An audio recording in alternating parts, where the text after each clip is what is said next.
Dobrze. Okej, to mikro... Aha, jeszcze to robisz. Dobra. Dobra, dobra.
dobry. Good morning, ladies and gentlemen. My name is Maciej. This is the fourth event. I have a pleasure to run for Polish Space Agency, and I'd like to welcome in the name of InvestGDA with a European Solidarity Center, very interesting place, and a very valuable subject of this meeting is a technology, satellitary technologies and applications for crisis management. Who of you is for the first time here? Welcome, and who is coming again to our conference? It's half by half. Please accept a warm welcome from the Polish Space Agency for the organizer and for yourself as participants of this conference. A round of applause. My task and my approach is here to be closer to you and represent you during this conference. So during each of this meeting, I'll encourage you to think what should be developed more, what are your questions, comments. Here we'll have the opportunity to talk about this because there will be some Q&A sessions after each presentations. Welcome all the online participants of this conference. Thank you for being with us. Mr. Wojciech from Rzeszów, Tomasz from from Bielsko-Biała, Radosław from Lublin, somebody from Katowice, and Nowy Targ. Have everybody been welcome from different places? Maybe somebody from Krakow, or who is from Tri-City? Yes, welcome. Well, you welcome us. So I will remind you about our partners, or the main partner of this conference. It's InvestGDA. Thank you for your support, for the cooperation, and I hope that many interesting things will result from this meeting. We have more partners to thank to. It's the Marshal Office of the Pomorian Voivodeship and European Agency for the Space Organization. Jeżeli ktoś there will be watching, but also people attending, so that is great. Drodzy Państwo, the patrons of our meeting and the president of the City of Gdańsk, Government Center for Security, Ministry of Technology Development, Ministry of Digital Affairs, and Ministry of Foreign Affairs, of Internal Affairs and Administration, sorry. But we will have also a lot of international affairs. We will look for a bigger picture, like from the satellite. This international participation we'll have during this conference. And I would like to remind that Rafał Wilkoński and Andrzej Chodań will be interpreting for us. Let's give a round of applause for the interpreters. Now we will check the attendance list. Who is representing the space industry? Look at the word, because they will be your partners to talk. Who is representing public administration? It's a very serious subject. And the armed uniformed services and rescue teams. Monica, could you approach those participants with the mic? So we would like to hear the man with the tie. Good morning, I'm Polish police. And on the other side, Konrad, who is the representative, somebody of you had raised their hand. This is War Academy, War Art Academy. So the armed forces, yes. It is headquarters of fire service headquarters. And we are happy to have you with us. We want you to learn from each other how to use satellite technologies in your work, in your line of work. who is from the science sector? Yes, a lot of representatives here. Thank you very much. And the industry, as such, there were some people that belong to many groups and international organizations. And who hasn't been mentioned yet? Yeah, this is very intriguing. I hope we'll have time to chat with you. And now we'll have time for official opening. Mr. Grzegorz Wroszna, President of the Polish Space Agency. Let's give him a round of applause. Please take the floor.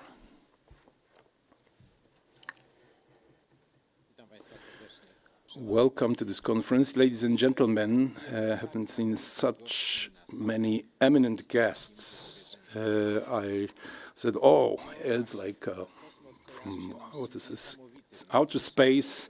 We are associated with some distant planets, stars, galaxies. But on the other hand, we didn't perceive our daily usage of space technologies like mobile phones or television, even if we don't have the antenna on our balcony. It also, the signal goes through satellite, even the internet signal goes through satellites. Agricultors use satellite data on a daily basis to fertilize the lands or fight pests, to produce cheaper and better. Those technologies help us in our daily life, in development of our economies in peaceful times, but now we don't live in peaceful times. And now we are more focused on security, national security in the current geopolitical situation, which is very tense, and the climate change that are causing many catastrophic events that haven't been seen before in Europe or in Poland. The role of the Polish Space Agency is firstly see what technologies are available, what can we do with them, how can we use the Earth-observing satellites for our benefit. And we also have to recognize the needs on the national basis, what the services need during the crisis management, what are the needs of Polish administration. Our role is to support our space industry, our companies, in the development of those technologies and in delivering solutions to the people that need them.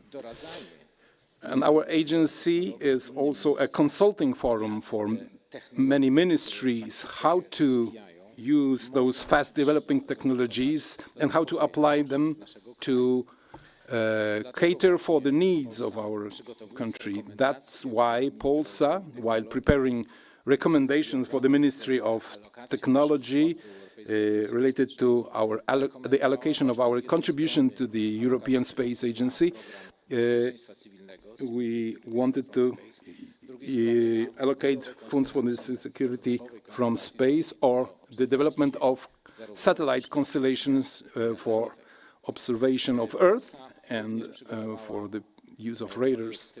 Polsa have prepared strategical programs for space connectivity, and we work with European Space Agency to develop ESA hub in order to develop technologies for specific services like fire brigades, police, armed forces, local emergency centers, where the information about what is happening is really crucial, it's critical. Those technologies are in place, but sometimes they are not available, or specific services do not have access to those technologies. We've prepared a manual, satellite data for administration. We are organizing training courses for police, forces, for law enforcement, and those activities are coming more, and we are developing our capabilities, operational capabilities, and I hope that here in Gdańsk we will be able to extend the activity of our offices here with those types of activities. We are building the satellite information hub, and we can use the commercial satellites and the Copernicus systems and made them available for scientists to develop different algorithms and solutions with the use of those services. I think it will be a very important tool to be used also for safety purposes or security purposes. More about that will be discussed by our guests, so I'm not prolonging my presentation, and I wish you a very interesting conference. Mr. President, please approach me here.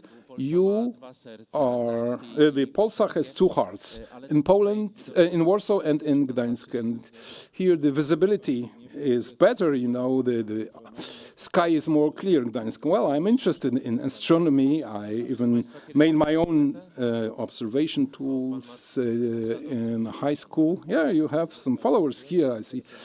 And I was very interested in astronomy, and this is not like something by chance that I have joined the Polish Space Agency. But how did you made your lunette? Well, I used some lenses, not contact lenses, no, it's optical lenses that I used. Where did you find them? Well, no, I bought them from secondhand. Well, sometimes you can find a place where you can buy proper lenses. There are some associations that you can buy. Well, those lenses, a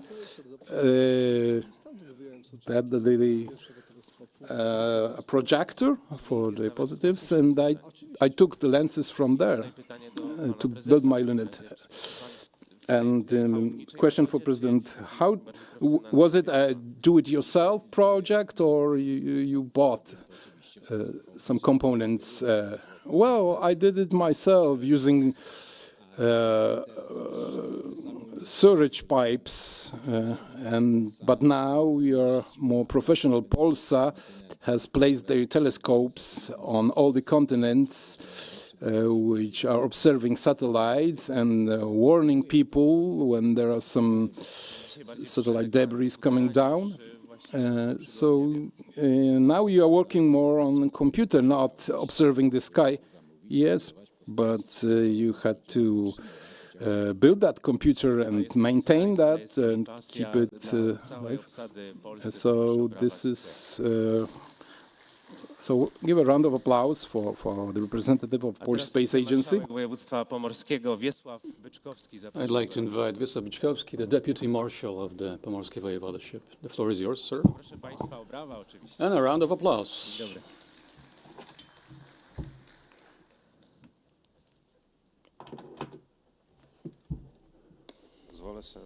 I'll allow myself to use some help here. It will be a bit more smooth, I think. Hopefully notes will help me out here. Ladies and gentlemen, space, satellite technologies, that's incredible potential, obviously, incredible potential to help in dynamic development of, as well, and for me, first of all, the development of our province, of our voivodeship. To use that potential fully, we, as self-government, carry out many tasks to coordinate actions between our regions, our local agencies. Thanks to cooperation and coordination, we can create modern technological solutions which will help in the development of the economy and improve the quality of life of our population.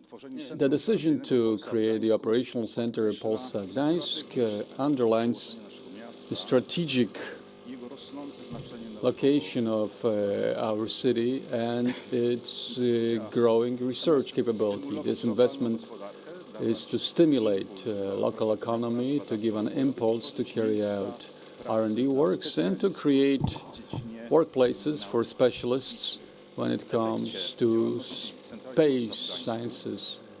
As a result, Polska Gdańsk, Gdańsk University of Technology, Marine University, and the Naval Academy offer one shared study system, space technologies and satellite technologies. The graduates of that program become highly qualified specialists who are ready to work in the first space industry, which makes the Voivodeship a very important center in that industry.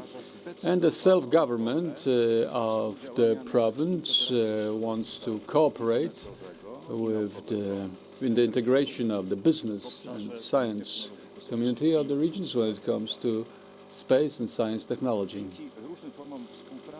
Thanks to various forms of support and financial support from the European funds, it's going to be possible to increase the effectiveness and transfer of technologies, as well as carrying out of innovative measures. Our conference today is not only an opportunity to present the achievements of the Polish space sector, but also a platform to establish key contacts and cooperation between technology providers and their clients. Thanks to such meetings as today, we're able to fully use the potential space industry in various sectors of the economy, which will obviously help in further improvement, innovation, and increase of competitiveness in this market. Spatial technologies have high horizontal use, which is useful in environmental protection, in spatial planning, and transport, as well as in agriculture, as we have already heard. Satellite technologies constitute a great tool when it comes to management of critical infrastructure and controlling crisis situations. Thanks to them, we can quickly react to various threats, minimizing their effect on the society, the economy, and the natural environment. Our self-government sees a need to communicate in this issue, in the topic of the carry-out tasks in spatial areas. We hope that these changes will help in dynamic development of the regional development, in increasing competitiveness, and in creating new workspaces in the area of high technology.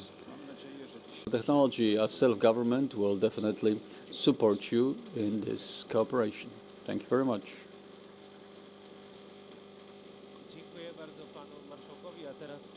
Thank you very much, InvestGDA and Marek Osowski.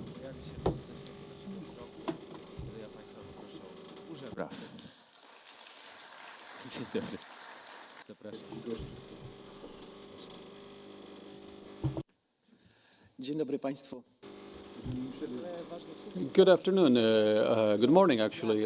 A lot of important words have been said, but before I'll tell you more, I'd like to welcome you on behalf of the Madame Mayor of the city, and perhaps give you a few secrets. 3 years ago, the chairman of Polsa approached Madame Mayor with the information that he's looking for an area in Pomorskie, the Gdańsk region, to establish the headquarters of Polsa. Madame Mayor handles a company InvestGDA Limited, a city company, which is dedicated to the task to look for investors to help those who want to conduct their activity here. It took us 3 years, 3 years of work of many people, to make this area available so that Polsa can use it for technological purposes, for space technology purposes. We do hope, and we're actually convinced, that today's conference is just the beginning to the fact that the agency is going to have its seat here. Gdańsk is the best place to conduct this sort of activity. Space technology has been here for generations. In fact, a great proof of that is Jan Hevelius, the great astronomer who was born here, who carried out his studies here, who is certain patron of Nie pozostaje mi nic innego, space jak życzyć technology państwu in dobrych the obrad. Pomorskie region. Wiem, I wish że you to a słowo "gdzie" great w debates, Gdańsku wonderful wybrzmi meeting, wielokrotnie, and na koniec wypada mi tylko powiedzieć, że to last but not miejsce least, już I'd like to wielokrotnie say zostało that Gdańsk, wskazane this place jako as such, najlepsze miejsce has do been życia, do on rozwoju, many nauki occasions, w in many XIX rankings, przekonaniu. Życzę defined as the best wszystkiego dobrego, place mam to nadzieję, live, do to do zobaczenia business, and za parę lat, I wish kiedy you all the będzie best, and hopefully otwierana I'll see you in a few siedlica years when the Dziękuję państwu headquarters za in uwagę. Gdańsk are going to be open. Thank you. Panie Marku, co takiego jest w tym Gdańsku? Well, what is it in Gdańsk? We do believe, of course, that it's a great place, but if you were to justify it a little bit more, I don't think it needs further justification. It's people. Gdańsk means unique people, people who work very effectively, efficiently, and who are very innovative. Gdańsk is a unique place on that map. We are innovative. You mentioned Czyli to jest jakiś projekt, the headquarters. Is that a project that is being developed right now? Yes, I think Mr. Chairman Vrochman will be able to say more. I don't think I'm competent here to share information, but the spot, the location has already been chosen. It's being prepared, and it's going to become a destination for Polsa, definitely. So the agency can stay with us for a long time. It's a great location. I'm sure the way it should be. But you can ask Mr. Grzegorz for details. Thank you very much. Panie prezesie, Mr. Chairman, wiem, że pan się nie spodziewał, I know that you ale jestem. perhaps you did not expect this question, but, well, Polsa has been Gdańsk right from the beginning of its existence. We have just been celebrating our 10th anniversary this year, and it's true, by special act of the Polish Parliament, the headquarters of Polsa has been allocated here in Gdańsk. So far, our headquarters is rather modest. We're in the Technological Science Park at the moment, but widening our activity onto certain operational activities, GIS systems, obtaining more data, more sophisticated instruments, etc. All that requires more space, more sophisticated equipment, and more people. And it's true that here in Gdańsk we have great experts who are being educated, and recently we have been employing more people here in Gdańsk than in Warsaw, where we have one of our divisions. Maybe it's the cleaner air, yes, definitely good air, but also the sea.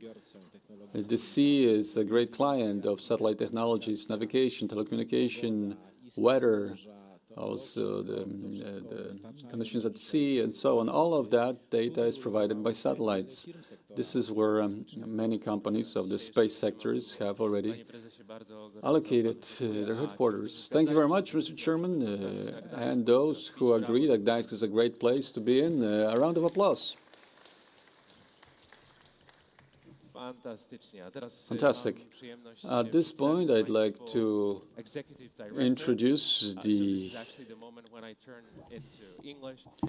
That will be the moment to introduce, or for you to also use the headphones with interpretation. I'd like to introduce Rodrigo da Costa.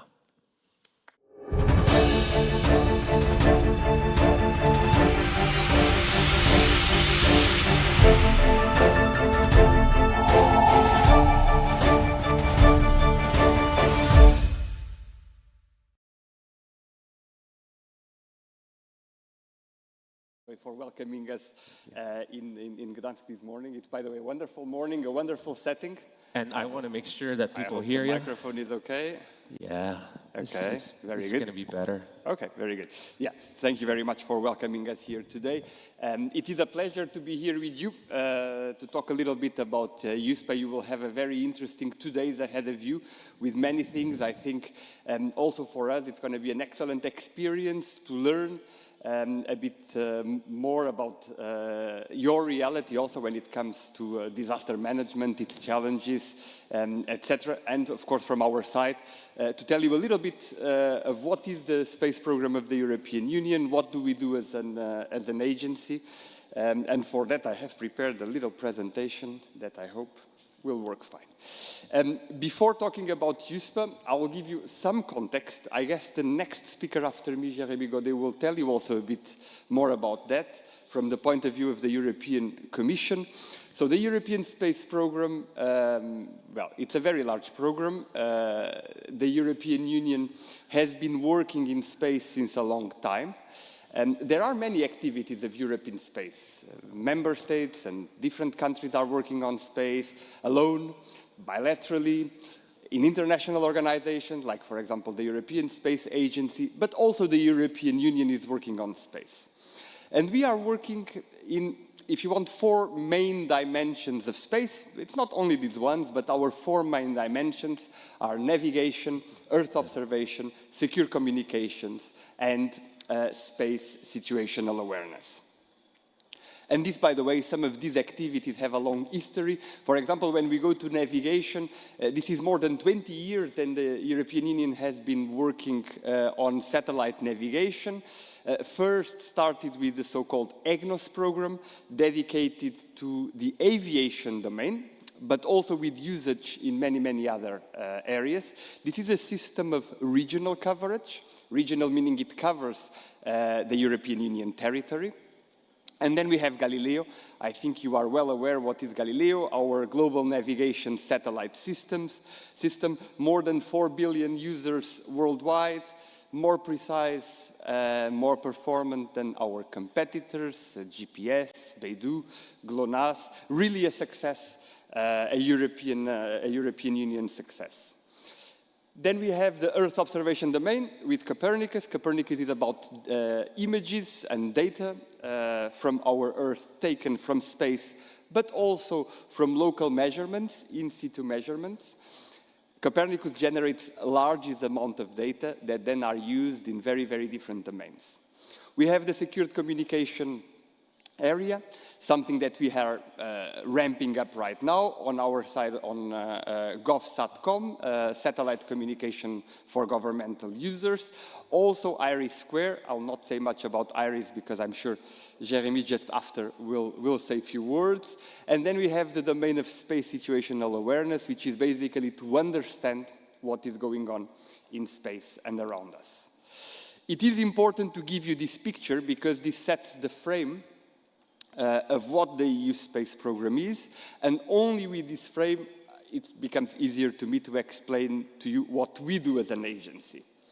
The first thing is, of course, we don't do everything, and I think this is an important element. We don't do everything in this program. We work in tight partnerships. We collaborate every day with the European Commission, who is the program manager. We work as well with the European Space Agency. I guess one or the other colleagues from the European Space Agency will be here. They are doing quite some of the developments that then we operate and exploit. We work with the member states, we work with industry, we work with academia, so there's a big network to make this very successful program a reality. On our side, we focus on 3 main aspects, or 3 main pillars, as I usually call them. The first one is exploitation. And what does this mean? This means to provide services. Basically, we are a service provider of signals and data from space. We operate Galileo, we operate EGNOS 24/7, we maintain them, we evolve them, we secure them, of course, very important. We are right now developing the GovSatcom Hub, which will be the tool to provide the GovSatcom services, and we are working in support of the Commission to prepare IRIS². And as well, we have the front desk, so the service provision for space surveillance and tracking. This is basically whenever there is the risk of a collision in space, whenever there is an old satellite or an old piece of something flying in space that will re-enter the Earth, to provide the warnings, the timely warnings, making sure that any potential damage is mitigated as far as possible. So this is very much service-oriented. Now, these services are important. These services, they really matter. They are important for our economy, important for our daily life, important for our security as well. And therefore, we have to protect them. And to protect them means to work on their security. And this has 2 angles. First, this means securing the systems, securing the satellite, securing the ground segments, both physically securing them and cyber securing them. As you can imagine, and I see a number of security specialists around the audience today, the cybersecurity today is a topic of high importance, and certainly for us to secure the systems and the space systems of the European Union is very important. But it's more than that. It's also about using space data and space services for security applications, for security missions, both of civil or of military nature. This depends on the use given by the member states. And there is already here a link with disaster management, and I will come to that a little bit later. So fostering the use of the services data for security applications. Last but not least, and by the way, this is also part of our activities and part of the reason why this workshop and workshops like this are very, very important for us, we want to foster the utilization. In this program, in these activities, there is a big investment going into. There is a lot of money and a lot of effort being invested. The benefits, they materialize when these systems are used. It is not because we build a satellite that we are already taking the benefit of the satellite. The benefit comes when the data arrives to the users. And this is really, really important. And this happens in many sectors, many sectors. Our transport sector is benefiting from space, being in road, in rail, in maritime, aviation, drones, for example. But also our agricultural sector, forestry, fishery is benefiting from space. Energy management is benefiting from space. Even the pharma domain, the pharmaceutical domain or the medical domain is taking benefits from space. So as you can see, there are plenty of areas where space is of benefit, and today we are here to talk about disaster management. We do all these, of course, for a reason, and the reason is to contribute to the EU agenda. The EU agenda is not something far away. It's not the Brussels priorities. No, these are also our priorities and are also the priorities of member states. And certainly, also here in Poland, they are your priorities. A stronger Europe, one that is strategically autonomous, that is non-dependent. The implementation of the Green Deal and how can space help to implement the Green Deal and, of course, to mitigate its impacts as well. Digitalization or digitization, a very, very important topic, the transition to a digital Europe, and the resilience of our society, but also resilience of our economy, making sure that innovators, entrepreneurs can use data from space in order to create businesses, applications first, of course, and then businesses in many, many different sectors. One quick word about the link between space and disaster management, and this will be the scope of the entire workshop or the entire conference today and tomorrow. So I just want to, if you want, wake up a little bit your curiosity of this. And this is true for natural disasters, but also for human-made disasters. What does space add to a civil protection, to a police force, to a fire brigade, but also to an army or to a humanitarian aid situation? Typically, it adds one or all of these four elements. It adds availability, it adds resilience, it adds stability, and it adds accuracy. And of course, depending on the scenario where you are, and depending on the application that you have, you may benefit from one or from several of these characteristics of space. And I will not go into all the details of the presentation, also because I know my team, through other presentations, will expand a bit more on that. But then, let me just tell you, when it comes to a disaster situation, when can space help? Well, space can help in many different phases of that.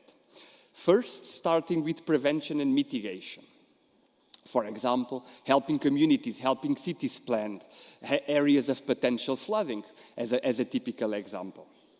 It also can help in preparedness, and preparedness means saving crucial time and therefore also lives and resources, to have early warning services and early warning systems in place. For example, on Galileo, we are right now developing an early warning capability in order to provide messages in case of a natural catastrophe, not dependent on mobile phone network, but really directly coming from satellite. So there is an element of resilience and availability that is added there. We are testing this system with some civil protections in Europe. We hope to roll it out next year EU-wide. The response, so the disaster has occurred. How can we help in the response? By the way, today space and European Union space is everywhere in the response. So if you open, if there is a natural catastrophe in Europe or outside Europe, and you open a newspaper page and you see a satellite image, go and see the bottom left or the bottom right. Most likely that image is from Copernicus. And we do that not only for disasters in Europe, but also as part of the international collaboration and international cooperation. We do it in very different situations when there are wildfires in the United States, in California, in Canada, typical examples of flooding in Southeast Asia. Also there, this type of systems are activated, and EU space is providing support. Last but not least, after the disaster has occurred, the recovery phase. And the recovery phase helps, in the recovery phase, space helps authorities to plan and to prepare any post-disaster actions that are necessary. For example, when you look at big wildfire, what is the best way to reforest a burned forest? Well, space can provide you interesting data for that. You have in the bottom several different examples, several different actions, and if you want more detailed examples of this area, I will not explore them here. You may have questions on that, by the way. No, but my team will, of course, go through all the details in the course of the day. Now, these are the use cases. Then what can help? Well, I've talked about the EU Space Program. Here are a few examples more concrete, where individually these programs and these activities can help. When it comes to Copernicus, of course, in Copernicus, there is a great benefit because the data is free, open, and accessible, which means it can be accessed in many different formats by disaster management responsible, or disaster prevention and management responsible, but there are also specific services directed to this community. When it comes to Galileo and EGNOS, also in many different ways. Of course, position, navigation, and timing is crucial in times of disaster. But there are other elements. Galileo also enables search and rescue. Being here so close to the sea, I could not avoid mentioning the search and rescue contribution of Galileo through COSPA-SARSAT, and in particular, not only the ability to use Galileo satellites for search and rescue at sea, but also the ability to provide the so-called return link. I've mentioned as well the early warning service, something that we are developing right now. GovSatcom and IRIS, so secured communications. When available, this will add also an extra layer, an important layer of secured communications that are less dependent on ground infrastructure. Obviously, if you have a large destruction on the Earth, it's important to be less dependent on ground infrastructure. And space surveillance and tracking. This is in particular, for example, in case of re-entry of large objects from space, having the proper warning sent to the aviation service providers, etc., etc. A few pictures, just to tell you that this is not my imagination, or this is not a faraway future of how space will. No, space does. It is not anymore in the future, it is in the past and it is in the present. These are a few examples of situations and activations of the Copernicus Emergency Management Service here from Poland. And I will close also to leave some time for the Q&A by telling you the following. If you are interested, if you want to know more where space can benefit and contribute to different activities, to different markets, to different applications, have a look at our market report. We publish it more or less every 2 years. The last one is from the beginning of 2024. There you will find a very thorough analysis of different market segments. As I said, transport, agriculture, forestry, energy management, banking, insurance, pharma, etc. And for all these sectors, you will see where space is already contributing today, but also very importantly, where space can add value in the future, and in the end, where there are business opportunities for companies, newcomers to deliver business in the end. Thank you very much. Thank you. Please join me here. You're welcome to join me here. Let me check if there are any questions in the audience. If you want to ask them in Polish, that's also good. All right.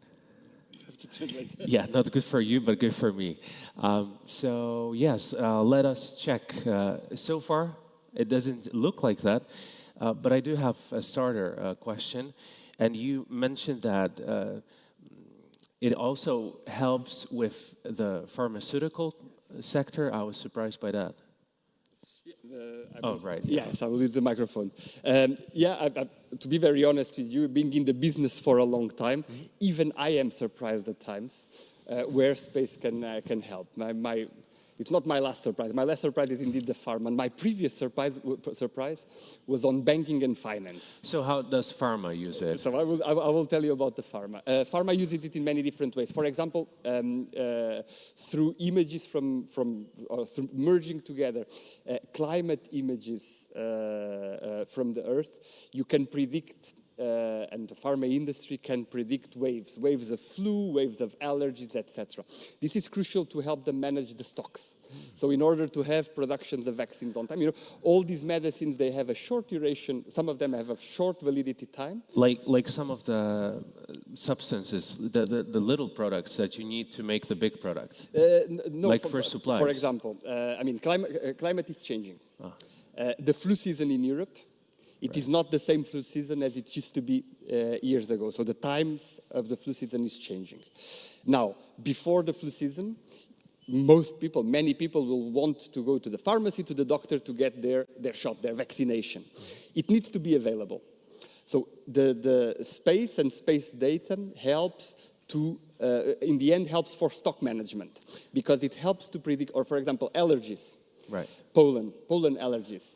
The prediction of pollen allergies benefits from weather data, wind data, etc. Makes sense, because you can then predict how big the demand is going to be. Correct. And you can also allocate, in the sense, for example, big pharma industry is producing for everywhere in Europe. But the flu doesn't come in Europe everywhere at the same time. It comes some years earlier to the north and to the south, or to the south and to the north, east or west. So it allows them to allocate, and of course, what is the benefit on their side? Better management of resources, less medicine that is not used, right. More efficient. Right. So I'll just check. Oh, we have one question. Konrad, if you could approach the gentleman. I introduce myself. My name is Andrzej Piotrowski. I'm a former Minister of Energy in Poland. Great to have you. Deputy Minister. I have a question. We are in something what was coined by our Prime Minister pre-war time. When I was watching the first presentation, when Poland was joining the Space Organization, European Space Organization, 10 years ago, everything was about the applications which are for the time of peace. How do you adapt now to the changed situation? Because the title of the conference is about the crisis management. The crisis can be disasters, but what we are mostly afraid here, 50 kilometers from here are Russians. What are the new goals when you can use the space technology to provide resilience defense? Thank you.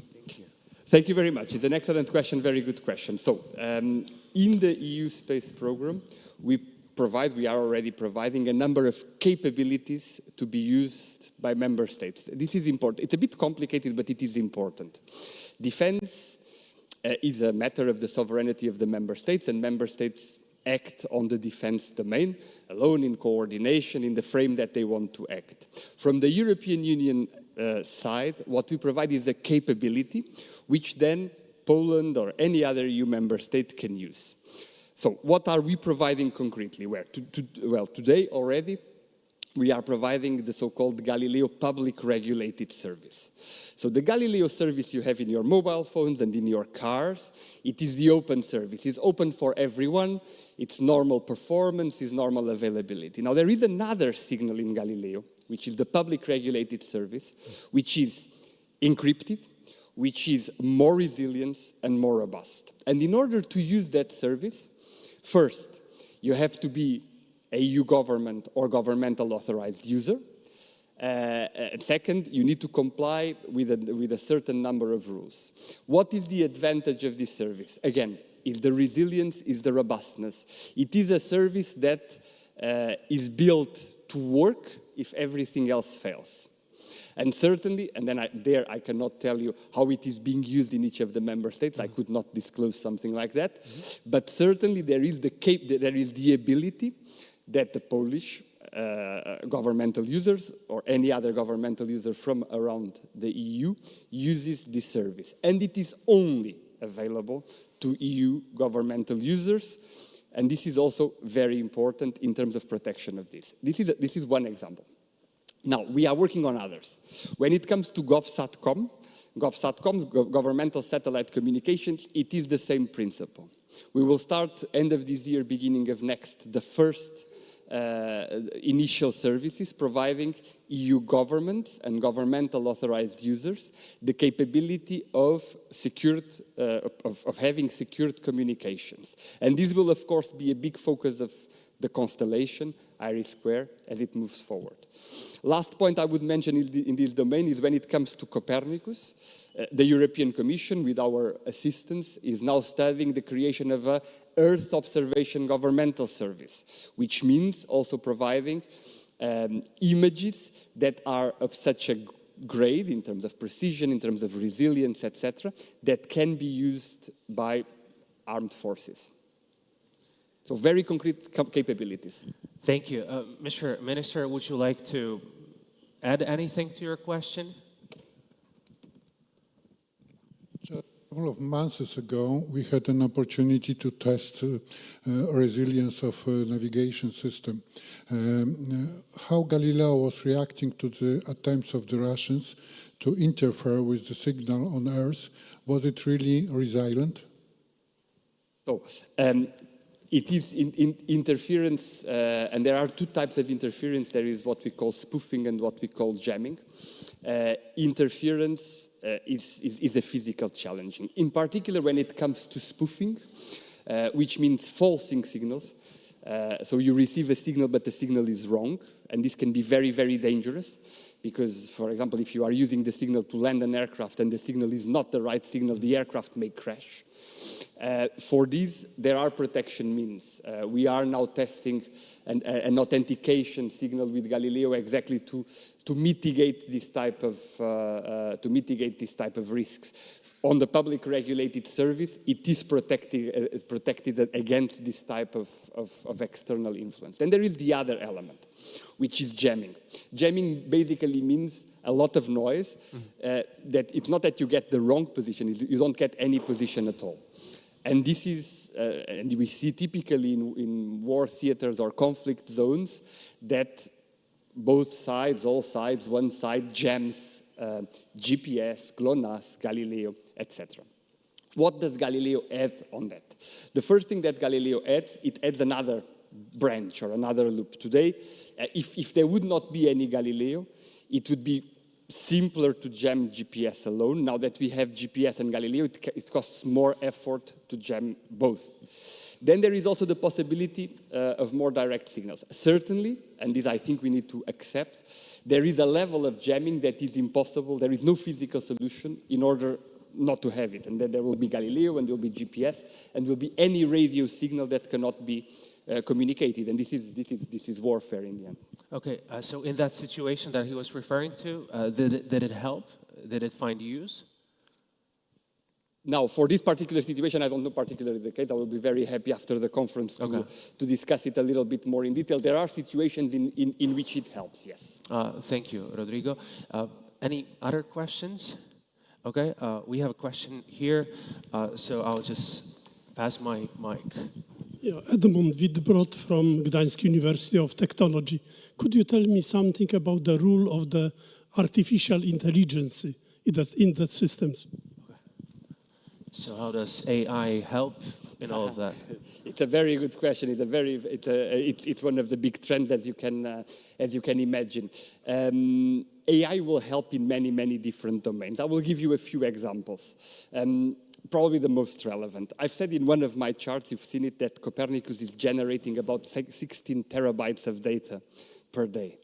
If you are an AI specialist, I think it's quite obvious that to manage this type and to interpret this type of data, AI will be of great use. And there are first test cases, more on the research side, that are being done in order to use AI on Earth observation data interpretation. Because it's very nice to get a lot of pictures and to get a lot of bits and bytes. But if you want to make sense out of it... Exactly. But because then the fireman, the firewoman, the policeman, the policewoman doesn't want bits and bytes, wants an image that can be used in a certain circumstance. And there, AI can help quite a lot. Another area where AI, and we are currently studying it right now, is how can AI help us protect the systems on the cybersecurity domain? So learning systems, security monitoring systems that are not based in the old-fashioned simple correlation rules and monitoring of networks. When systems become very complex, then the cyber monitoring is exponentially more complex. AI can help us there. We have few example cases. It's a bit too early for me to reveal and to tell you that's going to be done that way, but it's an area we are looking with quite a lot of focus. Thank you a lot. How many of you have been using Galileo? Okay, Copernicus? Looks good. I would say when it comes to Galileo, everyone is using Galileo. If you have a mobile phone built after 2016, you are using Galileo. And next time the question is asked, you will all raise your hand. I'm glad to know that, Rodrigo. Thank you so much. It was a pleasure. Now you find a comfortable seat.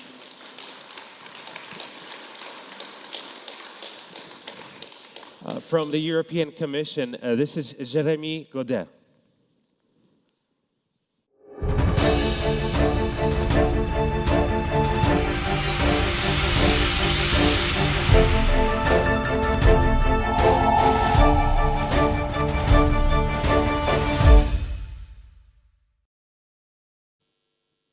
Good morning. I'm very honored to be with you today. In the beautiful city of Gdańsk, we have such historical significance for Europe. So today I will speak about civil protection using the EU space program, the European Union space program. Let me try to see. Yeah. So civil protection is all the assistance the government provides in the delivery of and the preparation of disaster, or also the response after the disaster has struck. And as Rodrigo has explained, it has 4 phases: prevention and mitigation, preparedness, response, and recovery. And I will try to drive you through these different phases to see how the various programs of the EU can contribute to help the government. But before going in this detail, I will speak a bit about the European Union protection, civil protection mechanism. This is managed in the European Commission by the DG ECHO, and the member states are participating through a council working group that is dedicated to civil protection. And the term of reference of this group includes four elements: the prevention of, the preparedness for, and the response to natural and man-made disasters, such as floods, forest fires, earthquakes, and this is not limited to the EU territory. This is also for the full global scale. The second aspect is issues concerning mutual disaster assistance between the EU member states. The third domain is the cooperation on the protection of European critical infrastructure. And the fourth domain is about strengthening the chemical, biological, radiological, and nuclear security in the EU. So this Union civil protection mechanism has started already since 2002. And since that time, there has been more than 700 requests for assistance globally. And you can see in this map the countries. What is interesting is the countries in gray. There are very few, actually. They are the only country which did not benefit from this request. But all the rest of all over the world have benefited from this assistance. And you can see as well that in the last years, after COVID in particular, the number of requests has really rose a lot to about 100 requests per year. The domain of assistance in the order are medical or outbreak events, such as during the COVID, of course, and Ebola, forest fire as second, especially in the south of Europe, and floods. And then there are also other events. So how can the space technology can support this civil protection mechanism? First, Earth observation. So in the EU, there is of course the Copernicus program, and there is also the satcom center in Spain, which is delivering Earth observation analysis.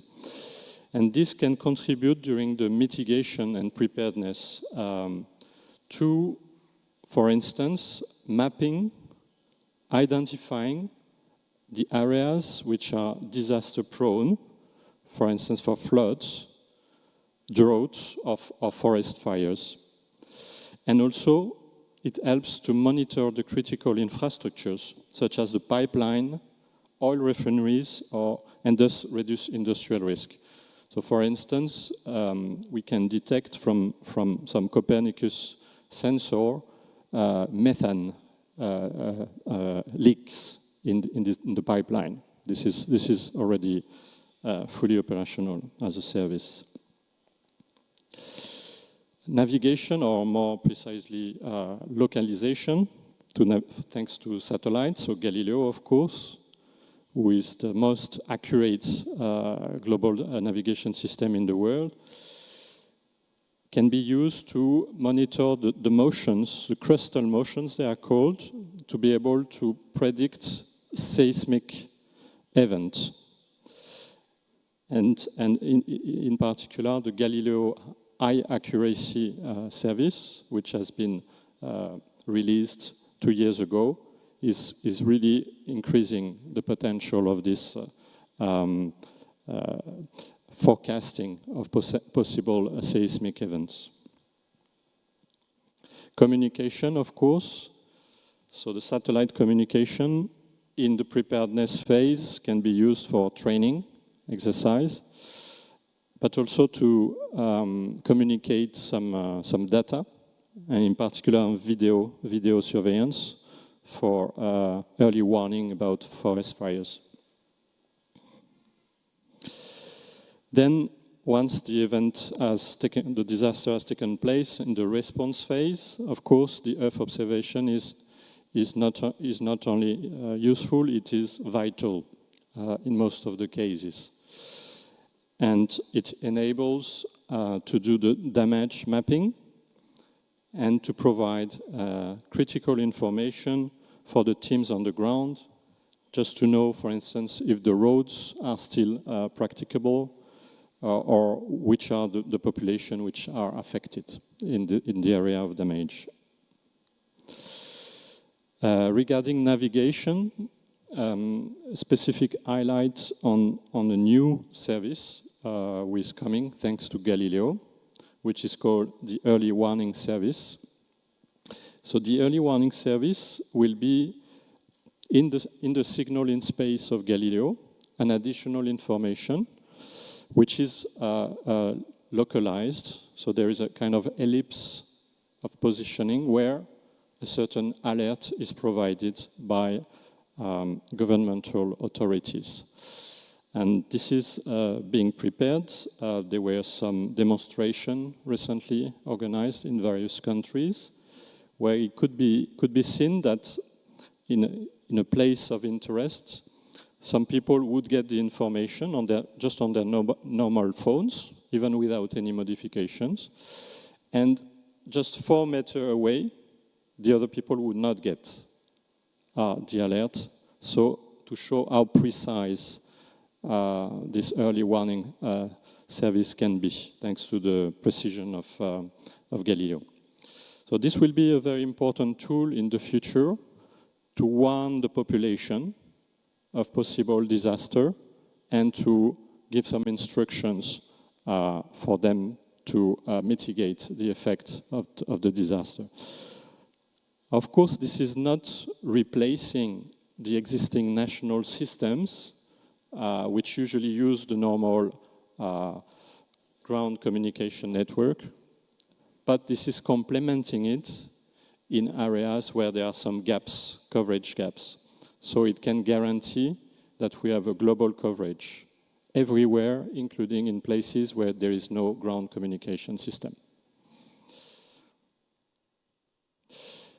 Communication, so during, of course, the response phase, the communication is absolutely vital, especially when the terrestrial networks have collapsed. They are not anymore available. We can deploy quickly a kind of, we call it backhauling system in an area to re-establish locally communication capability. So it's not even needing to have a user terminal that speaks to the satellites, but just a normal terrestrial communication system can work. But this is enabled by the satellite communication solutions. So this is ensuring the coordinated response, situational awareness, checking that the commands, the line of commands are fully respected and integer. And it also helps to communicate to people in emergency situation. On the recovery phase, this is about planning to rebuild, to reconstruct. And of course, the Earth observation and the analysis of Earth observation allow to do some impact assessments and to collect and transmit all the data, especially the environmental data about the air quality, the water contamination, temperature measurements, which is essential to prepare this recovery phase. Also allowing real-time transmission of information that is important for decision-making, such as identifying the areas which are unsafe for re-entry. This is a specific case of debris that could fall from space to the Earth. This fortunately do not occur so often, but we have a service in the EU with the SSA that is monitoring the re-entry. And by the way, last month there was some pieces of batteries from the International Space Station which fell in a house in the United States. and that was monitored by our re-entry prediction service. And of course, all the communication of the information, which is to make the prioritization of all the rescue plan. So I will now spend a few more minutes on two specific programs, GovSatcom and IRI², which are new programs delivered by the EU that are dealing with secured communication by satellite. So GovSatcom is one of the components of the Union Space Program, and it should start to enter into services next year. So what's the idea? The idea is that there are some member states, a handful of member states, maybe 2 hands, not more, that have their own governmental communication systems. Sometimes they are military systems, sometimes they are governmental or dual-use system. They are mostly on a regional coverage, so geostationary satellites. And some of this capacity is not used and could be used by other member states. So that's the idea, to have a pooling and sharing of the capacity from these governmental satellites. We are setting up, or EUSPA is setting up, a GovSatcom hub, which will be a center that will act as a single interface to pool and share this capacity on the one side, and on the other side to be the unique interface to the users. And the users, they need to be organized at member state level through a competent authority of the member states. The same principle of this GovSatcom hub will be used for the second program, which is also coming, which is called IRI². IRI² means Infrastructure for Resilience, Interconnectivity and Security by Satellite. And it's a global constellation, multi-orbital constellation, that is going to be financed by the EU as well by a private sector. And I will explain a bit more in the next slide on IRI². So IRI² will deliver a number of services. There will be hard-gov broadband low latency services worldwide. These services will be reserved for government and European Union institutions. And it will be delivered as an asset that is fully owned by the EU and will be delivered to the member states for free, up to the existing capacity of the system, of course.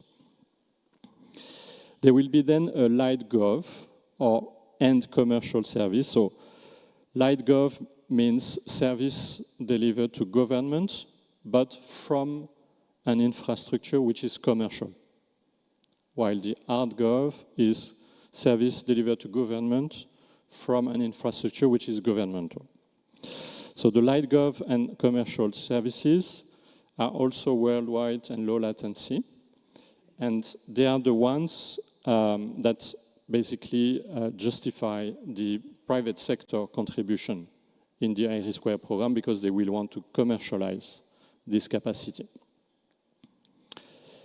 There will be as well some light-gov and commercial narrowband services. So those are maybe in the field of Internet of Things or more narrowband communication, such as UHF communications. And they will also be carried by this IRI² constellation. And finally, there are some additional services which are delivered through additional payloads. Some of these payloads can be even not communication related, and they can be both for hard-gov or for commercial. They can be sensors for Earth observation, for instance. They can be addition to existing space program, like Galileo, so the so-called LEO PNT the positioning, navigation, and timing from low Earth orbit is one of the candidates. They can be carrying member state specific payloads that can be also hosted on some of the satellites of IRIS². Or they can be commercial payloads that will be commercialized by the private operators. So the IRIS² has 3 layers. There is a medium Earth orbit layers at 8,000 kilometers, about 10 to 12 to 15 to 18 satellites. But this is already providing a global coverage, including in the Arctic, in the poles, north and south. Then we have a low Earth orbit layers that will be more than 100 satellites covering the full world with a low latency. And then we call it low LEO, which is below 750 kilometers, additional layers that can be dedicated to this hosted payload I just mentioned. So this is IRIS². And the idea is that the MEO and the LEO-I shells are done in synergy with programs, satellite commercial satcom project, which are sitting in the MEO and in the LEO. One of the projects is SES pole-to-pole, and the other project on LEO is OneWeb, second generation. The use cases for IRIS², of course, include the civil protection, which is the topic of today's conference, but also other applications on the governmental side. Of course, defense is one of them. Connection of critical infrastructure. For instance, when there was the Russian, just the day before the Russian invasion, there was the cyber attack on Viasat. Some windmills in Germany were interrupted because they were using satellite communication from those satellites, which was having the cyber attack, so critical infrastructure case. External actions, very typical example is the evacuation of Kabul in 2021, when it was a lot of needs of communication, but all the commercial communication were monopolized by some customer. So many member states had no more access to communication during this event. And of course, there is surveillance, so border surveillance or remote surveillance in various areas. On the commercial side, definitely the satellite communication is living now almost a revolution. There is about in the order of 10 million users today of satellite communication, which is a very small number if you compare it to the 4 billion of Galileo. But this is changing. This is changing because there are now solutions that will allow in the next years to integrate satellite communication in the mobile phones or in cars. So this can really dramatically increase the market of satellite communication. And one very important aspect is that satellite communication is now moving to solutions which are adopted by ground telecommunication system, in particular the 5G. So the 5G is being brought to the satellites, and this will allow to go from a niche market, which is satellite communication today, to a much more mass market application.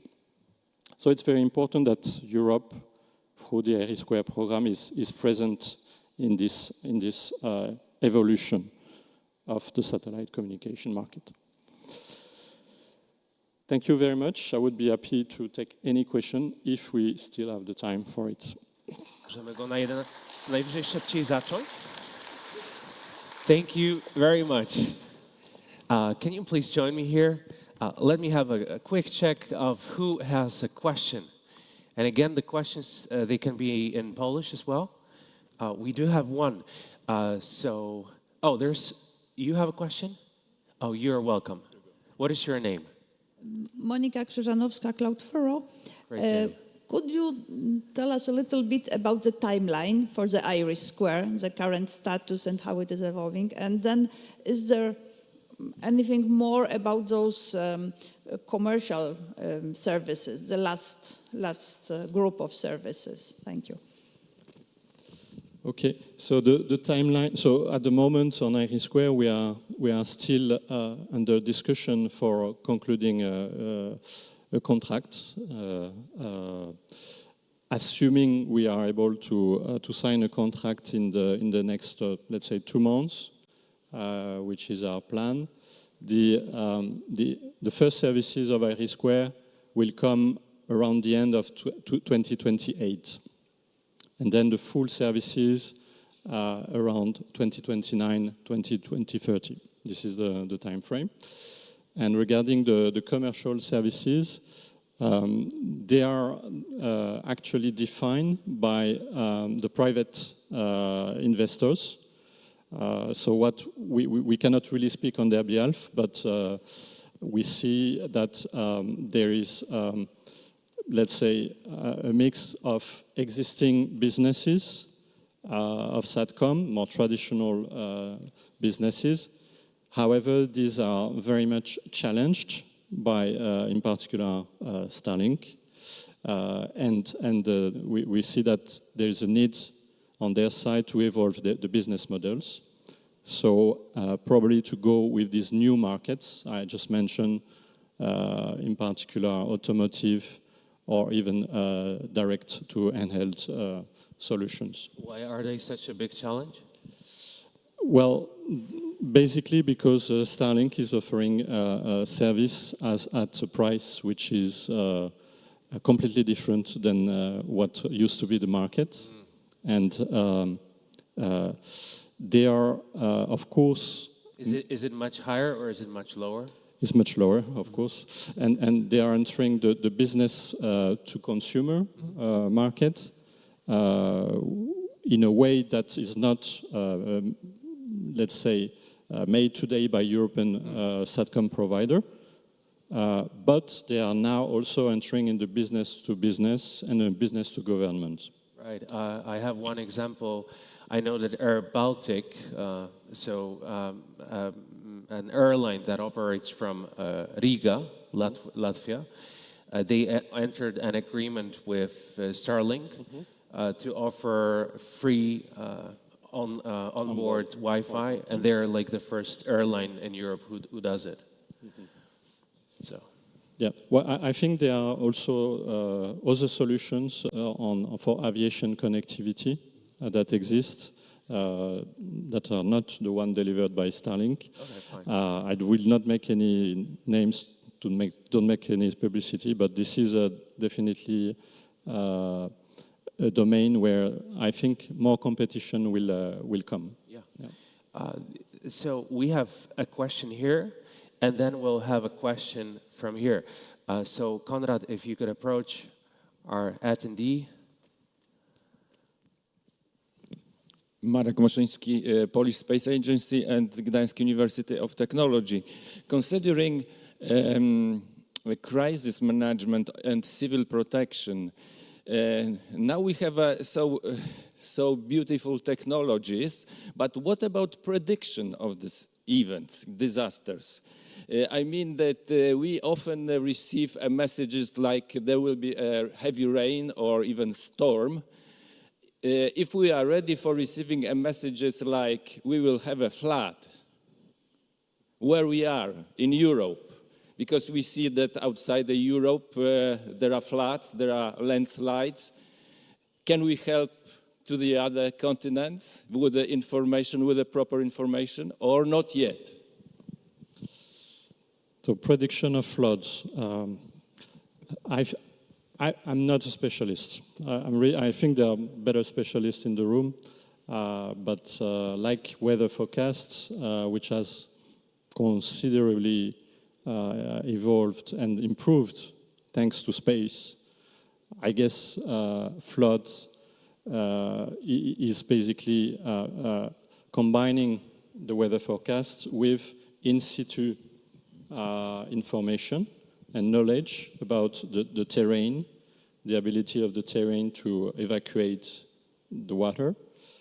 And this is facilitated thanks to Earth observation, but needs to be complemented with in situ measurements. Then about the science behind of prediction, I cannot help. I'm not competent enough. We have a question, I believe, from Ms. Bożena Łapeta. Or two questions actually here. So Konrad, please pass on the mic. And so first it's going to be from this attendee and then you, okay? And then we have one more. Katarzyna Dąbrowska-Zielińska, Institute of Geodesy and Cartography, Remote Sensing Center. Great to have you. About prediction, you know, we should be ready for predictions, something that happened in Papua New Guinea 2 days ago with the huge earth slide and the loss of lives of hundreds of people, as you know, after heavy rain. But why it happened? It happened because the forests and bushes were cut off and they planted potatoes. So very narrow, not deep, to keep the earth, yes, the roots. And prediction could be done, you know, not waiting for some avalanches or earthside or so on, but that's what happens with the changing of land use and so on. And that is very important to do as quick as possible. What could happen? We had as well heavy rain in one of Polish towns in Gniezno. We prepared with the Sentinel-1 what has happened with some other information of the relief of surface, etc., and how deep the water is, but post factum. But it could be read what will happen if there is heavy rain, what happens very often now with the storm, etc. Thank you very much. Thank you. Thank you. Please pass the mic to the lady in front of you. Okay. Yes. Can we come closer to our attendees? Thank you very much, Bożena Łapeta, IMGW. Actually, I was not to ask the question, but I have a comment and answer to your question, maybe.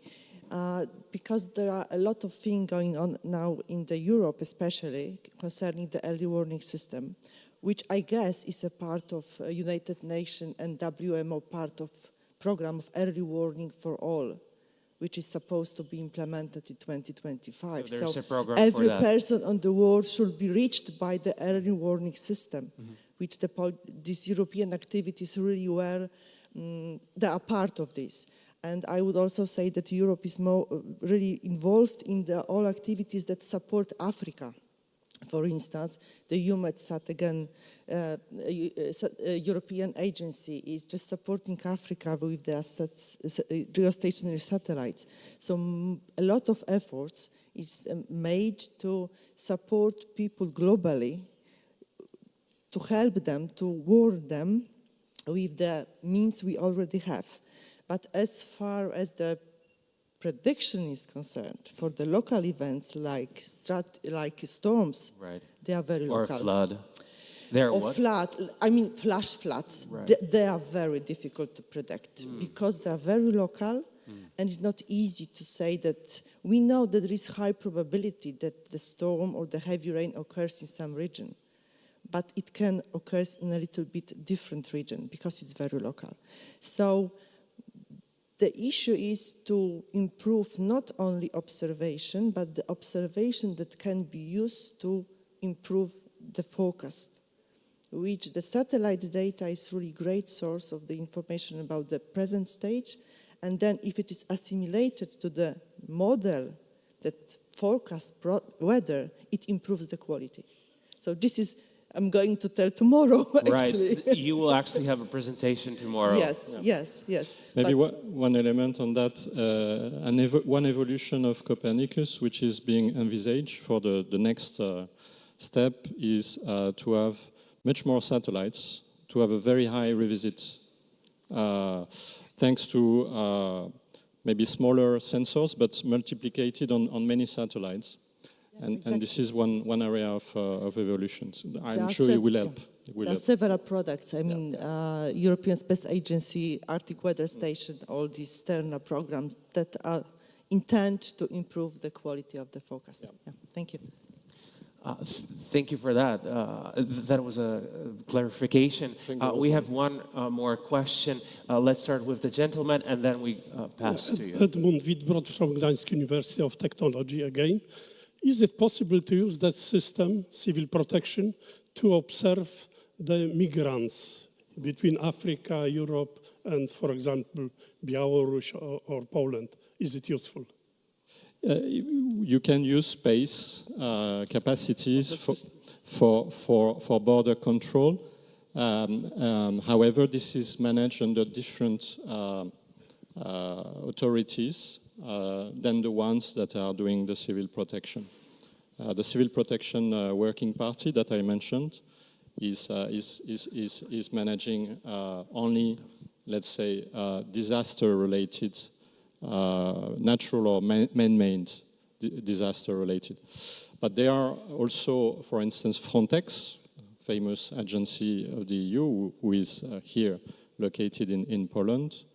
I think is one of the biggest users of satellite communication of all the EU institutions. So definitely space is also important for border control. Yeah. Thank you. And we have one more person. Katarzyna Kucewicz, Viasat. So I would like to first of all make some small clarification that you mentioned that the Viasat was hacked on the beginning of the conflict in the Ukraine. So only commercial broadband users were impacted by this hacker attack. And one more thing, I would like to invite everyone to see the full report on the Viasat website that says that that time the company responsible for the management of this portfolio of the customers it was Eutelsat. My question is about Cosmo 2675. Which represent the serious risk on the low orbit as having payload, nuclear payload on board. How the agency is planning to mitigate this threat? Sorry, can you repeat the very last? How the agency? How European Commission is planning to address and mitigate this threat? Because the low orbit satellite constellation can be damaged if the Russians will use this satellite. Okay.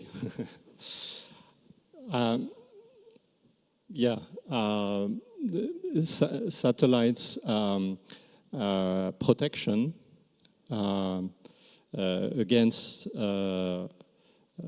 state threats is a domain we call space domain awareness. This is addressed in a joint communication of the Commission and the high-level representative on the space strategy for security and defense. This is being discussed in the Council as we are speaking now. The space domain awareness, some member states, a few member states in the EU have some capability.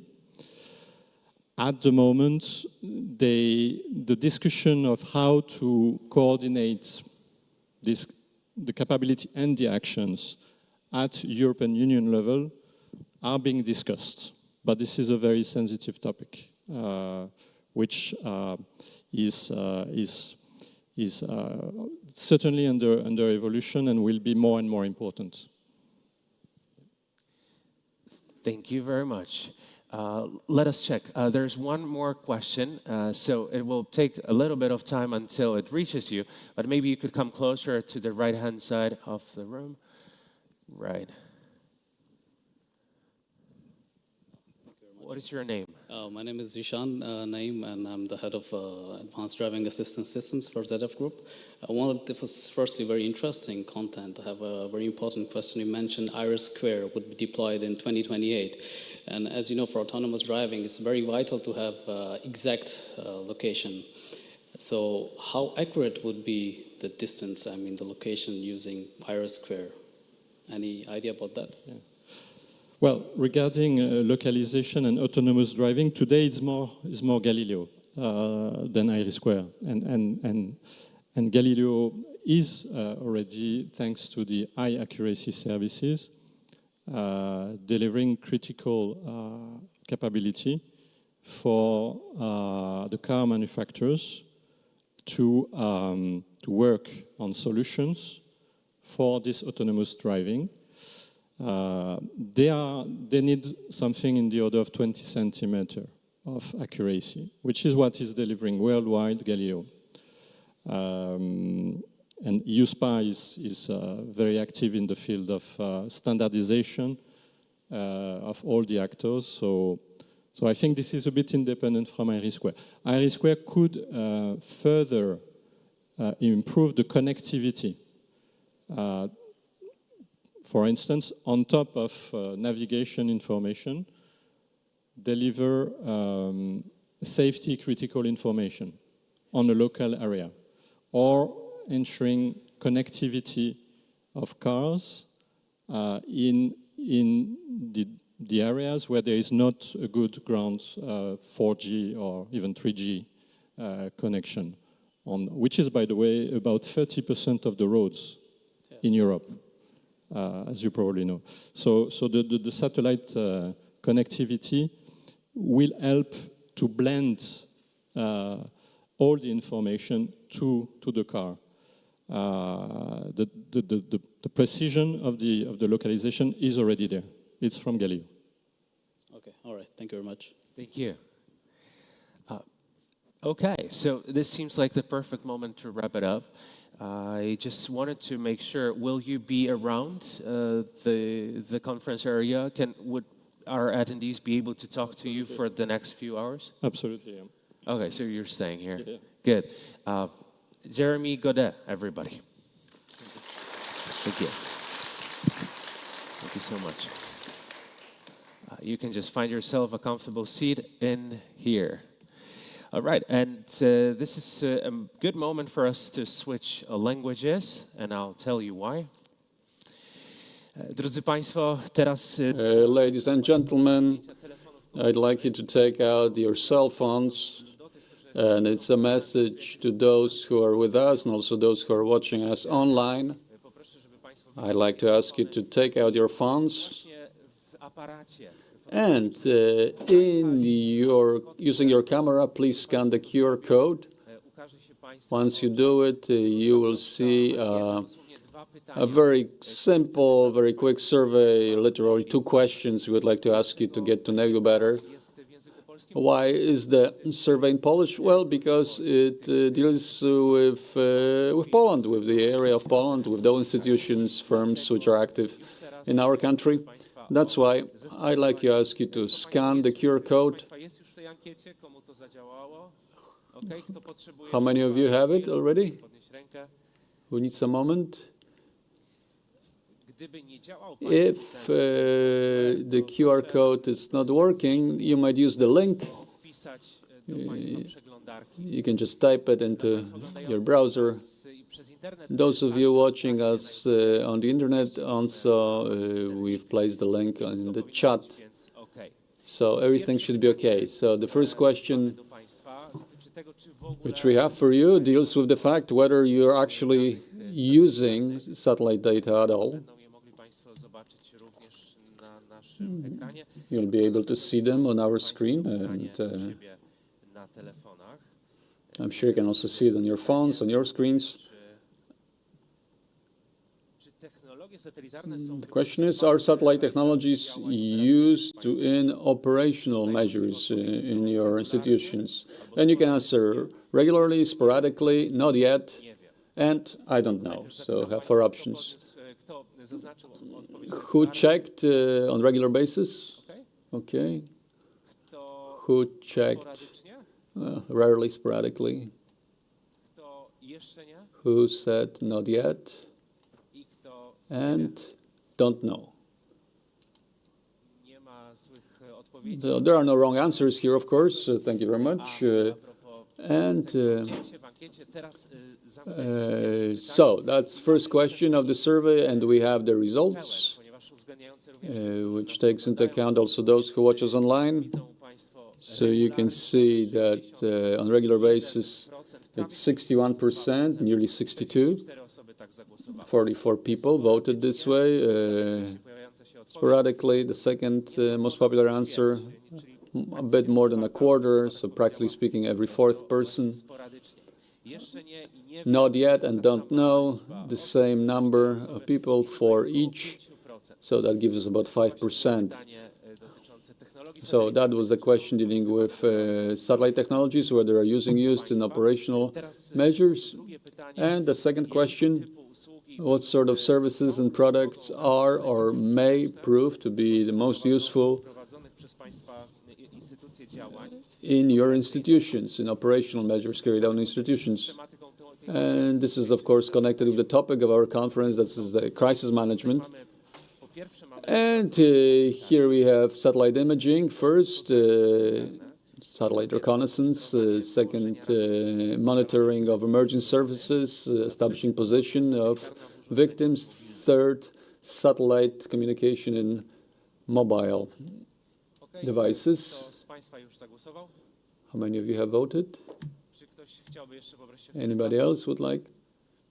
Anybody else needs more time? No? Okay, then we are ready to see the results of this final question. Interesting spread.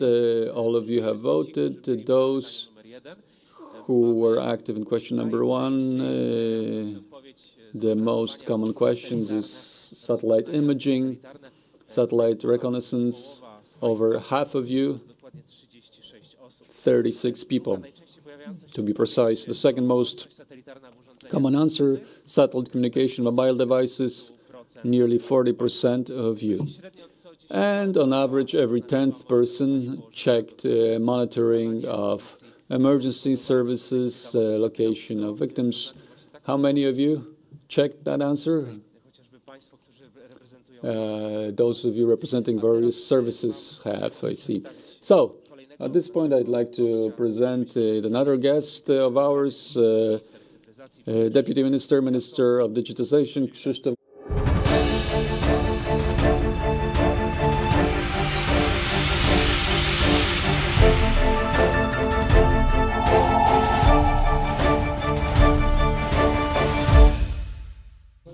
Ladies and gentlemen, I'm very pleased to be here with you in Gdańsk.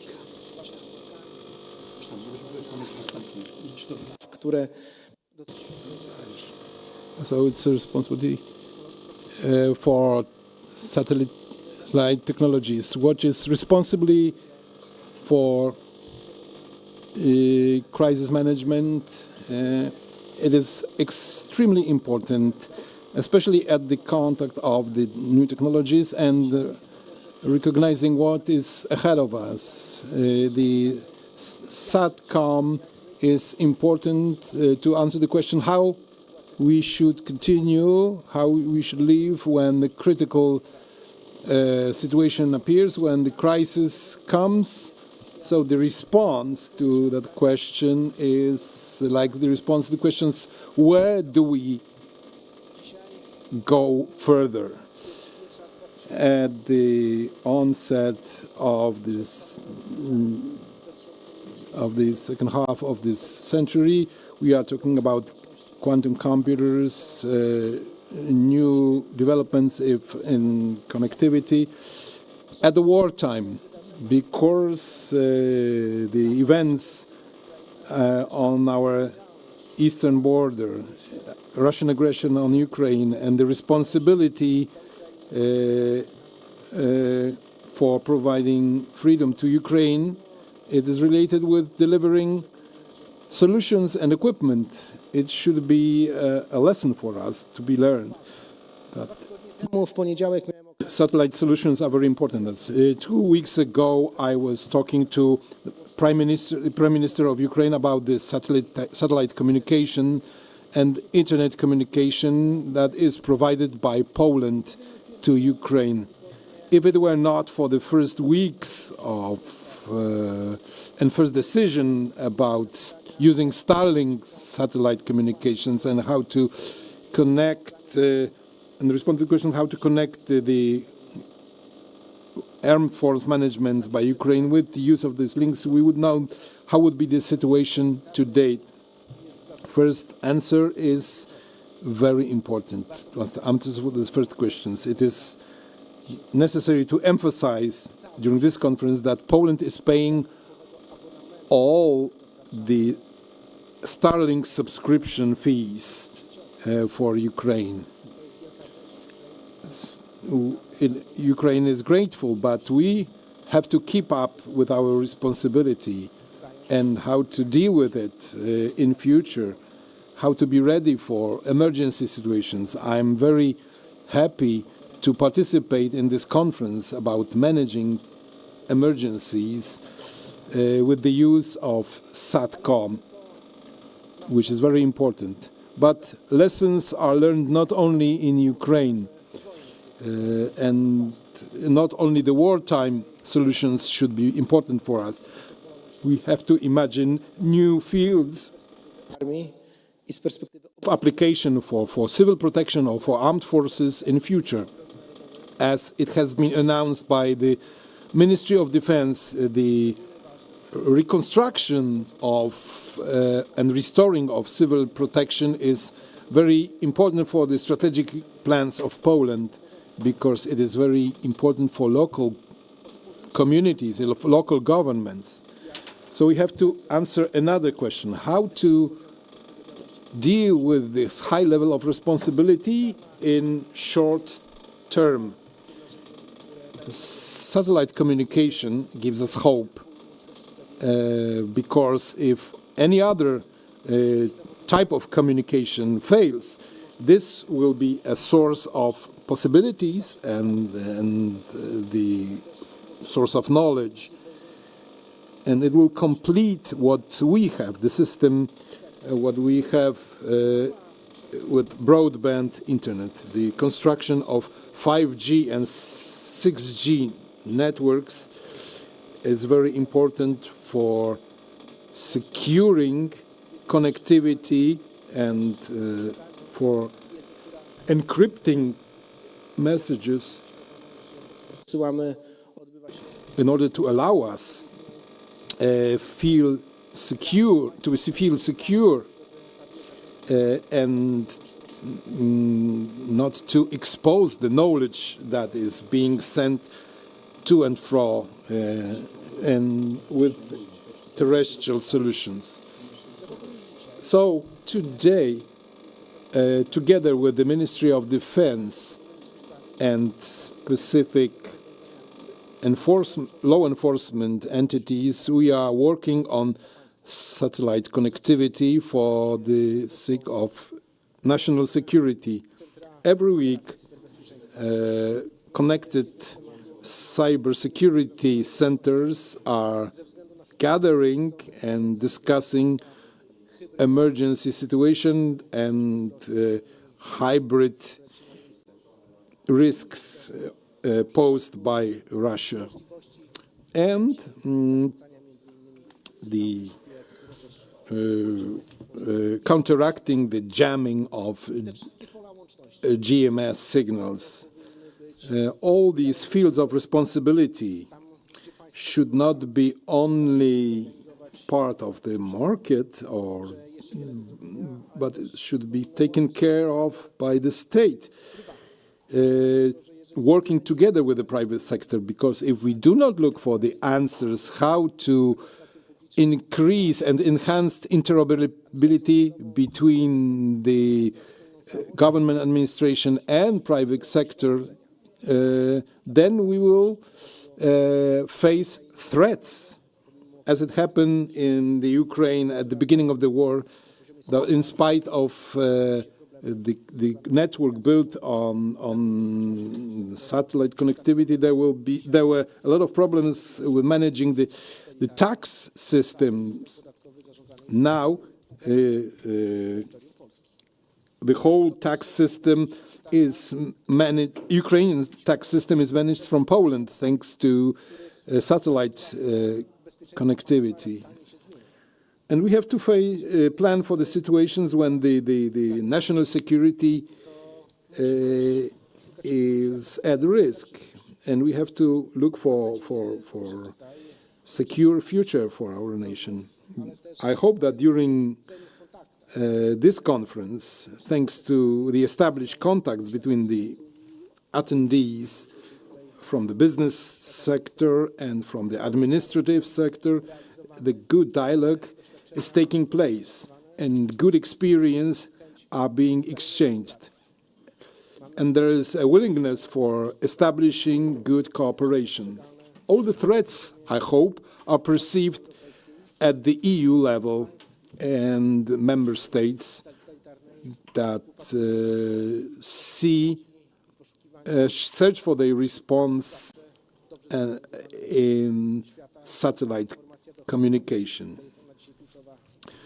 As you know, the information is crucial for governing properly the national security. I am happy to have the opportunity to take floor during this conference, and I hope that for the representatives of the government administration, it would be a fruitful forum for exchange of information about space technologies and the possibilities of their use, and it will inspire us for the future. Thank you very much for your attention, and I wish fruitful discussions, and I hope to see you on next meetings and conference about the satellite connectivity and challenges for the contemporary world that they help us to face. Thank you very much, and I invite you to a 15 minutes coffee break. Let's meet here back 11:15.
Everybody's so welcome, and I hope people are having a good time. Who plans to be here also tomorrow? Just asking, no pressure. Okay, that is a good sign, because, you know, this conference will really be full of great inspiration and practical examples when it comes to what you and your organizations could do with satellite data and how you can really apply it. So that is the main plan. But now, let us hear from the European Defense Agency, and representing them is Mr. Holger Lushow, ensuring secure satellite communication services in crisis response. Yes, great to have you.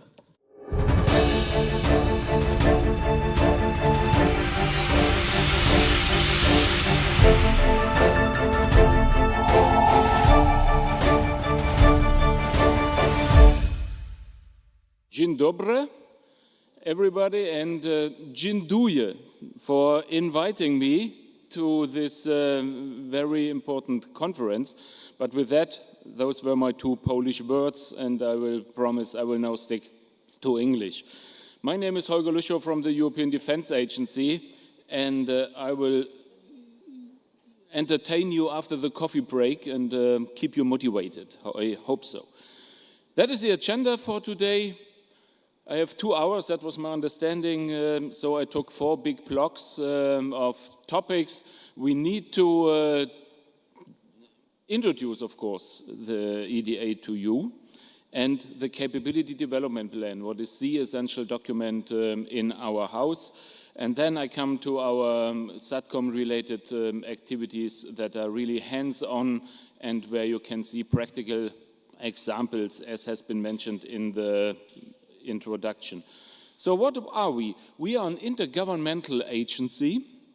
We are based in Brussels, almost 20 years old. In summer, we will celebrate our 20th birthday. And what are we doing? Our 3 main missions are, first, we prioritize requirements, needs, in order to go for capability development. We enhance and enlarge cooperation. I'm convinced that no European member state can survive alone today, and cooperation is key, not only in NATO, but also on the EU side. And we are the military interface, the eyes and the ears for our member states to other organizations, to institutions, and in particular, of course, towards that, what's going on in Brussels. That is a short overview. You don't need to learn it by heart. I come from information superiority in the capability directorate. Besides that, we have 2 more operational directorates. One is fully dedicated to research. That is also a very important element of capability development. And one is dealing with industry. So with the colleagues that bring in new technologies that could be usable for capability development. Our big boss is the High Representative of the EU for External Affairs, and our direct boss, so to speak, CEO, is a Czech diplomat called Jiří Šedivý. We are roughly 180 people, so we are a tiny agency. All EU member states participate, and we have administrative arrangements inter alia, as you can see here, with the Ukraine. And here I make already the first link to SATCOM. We are currently very busy in trying to help the Ukrainian forces and the Ukrainian government to meet their satellite communication requirements that they still have and that still evolve. Coherence is the key word.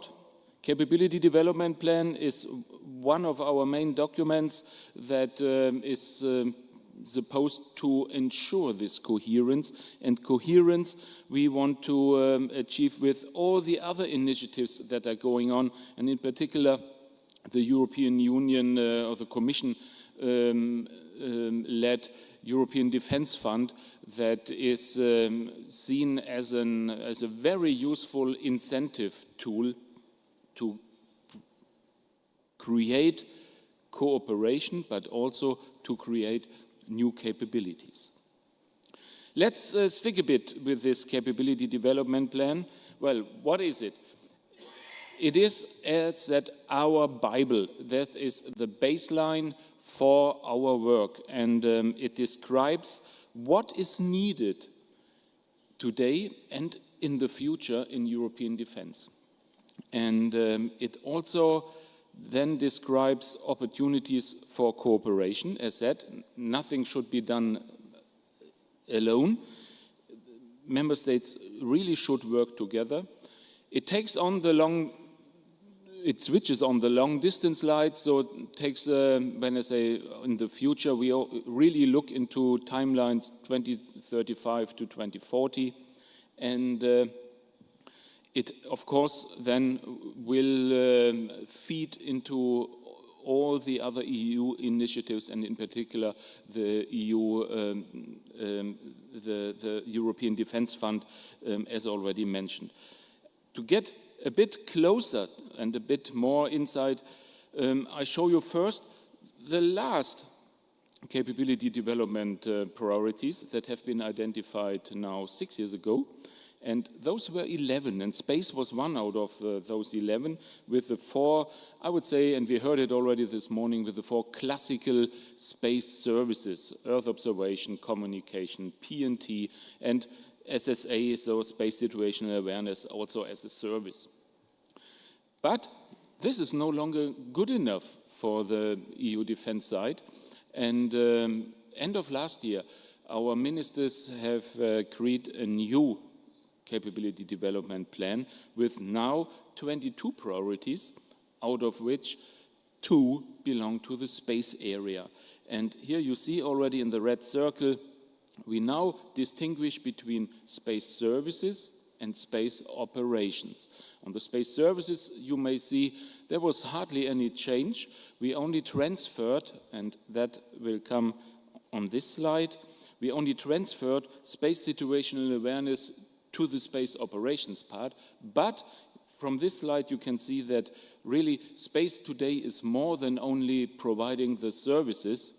Space is also about getting access to space, and space, and that was also touched upon this morning already, space is really about security and resilience and guarantee of access and making sure that the right or the necessary means are available, and in particular space resources, they are expensive and they need to be protected even in space.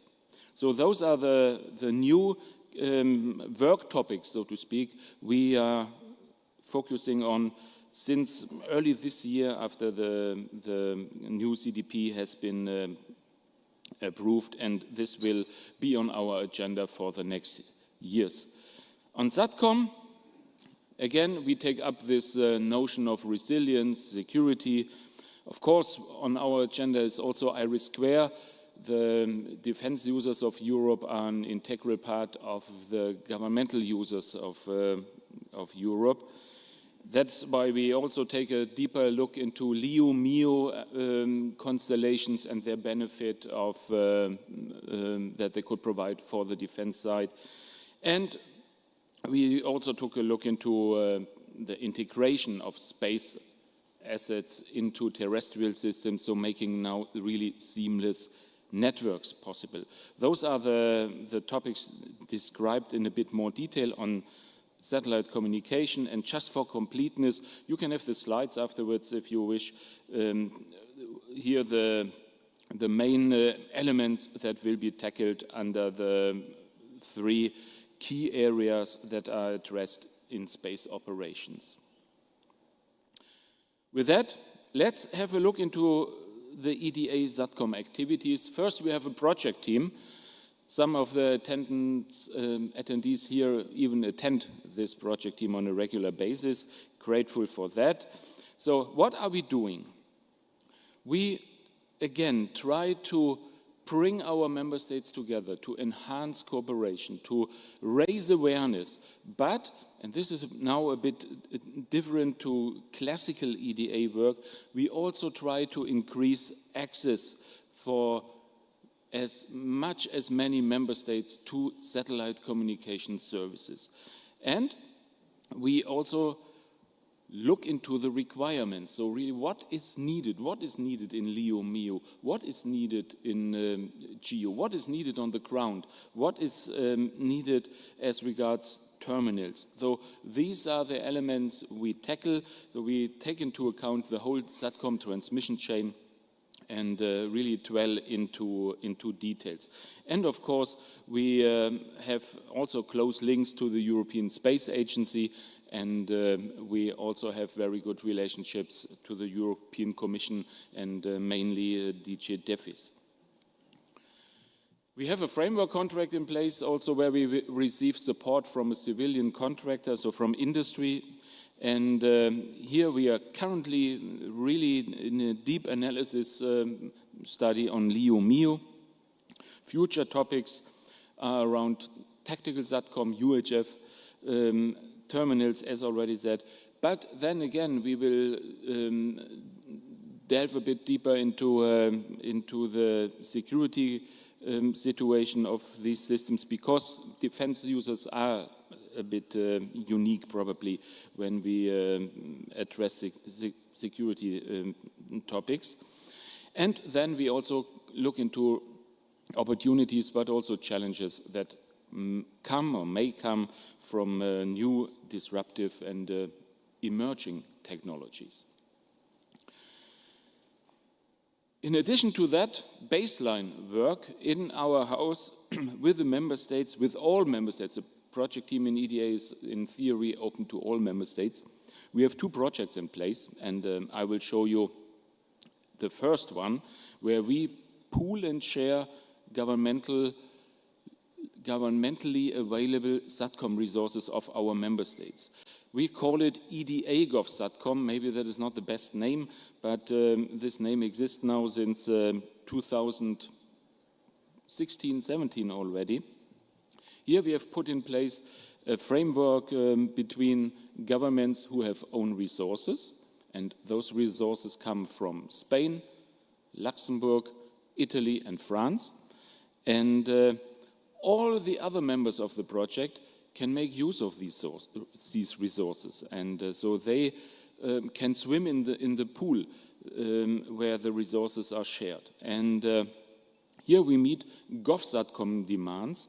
And when I say GovSatcom demands, what is a definition? Well, in our minds, the definition is any demand that needs a higher level of security, guarantee of access and resilience, so in general terms, than that what is usually available on the commercial market. So these are usually also services that are provided in specific bands, the so-called governmental bands, mainly X and the military KA band. And so this is what the aim of this project is. We do, as said, a pooling and sharing model here, and we provide the services since 2019 already, since early 19, after the formal project start was in November 18 already. Here you can see the members. Poland is a member of the project, of course, and also the European Peace Facility is a member of the project, meaning that all military missions and operations can make use and can make benefit of this project and can receive support through our construct that we have set up. Of course, it is fully coherent with the new capability plan and with the priorities that have been agreed. This is another busy slide. I don't want to stay too long. What is our role in this project? Well, we bring together the so-called supplying member states and those who have a demand. And we do the matchmaking. Any request is sent to us. It is a one-pager, even a half-pager.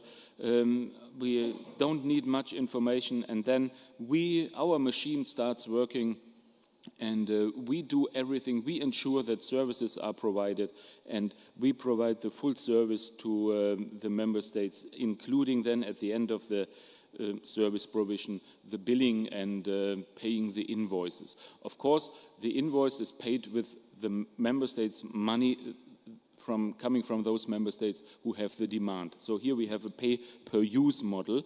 When we take a look into our service catalog, it is really not leaving anything open, in my opinion.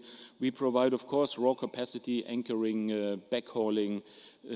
We provide terminals. We provide even more training.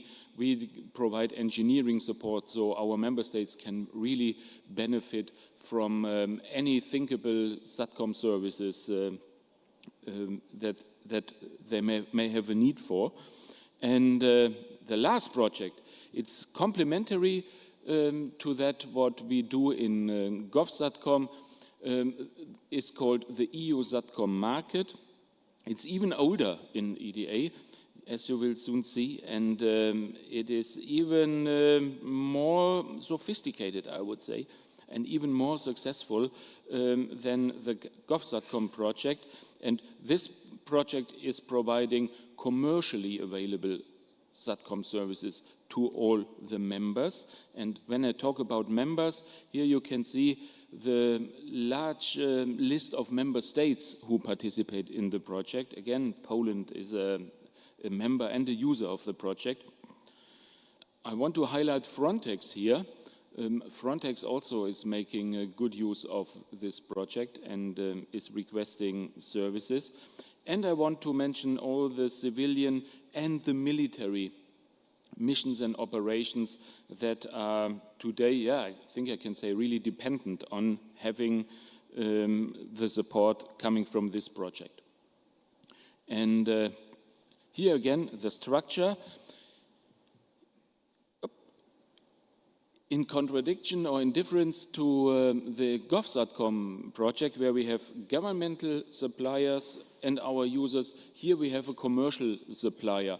We have a contract in place with one company, and it's already the fourth contract, as you can see, with one company that is providing this full portfolio of services.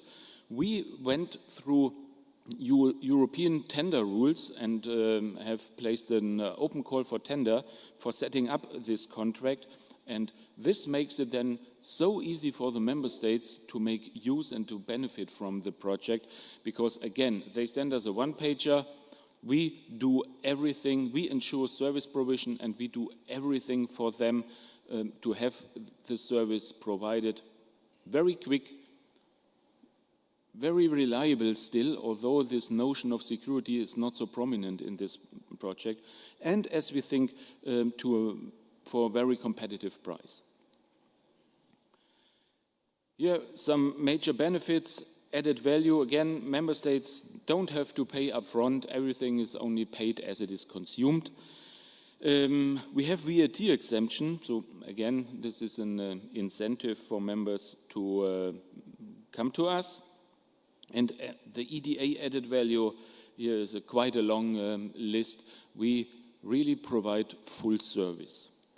With that, I come to the end of the presentation to have also some questions. Again, here the wide variety of services that we provide, and it is very similar, of course, because we are talking still about satellite communication, regardless whether it comes from a governmental resource or from a commercial resource. That is why I can be quick here. And with that, I leave the floor for questions, but thank you very much for your attention, and back to the moderator. Thank you so very much. Please come to me. So, Holger, let me take a look. Does anyone have a question? Oh, we do have a question. So, Konrad, please. Andrzej Piotrowski, I was already introducing Great to have you back. Before the break. Such a question. You are positioning yourself into the situation of offering services. And you say that you talk with the government, because it is dedicated for the government, just to, let's say, pass the message, to encourage them to build the acceptance and the needs. Why don't you think in something which is very common in commercial sector? It's a solution provider. It's much quicker way of expanding with the services, just showing what we can do. And why I put this question? Because there is, in my observation, a very unusual situation now, unusual in a negative form. We are in a pre-war situation. That means we need to provide resilience to all means of infrastructure, not necessarily just telecommunication, to pipelines, to power lines, etc. And this needs a very rapid introduction of a new services which would help governments to reconfigure, just to restructure the way in which this traditional infrastructure works. This is a knowledge which each member country will not develop in a short perspective. Yeah? That's why it may be much better to introduce it as kind of a ready-to-go solution provided on as-needed basis. So the question is, why you keep the way of offering like it was with the telecommunication maybe 20 years ago. Well, I'm exaggerating, but 10 years ago. Now you don't know what is behind. You use Facebook, you use GPT chat, yeah? And you don't know that you even need some communication. How do you use it? You take your telephone and you use it. Yeah? So that's the difference. So I guess if I understood you correctly, your intention is how would your organization adapt to the times in which we live, and these are pre-war times. So is there anything you guys do differently these days? Yes, sure. Well, first, you see the satcom market comes from 2008, and at that time there was hardly any service and hardly any demand. And now we are talking about a project that is foreseen to have over 4 years a turnover of roughly 250 million euros. So that shows already an evolution and also a development over the past years. But in particular, the war in the Ukraine has also provided us with deep insight into what is missing, what are the challenges in satcom for defense, of course, because they are our main customers. And we worked on that to overcome the challenges, of course, and we adapted, because of that, our service catalog repeatedly during the past 2 years already. So we are also very reactive with these projects. But sure, we have also new resilience technologies. We have resources that are more jamming resistant, yeah.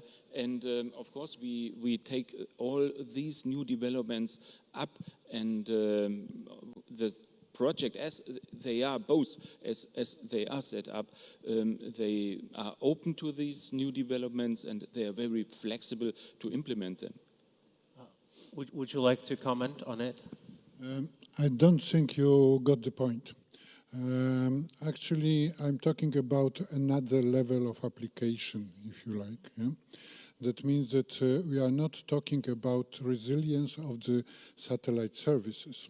If we take the example of war in Ukraine, that's a war of infrastructures.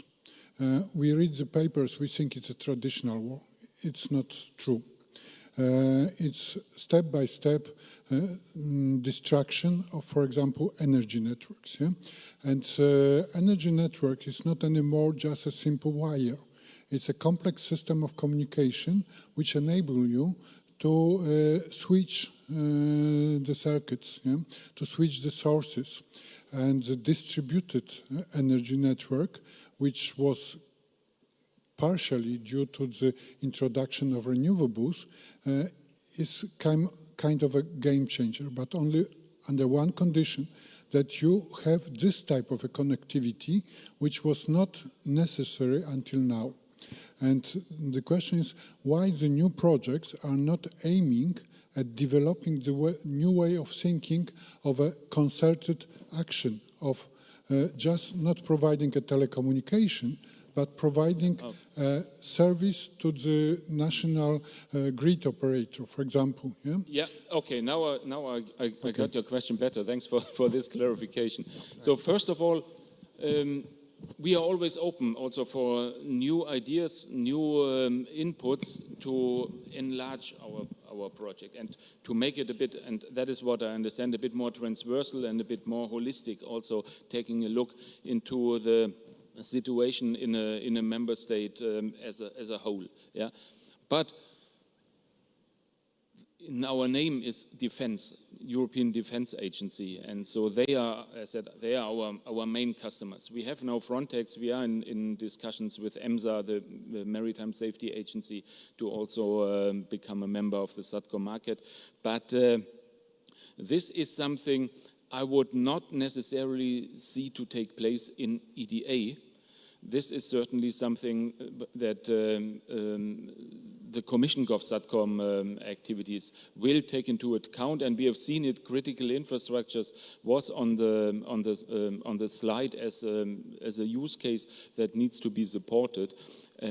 But I think in the EU arena we really have the civil military government situation, whilst in EDA we are absolutely focused and also bound to European CSDP users and our member states. And when I say member states, I mean the ministers of defense of the EU. So that is why you could not work for the elements of infrastructure?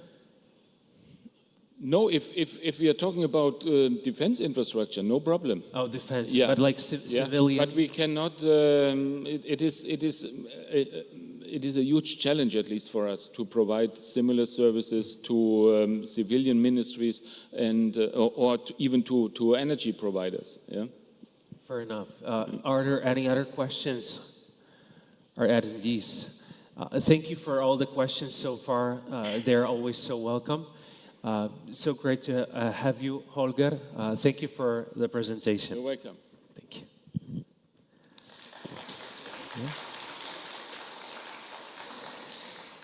And now a presentation on the importance of satellite imagery in crisis management. This is with Duarte Ohm from the Joint Research Center.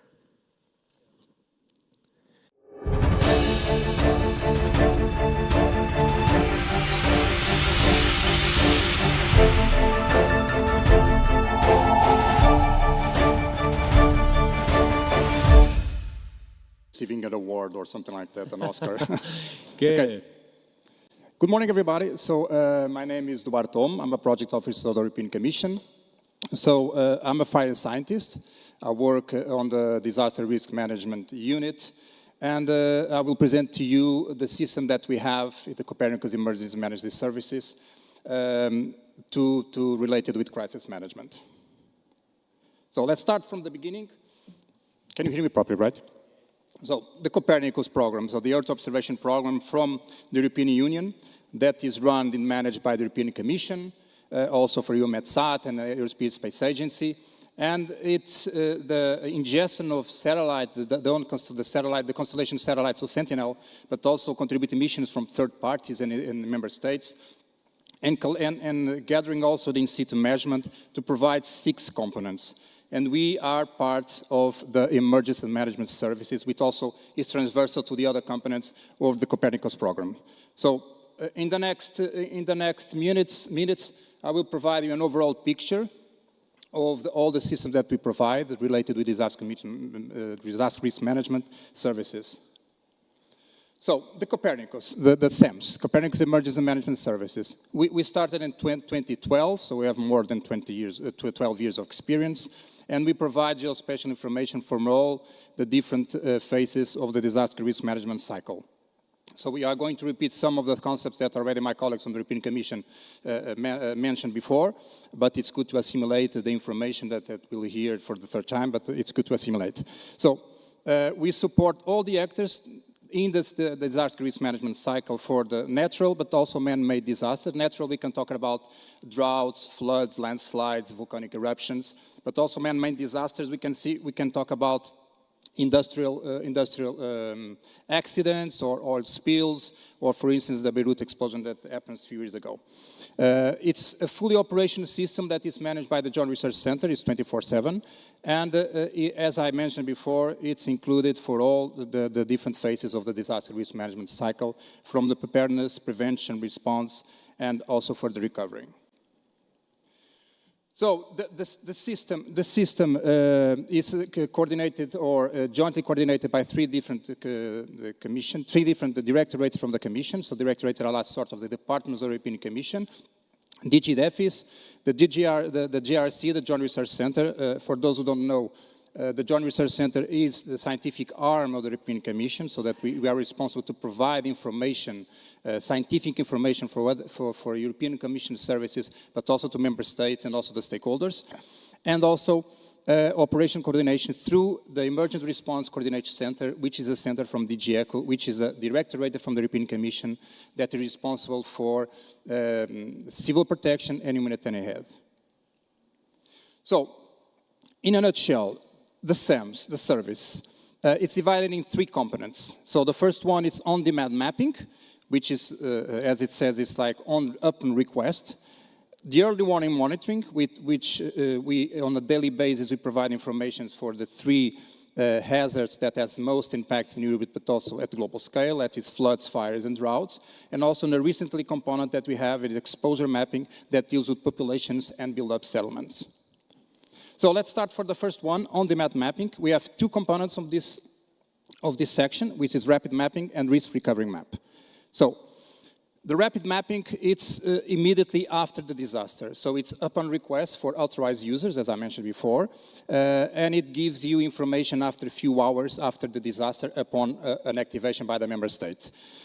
We have also the risk and recovery mapping that is basically focused on the prevention, so the pre-disaster and after disaster, so in the prevention, for instance, risk assessment, but also for the after disaster for recovery measures or suggestions or advice for recovering measures. And also we have a component which is the validation that is performed at the JRC that is going to continuously improve the quality and the quantity and the quality of the product.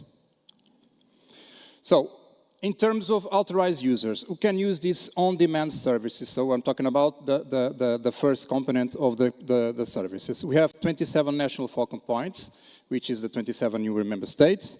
Also, we have the national focal points for the European Civil Protection Mechanism, which is the mechanism run by the DG ECHO that was mentioned before, my colleague for the European Union. That is 27 plus 10 participating states, and also European Commission services, like, for instance, the different directorates or the EU agencies, for instance, or the delegation in different countries. Also, associated users, for instance, international organizations, such, for instance, NGOs or local authorities can trigger or can activate the service, but also always coordinating with authorized users. And the general public, they can have all this kind of information through the web portal. They cannot activate, but of course, they can see the information that is depicted on the web portal. So, in a nutshell, so how does it work? So, for each authorized user, there is a sort of request form, a service request form that is provided to the RCC, which I mentioned before. It's the coordinated center that coordinates the response to the disaster inside the EU, but also outside the EU as well. And then the RCC will evaluate this request form.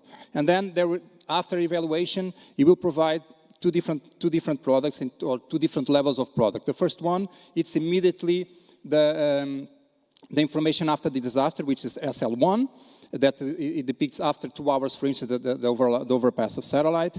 And the other one is it's when you don't have so much urgency in the response or in the information, and it takes some 1 to 5 working days to give the information. This is like a cycle. They have the quality control, and then of course they will provide information and feedback for the member states that request the service. So, how does it look like? Of course, this is just an overview. This is not always happens like this. So we have like the first estimate from, let's imagine that we have like a forest fires. We have the first estimate after 2 hours overpass of the satellite, and then we have the delineation. So the first one will be with the coarse spatial resolution satellite. The delineation will be using more satellite with high resolution, and then we're going to have like several delineation and monitoring through the following days until we have a grading as well as sort of the sort of severity of the danger. It's cross information, for instance, with people and how many people were affected or the build-up were affected. And then, of course, after 4 hours, we have the first situation report that is sent to the member state. This is the look of the viewer, so everybody is free access. Everybody can access to the data, and each one of you can see each one of the codes are one event that was requested support for the Commission. And if you click each one of them, you will see a lot of information, maps, and shape file, information, raster files. So everything is public.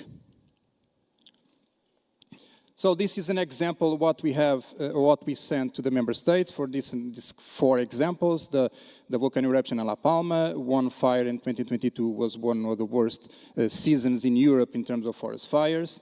In 2023, the biggest fire ever recorded in our system, which is the Alexandropolis fire. And of course, the recent floods in Rio Grande do Sul in Brazil. So let's give an example. How does it work? And I took this example because I'm a fire scientist, so it's the work that I do.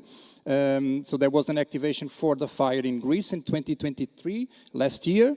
As I mentioned before, was burned like 96,000 hectares. So it's the biggest fire ever recorded since 2000 in our system.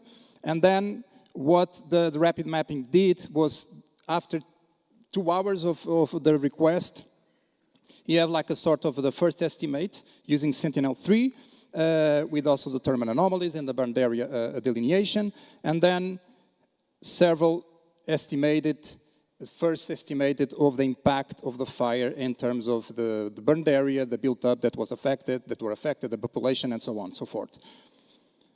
And the continuous monitoring and continuous feedback to the member states, in this case Greece, to provide them information about the event.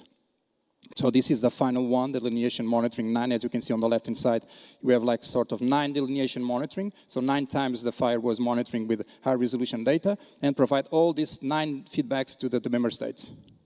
And of course, at the end, we have, again, what was affected in land use, in this case, the example, what kind of land cover was affected by the fire. Here is the page of where you can get the information. It's public.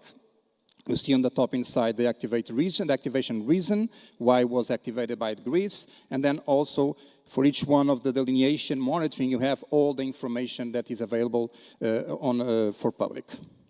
And here is the first one, and you can see the last one, information that was provided to the member state. And of course, we provide also reports and situation reports for this specific event.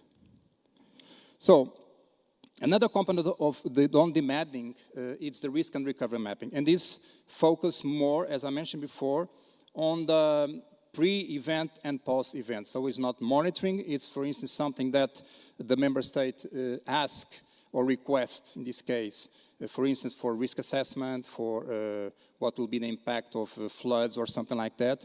And then, of course, will be after the event. Of course, they can request something that, for instance, what will be the suggestion from the European Commission to recover after some event, for instance, or wildfires or the landslides and so on. This is an example, for instance, and I think this example was shown by my colleague from the European Commission for the flood risk assessment in the Burundi. And these are the maps that are provided for the member states. Of course, this is not as the request on on-demand mapping for the rapid mapping, because it's not immediately after the event, of course, because it's a pre-event, so it takes more days to provide information to the member states. For you to have an idea of the activations for these services since 2012 up to 2023, you can see that the activations are not only focused on Europe, but also across the globe. And you can see on the left-hand side on the top left, you can see the histogram that the total number of rapid mapping activations was around 668 activations with a total of almost 7,000 products. And of course, floods and wildfires were the biggest, events that were requested as some support. Let's go to the component the second component of the Copernicus Emergency Management Service, which is the early warning and monitoring. And these are divided in three hazards: the droughts, forest fires, and floods. Let's start with the droughts. The droughts, we have two systems, the European one and the global one, and provides monitoring of drought-related information and all the key indicators, for instance, as the soil moisture, the precipitation anomalies, and the vegetation stress, to assess the meteorological, the hydrological, or the agricultural droughts. They also provide update and analytic reports upon request as well. And all of this information is full available.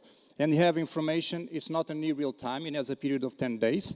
But all the key indicators of the droughts, or all the variables that they put in the system are free access. And here you can see on the left side the global one, and on the right side you have the European Drought Observatory. These are the key indicators that they are at free access, and then they are updated on a period of 10 days.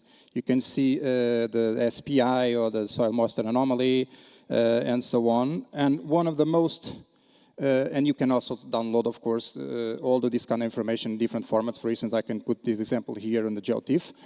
But one of the most important ones, and the most used ones for the member states, is the combined drought indicator. And this combines information on the previous 10 days, so it's not on a daily basis. For SPI, it's a combination of SPI, the Standard Precipitation Index, the soil moisture anomaly, and the vegetation. This kind of information is full-based satellite information from MODIS. And also Sentinel-2, of course. Another product that is quite used at the global scale, so we are jumping from the European one to the global one, is the risk of drought impacts for agriculture. And this is, as you can see on the right-hand side, you have the formula from the risk. Of course, this is a multiplication between the hazard, and the hazard is, as you can see here, it's the three components that I mentioned before: the precipitation, the anomalies of soil moisture, and also the vegetation. And of course, it's multiplied by the exposure and vulnerability. That is a product also that I mentioned before. It's a recent component of the Copernicus Emergency Management Services. Let's jump to fires, and you probably will see a different tone in my voice because it's my passion, so it's fire is where I work. So we have Affaits, it's the European Forest Fire Information System. We are the focal point of forest fires in Europe. We provide, on a daily basis, fire monitoring and fire information for all the member states. We are now a group of 43 countries. It's expert groups of forest fires that we meet before and after the fire season, when we learn some experience, we learn knowledge, we share knowledge, we provide information for all the member states and all the part of the expert groups of forest fires. And we cover and we provide information and support in all the different phases of the fire cycle, and you can see on the right-hand side. On the left-hand side, you see 6 products that we provide. We provide a viewer. On a daily basis, we map the burned areas twice a day. It's human supervised, so it's really accurate. We have a stats portal that we provide information on a weekly basis for all the countries in the world. And we have climatic information on the long-term fire weather forecast, and also we have the wildfire risk assessment. It's the first pan-European risk assessment that exists, and we provide information about the fire risk. Here you can see what I mentioned before, but you can see on the right inside some of an example of the viewer, when you see some burned area, and also thermal anomalies depicted from MODIS and VIRS. We have 8 overpasses, so we have 2 sensors, 4 satellites twice a day. We have 8 overpasses, so we have information 8 times a day for thermal anomalies, so active white hotspots, and twice a day we have the burned area that is used also not only for the member state, but also European Commission services, namely DG ECHO, which is feeding also the UCPM, which is the Union Civil Protection Mechanism. And here on the right-hand side, you can see also the fire danger, which is the meteorological index, the fire danger forecast. We forecast up to 9 days, but this is just meteorological, so this is based on temperature, precipitation, wind, and relative humidity. And it gives you impact, what will be the fire behavior and fire spread if you have an ignition. So we don't forecast fires because it's completely stochastic information, but we forecast the fire weather, let's say. And here, of course, we have on the right-hand side, you can see the reports. We provide an annual report, and this annual report, it's information from Affaits system, but also from the member states. We compile. It's very well disseminated and really high cited. The report. It's used by all the member states in Europe. And let's jump now to the floods. So floods. It's a combination of the satellite information to special for model setup, but also hydrological modeling, meteorological, and also in-situ measurements. You have also, as we have in droughts and also in fires, I didn't mention fires because we have a global one, but it's not still under Copernicus Emergency Management Services. But as we have in droughts, we have also an European one and a global one. This is a little bit different because for the European one, they do forecast the flood forecasting, and there was some discussion in the before the coffee break about the floods forecast. They provide floods forecast, but only for FS partners. FS partners are again authorized users in this case under the floods team at the GRC, and because they want to concentrate information only for the authorized users, and then will be in charge of the authorized users for each country to disseminate through their national channels. And of course, all this kind of information, reporting points, notification system, up to 9 days, up to 10 days, if I'm not wrong, it's provided to that FS partners. And these are the web page when you can at least learn how to become an FS partner. We have also the global one, and the global one is different. The resolution is much coarser, so it's around 5 kilometers instead of the European, it's 1.6 kilometers. But differently from the European, this is completely full access. So this is free access. So they provide also information about floods up to the forecast as well, but the resolution not so accurate as the European one. And this is an example on the right-hand side, for instance, for the Rio Grande do Sul, this here. And you can see, for instance, that provide the reporting points. And each reporting points, if you click it, you see a lot of information about hydrological models. And also you have a rapid inundation map with a grading to see if it's severe or not. And this information is public. And a recent one, it's the global flood monitoring, which is incorporated in the global one, which is based on Sentinel-1 SAR. It's completely automatic. It's based on the three flood algorithm detection, but it's not related with any kind of activation or request. It's completely automatic. The last component, it's the exposure mapping, as I mentioned before. So this is recent one. This is not early warning. This is a static information. And it gives you information about the population, but also the build-up areas. And this, again, the equation of the risk, and gives you all the information that is transversal to all the different components of the Copernicus Emergency Management Services. They use this information to, for instance, in terms of fires, to assess the severity of the fire, if it affected people or not, and then to establish some criteria to give to DG ECHO to try to prioritize the error means or something like that according with the severity of the fire. And is some examples of the evolution of the products and the temporal evolution of the products. And here are more or less the data that they use for this kind of products. They use Landsat, Sentinel-1, Sentinel-2, census data. And all this information also is free available. You can download it from our website and so on. And this is the impact of the SAMs in the media. You can see on the left-hand side for 2023, wildfires, of course. Wildfires are the most, let's say, cited hazard in SAMs, especially in 2023, but also in 2022 as well. And I guess it's now I have the last one.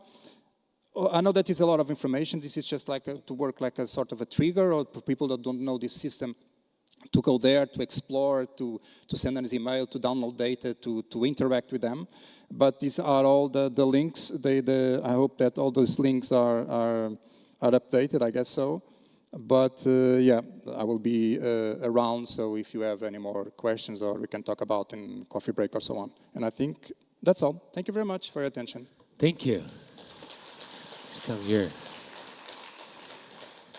So let me check if there are some questions from our attendees. And we right now have our first question from our frequent contributor, which is always welcome. Anyone on that side? Okay, if you change your mind, you're welcome. Hello. Hello. Katarzyna Dąbrowska-Zielińska, Institute of Geodesy and Cartography. We cooperate with ESA for 10 years or more. And we do the monitoring of drought in Poland. Now, exactly, there is the highest drought that have ever been since 20 years. Comparing even to 2023, because 2023 was later the lack of water. Now in Poland, it's a severe drought, and I couldn't see it in EDO, that almost the whole Poland agriculture area is affected by drought. There is also severe fires in the forests, and even it's forbidden to get into the forest at the moment. So I don't want to point out, oh, we have other system, there is something else, and we always verify this data. But it should be kind of cooperation between the country, which has also in situ measurements and observations, with, for instance, EDO, or with the Affaits, with the fires, etc. Because we do the same kind of work, but I think it's better, you know, that for our management of the country. So that could be good if it is pointed out, kind of cooperation, but even in such programs as EDO or others related to crisis situation. Because crisis situation is now, and it has to be mitigation and done something about it. So that's why it's very important to have actual data and do something about it. Right. Yeah. Thank you. Yeah, thank you for your comment. Yeah, in fact, the SAM's services are a sort of a complement to the national systems. I can talk about fires, because droughts, I'm not expert in droughts, but fires, we are, as I mentioned before, we have an expert group of forest fires, which Poland is part of, and we are collaborating now with them exactly on this, on try to complement and try to ingest in our system, in EFI system, information from national authorities. But the problem is that our system should be standardized information, so should be compared among each country. And usually countries have different approaches for different kind of hazards. For instance, for fires, Poland is approaching in a different way, for instance, from France, and so on. They consider different fires, a different definition of fires, and sometimes it's really difficult to have like standardized information to complement all this kind of different information from these member states. But it's something that we are working on. So a challenge towards this would be to have a more unified understanding of certain phenomena?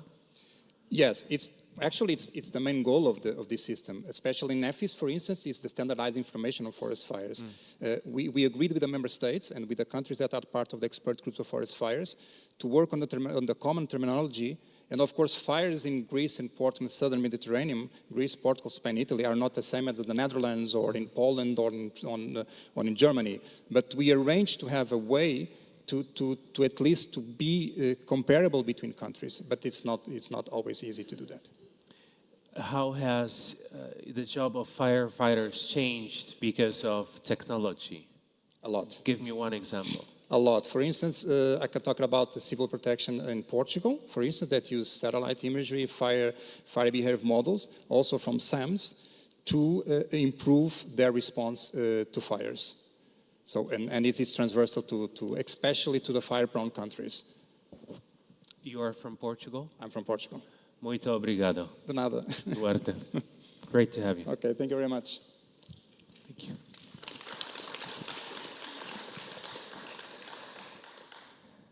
Head of Civil Security from Space Program Office, Rapid and Resilient Crisis Response Accelerator Lead. This is Christopher Topping from European Space Agency, our great partner. Great to have him. And please put your hands together for him.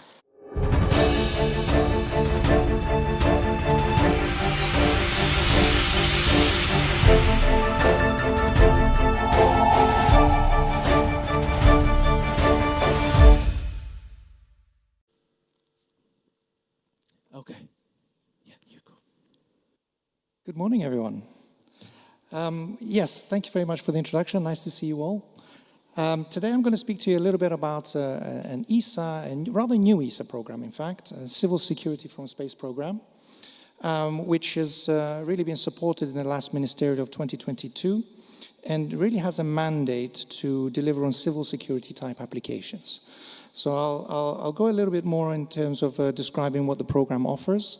And in fact, here, the idea is to go a little bit more in depth, because ESA is an innovation house, let's say. We build things, we do things. So here, of course, I have the pleasure of presenting to you exactly what we have in mind.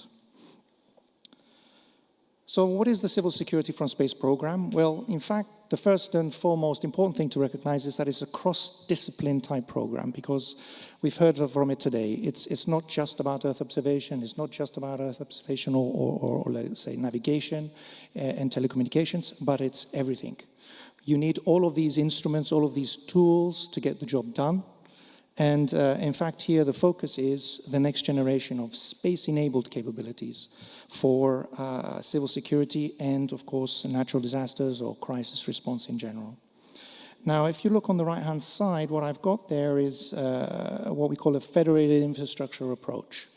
When we say federated, because we expect to be collaborating on this. We've heard already today, there's lots of developments out there, there's lots of solutions out there, lots of satellites, a lot of systems and services, but it's fragmented. The user community, let's say, which is involved in this domain, doesn't necessarily have space accessible to them in the way that we want them to have access to space. So this is where some innovation comes in place, and really this mandate to bring it all together in a way that offers what the public users need, and international organizations and all of the actors that are really participants to this. So when I say partnering, I really do mean it. On the right-hand side, you can actually see that we're talking about international organizations that are really actors in this domain. We are working with them very closely to try and get them to adopt what we're doing. This is, again, we're doing it for a purpose. This is not development for the sake of development. We want the use of space. So we're working with them very closely in partnering, understanding their user needs, delivering needs for them. Of course, with the solution providers.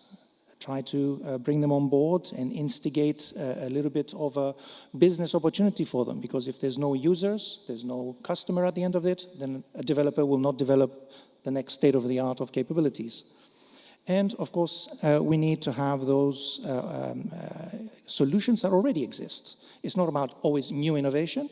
There's already new solutions, and we're talking about collaborating missions. So we are looking at or contributing missions or collaborating missions, the ones that really have the satellite connectivity, they have the Earth observation satellites already. It's like, how can we really turn it around very, very quickly and make it useful for this community of actors? And of course, the focus is, in many cases, there are some important drivers into the solutions that we are looking for. We're looking to reduce the impact of crisis, so we're looking to act swiftly. We're looking to recover swiftly. All of these put pressure on, let's say, the type of systems and solutions that are needed. And here, we really try to focus on these in particular for this program. And there are many, many use cases under the umbrella of civil security and crisis. We've heard a few of them today, for example, the floods and fires and geopolitical ones and cybersecurity vulnerabilities and infrastructure monitoring. All of these fall under, let's say, the interests of the civil security program and what we develop. But importantly to note, and I've heard it a little bit earlier today, and it's good referring to it, it's European problem, let's say, European solutions to global problems. So it's not just about how can Europe make use of what we're doing, but also how can the international community make use of the solutions that have been developed, because ultimately we're looking at European solutions, which means there are export opportunities to the rest of the world in terms of capabilities from Europe. But it does need for us to mobilize various stakeholders. Of course, there's the commercial interest for the industries. There's the national priorities, and we do understand that there's interest in various, the focus, let's say, of different member states is different, so we need to look at that specifically. And we also, of course, need to have this kind of political will to adopt the solutions and make use of them. So all of these are the dynamics that we have to sort of resolve as part of this civil security program, and we've already been active at this for the last 2 years. So what you're seeing here is actually the future, right? This is where we want to be. This is what we don't have today. We have a lot of the ingredients to this. So you can actually see that there's Earth observation satellites, there's the Galileo satellites, there's satcom solutions, there's, of course, ground infrastructure. All of these ingredients exist, but they're not unified. They're not brought together into a setup where the actors in this domain can really say, I have access to space. I can go into a room and I have what I need. I can have the applications that are focused to my interests, and I can actually even develop custom solutions, and I can be autonomous in the way I operate this. This is not an infrastructure that we're suggesting here that is actually run by anyone. It's a federation of capabilities. Everybody is the master of their own little world, let's say, in terms of the piece of the solution they have and how they want to manage that.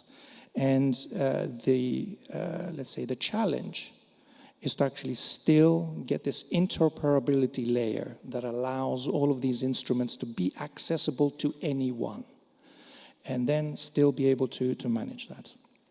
And there are some important elements to that in terms of, yes, it needs to be secure. The types of use cases we're dealing with here demands it. We are looking at a smart. It's complicated. There's a lot. There's a lot of data. There's a lot of moving parts. There's a lot of ingredients to this. So, of course, it needs to be smart because there's a level of intelligence that's needed to be embedded into the system to allow efficient operations. And, of course, we talked about the responsiveness part. If we want to be reactive, if we want the data tomorrow or the day after or 5 minutes from now, it needs to be possible, and it needs to be everywhere. The data needs to be available everywhere at any time. So there's a lot of important drivers here to this solution, and we're already embarked in looking at solutions to this. And here are some of the important elements. Let's try to simplify a little bit the landscape of what we're trying to do. In the bottom part of this diagram, you will see we're talking about capturing data. And data comes from many, many sources. We'll talk about Earth observation data, simulators, digital twins, IoT sensory information. The data is abundant. But again, as I fragmented, it's everywhere, of course, but we need to be able to have access to it. But data is nice, information is better. The users need information. It needs to be processed and to be transformed. And this is where, of course, we heard also today, what's the role of AI in this? Well, here, of course, it's mandatory to have a certain level of smartness in how the data is processed efficiently, because it's just a lot. And you need to extract the information you need. So the engines there, of course, the ability to process it, and finally, in the end, is reaching the user. And this is probably one of the most important steps. At the moment, this is the biggest issue. The information, the capability is not reaching the end users. And when we say users, you can be an operator or service provider. That's one end user of the system. But then there's the end user, which is the fireman in the field, the border management entity, or the law enforcement entity, the crisis actor, the emergency responder. These are the end users. How do they get access to information? What instruments, what capabilities do they have? What wearables, what digital technologies do they host that actually has all the information they need in the way it should be presented to them? And where do they get, who manages this information? Where does it come from? That's one of the biggest challenges. And in fact, this is one of the major pillars that is being resolved as part of the civil security program.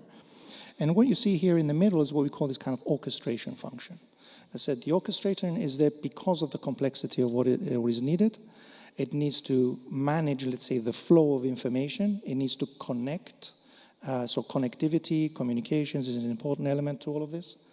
But importantly, it is still an autonomous capability. The orchestrator is not a central brain of this solution, this visionary solution we talked about. There are many, many orchestrators, and all of the orchestrators talk to each other, and they can all share resources. So even though you may have an Earth observation satellite that is supported by an orchestrator or a platform that provides access to this satellite, another orchestrator can actually request data from that satellite.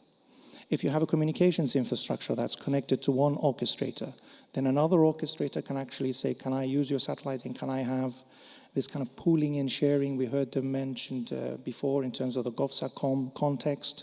This kind of booking.com type service where you can go in and you say, I'm on a system and I know there's lots of resources out there and I need data from X satellite, I need connectivity from Y satellite, I need data processing capabilities from X facility.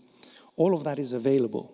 And this is what we say providing access to space is the most important ingredient, because the users at the moment don't have access to space. They know it exists, it's there, it's fragmented, but it's not on their doorstep and is not readily available. So what we're trying to do as a central and very important component to the what we call the Serenity network, the pretty picture I showed earlier with all the satellites, we call that Serenity, is to provide access to the users ultimately. And here you can actually see some of the ingredients of that solution. So you have AI factories, for example, that can process. You have innovation clusters that you might want to innovate new technologies. And importantly, one of the central parts there that you'll notice call these kind of national crisis centers. So these are the end user operators that I was referring to, that you can have your own environment to operate your part of your infrastructure, but also decide to share some of the capabilities you have, in particular if you have satellites and you have data, and that's the same for others. So there's a community element here in where the centers can have access to information from other centers. And this network of solutions is really what we're suggesting here is the way forward, because for civil security cases we mentioned, it's all about having access to as much information as possible for the particular use case you need. And you never know what you're going to need tomorrow, and you're not going to have all of the instruments yourself. It's fine if you have one satellite, but you might need 10 satellites in order to get the right revisit times of the data you need. Or you don't have enough satellites around, in the region of interest for connectivity solutions, but somebody else does.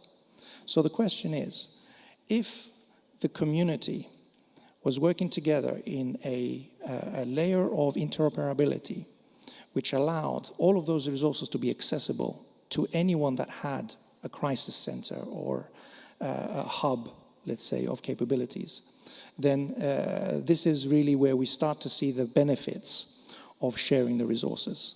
It's not just about data, but really tasking satellites. I need a connectivity between A and B now because my crisis is now. Which satellite can offer it? What data do I need? I need data from 5 minutes ago, over the oceans, over a forest, there's a flood, I need this information. Where is it coming from? Which satellite has access to it? Where does it come from? If the community of owners of these systems are working together in this unified approach, then the data and access to those solutions can be made available. And here's what we're starting with. So I tu właśnie zaczyna. we have some hubs that we're discussing that we want to see in various member states. These are just examples, for example, of a few that could be. Firmly, however, Poland has already decided strategic positioning to have a few hubs of this nature in Poland, in particular in these kind of crisis centers, where the capabilities to have access to space is readily available to a community of actors for, of course, future operations, but also for training purposes, learning how to use this space capabilities. And this is already something under discussion. And important to recognize here that hubs are customized to the capabilities you need. A hub in one country has a focus on certain use cases, a hub in another country has a focus on different use cases. The data it needs, the systems it integrates to are different, but it's a backbone capability that exists there and can scale. So you can start with something, you can customize it, you can grow it, and you can be autonomous in how you operate it. You decide what you share in terms of capabilities, you decide in terms of what you have access to. And it does leverage, let's say, on these contexts of collaborative missions. Collaborating meaning that if somebody does have a satellite, that these hubs give access to it, again, depending on the interest of the partners. There are some projects underway. We're doing this already, and we're applying it to a bunch of use cases, wildfires and floods and maritime safety, etc. These are, of course, prominent use cases that we all recognize today as crisis situations that need to be addressed. And we have projects with a number of partners who are looking at solutions and demonstrating those in the very short term. In the next year, we have outcomes of these developments. And, of course, looking to shape out of these some of these hub solutions. An example, for instance, of a project is one we call Smart Connect. It's all about connectivity of different elements together. We talked about already having access to space, even ground capabilities, having access to users, having secure connectivity solutions. All of the ingredients are there, the operational environment, the visualization of the data and the information that's needed. This is all part of just one of the projects that we're running as an example. Another one is called Cosmos Project, and also very relevant to Poland. It's a Polish company here involved, and you might want to speak to Jeffrey later on. And here, of course, again, looking at serving quite a comprehensive suite of solutions in the future, using satellites combined with HAPS solutions and having a complete situation awareness of using these assets. And again, embedding that capability into the Polish hubs, so these capabilities are accessible to the end user community. Some of the partners we're talking to, and I said this is quite an important one because at the end of the day we're doing something for a purpose. And this is a community of international organizations that are actors in the domain of civil security and crisis response. There's no point us trying to do any of this if they are not on board and we're not addressing their user needs. And this is an important stakeholder partner list because at the end of the day, they are the ones that will bring value in terms of the market opportunity for the industry that's developing the solutions. There's always this loop needs to be closed. Industry is not going to mobilize on solutions. ESA is not going to support them to develop anything unless there's a customer on the end and there's a strong need for what is being developed. So this loop is being closed as well with these partners as a catalyst. And we talked about collaborating missions. Collaborating missions are ones that are essentially a part of the puzzle. The puzzle is rather big. There's a lot of ingredients.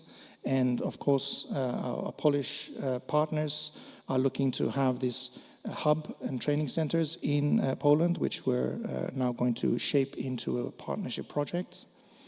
There are Earth observation satellites that are being developed by the Polish community as well. And the idea is that how can they be part of the solution, and again, that information and that data being accessible for civil security cases. We have other partners in Spain and Portugal and the UK, which are bringing their capabilities. The Atlantic Constellation, for example, is an example of satellites that will be integrated into the Serenity system, a system that is really going to bring value.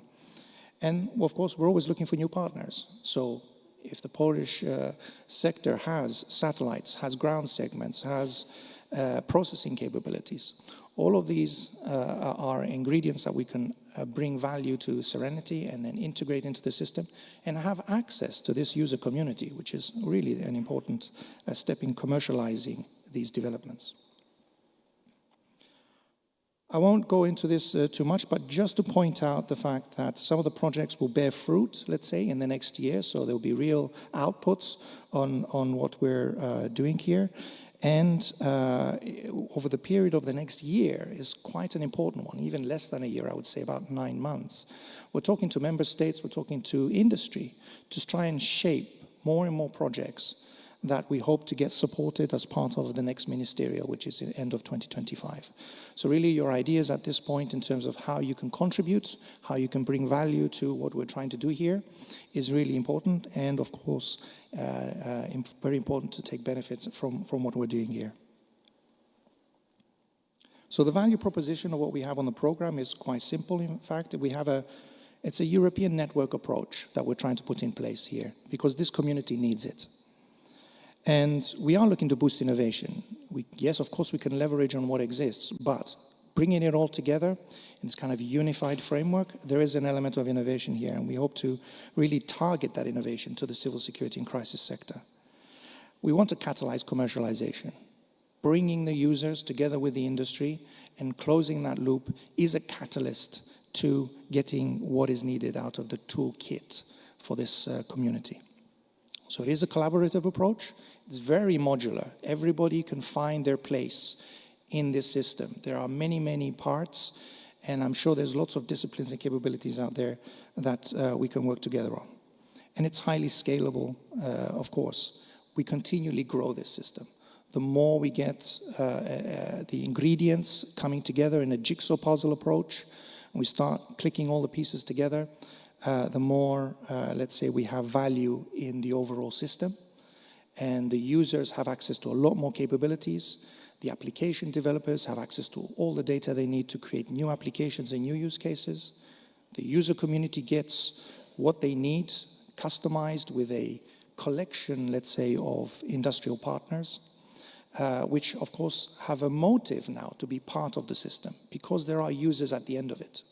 So really there is this closing the gap there is important. So we are seeking for partners. And finally, just to say that we, of course, at the agency work in a call approach. We do have programmatic framework. Please reach out to me. Happy to discuss with you your projects, your ideas, partnering, developing solutions, and take it from there. So thank you very much. Okay. Okay, so we can be here. Christopher Topping, thank you very much. How about questions? This is the signal that I'm going to read. I don't see it coming just yet. So, Christopher, how would you explain Serenity to a 7-year-old? Well, how do I explain Serenity? It's a difficult problem, and that's why it hasn't been solved. It is a difficult problem. Yes, I mean, bringing together all of these stakeholders, all of these solutions together is really a problem statement, let's say, that's trying to be resolved with the civil security program. So if it was easy, it would have already been done, right? I mean, this is the point. But if I were to explain what Serenity is, it's a community of partners, of space-enabled capability partners, right? So they have satellites, they have ground segments, they have capabilities that could be leveraged for civil security applications. And at the moment, it's very difficult. If you get any small SME, for example, knocking on the door of the UN and tell them, I've got a very nice product for you. Who's knocking? The SME, the small, medium enterprise, Okay. for instance, that might have a very nice solution. And they might be targeting it to their local community, let's say, stakeholder. Right. The question is that, well, how can we boost that opportunity? Why isn't everybody using it? Why isn't the UN organizations using it? Why isn't the World Food Programme using this capability, for example, if it's so useful? There's a barrier to entry there. And what we're looking at Serenity is create the technical solution that allows the end user community to have access to space, and then this platform, let's say, of capabilities to be offered by industry. So it's really connecting the solutions to the users. Right. You guys are the networkers out there. You help bring demand closer to supply. Exactly, and there is a technical barrier to that. It's not so much as introducing two communities together, because there needs to be a catalyst, let's say, of development to develop the building blocks, the bridging logic that's going to get the Earth observation satellite and the navigation satellite and the telecom system together, pull together the application that's needed, and then make that in a generic way that anybody can develop a solution compatible with the Serenity system. And then if it's compatible with it, then of course it breaks certain barriers to entry. Because a user can say, I have a catalog now of solutions. I don't just have one solution because I've custom built a solution with someone. I can have access to a series of communication satellites, a series of Earth observation missions, and new applications. So it's really about bringing it all together. Anyone here interested in Serenity, becoming part of it? Potentially? Oh, I see at least two hands. Would you please approach the lady over there? I'm curious about what your use case could be. Hi. Hello. I'm working for the Belgian government, so I already know the Serenity system, and we are already partnering with ESA. So What do you guys do? Yeah, we, as a Belgian Science Policy Office, we decided to put 10 million euros on the table at the previous ministerial in 2022. And this money is being used with ESA for the actors in Belgium to co-found activities that can contribute to the Serenity network. Can you give a practical example of what it is? There was a nice slide of Christopher that showed Epic Blue. Epic Blue is a Belgian company that allows you to localize not only your team, but also your material when you need to act on a crisis terrain. And then they are taking part in two consortiums, which have different end users. Some of them are Portuguese firefighters. Some of them are Spanish actors. We also have Belgian entities. So taking part in those two consortium, Safe Place and Smart Connect, they are able to reach out to end users to tailor their products and to gain some market. Right. So for this, they are allowed by us to get some co-funding from ESA. Okay. Thank you. So how did Belgians benefit from it? How? It will, first of all, bring return on investment for our companies. Right. Companies are also working with academia, also with some association, and it also helps structure the community for crisis management. Wonderful. Thank you. So I imagine you recognize the lady? Absolutely, yes. And again, I only brought an example of a couple of projects, but there are many more. And of course, Belgium is a very important stakeholder in what we're doing here. And there are lots of solutions from Belgium. Again, the different ingredients, the Earth observation part, the navigation elements, the communications element.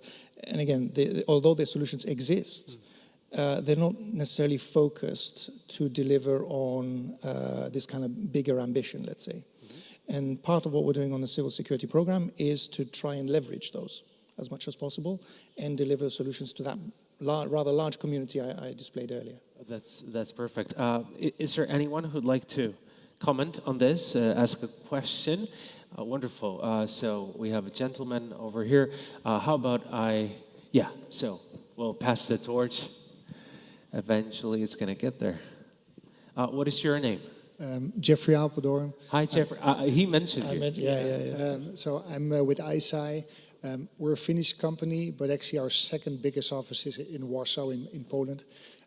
So we were happy to be the first project under the CSS program, which we, of course, loved.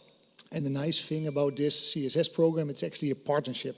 So it's really a collaborative working together with ESA. And really seeing how can we bring together all these systems, as Christopher mentioned, for the better use of Europe. You a business owner? Or you work for a company? I work for the company. Right, so how did it change your work, like the cooperation, like in practical terms? How did it affect it? So our company is a very commercially based company, so we have the largest... What do you guys do? We have the largest SAR radar constellation in the world. Now we have launched 34 satellites, so we can monitor and make an image of any place on Earth 4 to 8 times a day. So the cooperation with ESA is actually based on our value-added solutions, which are specifically focused on natural catastrophes. So we had earlier the discussion about floods. For example, we have a flood product, which is used worldwide. For example, FEMA, the American Agency for Natural Catastrophes, Australian government, European governments. With floods, we actually also have a flood early warning product, which predicts floods 3 to 5 days ahead of a flood. Also wildfire products. So the cooperation with Christopher, how it helps is, this is a mechanism to help us continue funding the developments. Of course, for a commercial company, funding all these developments, it costs quite a lot of investment. And having this cooperation, one hand funding, but on the other hand also getting more in touch with all the different end users and organizations, that really helps. Well, yes, exactly. And I think this is just an example. ISA is such a strategic partner because one of the main things I mentioned earlier, this kind of collaborative missions. As Jeffrey mentioned now, they have one of the largest constellation satellites. So these... They seem to be doing a pretty big thing. They should be very proud of it indeed. And that capability is of value to a very large community. And the question is that why isn't it reaching? And there is, I mean, Jeffrey can attest to the complexity of trying to monetize these types of capabilities. So they're very good capability, but monetizing it takes a lot of work. And they've spent years at it trying to commercialize and reach certain institutional partners. So actually, within the civil security program, bringing the partners from the beginning, from the outset, and being part of also co-development, co-design approach into the solutions for them, then this catalyzes, first of all, interest by industry to be involved in the first place, leveraging on the capabilities, and also getting the user community using space as much as possible, which is the whole aim. Speaking of the community, let me have a final check. If there may be somebody who'd like to speak up. Oh, coming back to Belgium. Thank you. I would like to complement the comment that I made earlier. So I say that it structured our community for crisis management in Belgium, that it brings co-funding to our industry, help them get to the end users. But there is also one point that is interesting that Christopher mentioned in his presentation is the hubs. So we are planning in Belgium to introduce ESTEC, which is which is the Belgian ESA center in Redu, south of Belgium, where they have specific cybersecurity competencies, and we are willing to bring this into the Serenity network together not only with some technical competencies, but also maybe with some training meetings and so on to contribute to the overall network. And this is an invitation to different member states. So there is a limited number of participants presently in CSS. There is the next ministerial meeting coming for ESA in end 25. And of course, it is open to more participants or to extra contribution to this very nice program. Thank you. Sounds good. Anyone might be interested in that? Oh, wonderful. Yeah, so it's Monika Krzyżanowska, Cloud Furrow. Welcome back. Just wanted to mention that that we are, as a Polish industry, and we are not the only one who are interested in working on being involved and proposing our services and working on use cases. Because I know there is a number of other we are discussing together. Thank you. So there's a lot of you guys. There is more than me.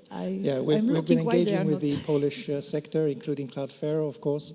Lots of important competencies that exist. As I said, it's really targeting them to the civil security use cases, and in particular, the interests of Polsa as well in having these crisis hubs in Poland, which, of course, having as much Polish content, let's say, is also a very important strategic driver for Poland to have these technologies leveraged in this way. And of course, once the solutions are compatible, let's say, with the Serenity system and compatible with the hub network, then of course these are export opportunities, because these equipments may be used by other hubs in other member states in order to build their hubs for their use cases. So it is an export opportunity and a market platform, let's say, for a lot of partners. Great. Now, this is a very random question, but where do you come from? Well, I'm British, but I'm half Cypriot, actually. Oh, so from you Cyprus. come from Cyprus? Yeah, I grew up in Cyprus. So. Tell us one interesting thing about Cyprus. Only one? Okay. Just one. Just one.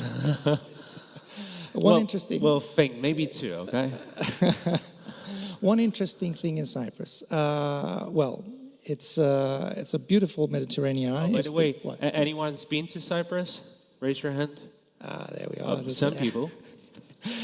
Yes, it's the most Eastern European country. Most Eastern European, like when you look at the map, it is literally 100 miles or so from Lebanon, for example. It's really the most Eastern country. And has great culture. Absolutely. There's a Greek community, there's a Turkish community there, and it's a beautiful Mediterranean island, as you'd expect. Very hot in summer these days, but still beautiful. And you don't live there, but you live in the UK? I visit there on summers, every summer. Of course, I still have my family over there, some family over there. When is a good month to visit? Every month except July and August. Right, not right now. Probably not right now. No. Unless you like 40 plus degrees, then go to Cyprus now in July. Some people like that. Thank you so much.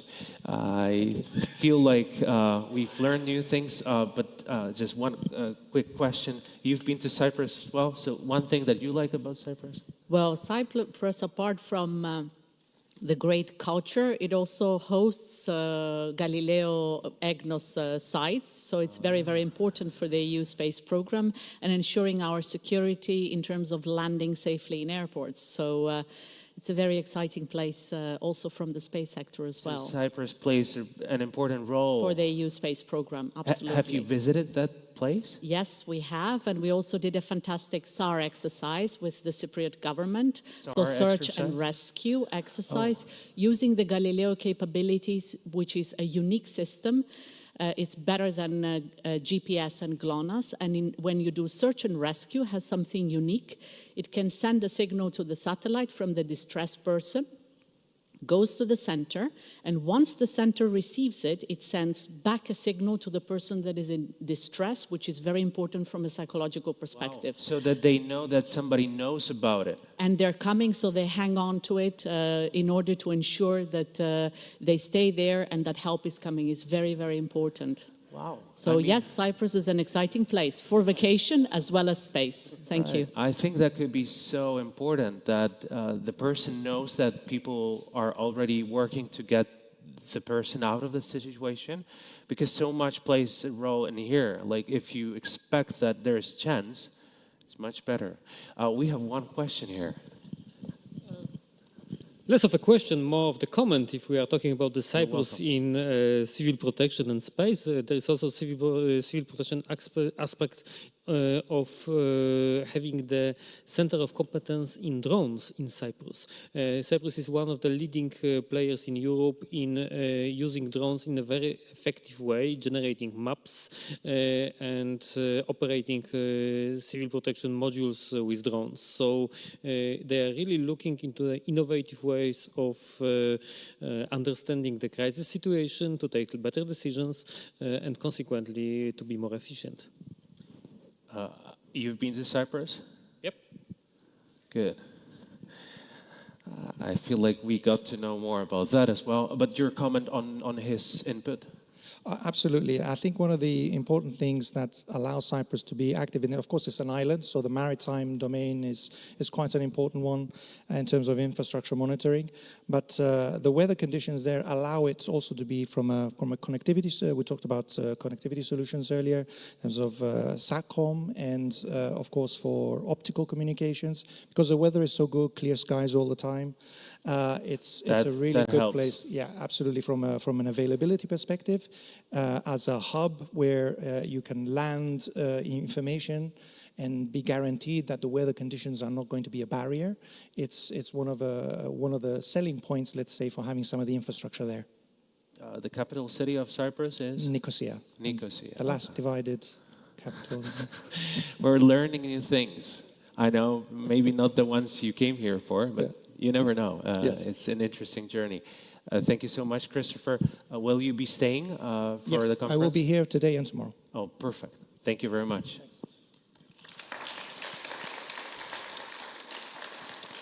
Okay. Now, I would like to ask everyone to take out your phones just one more time. This is because of a quick survey that we're going to run. This one is only in Polish, and that is also why I switched to Polish now. Zapraszam Państwa do udziału w ankiecie.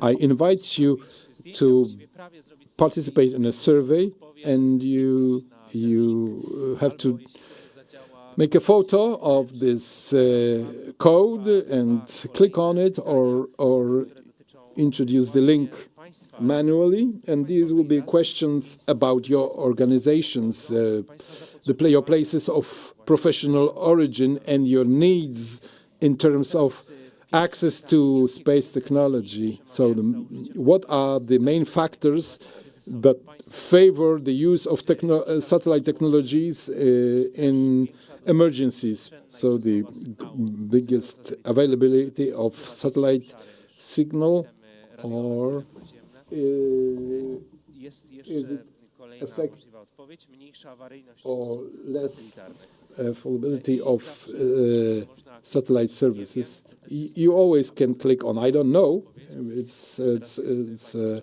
correct answer as well. So let's see the answers. Who has already answered? Please raise your hand. Oh, let's have a look about the answers.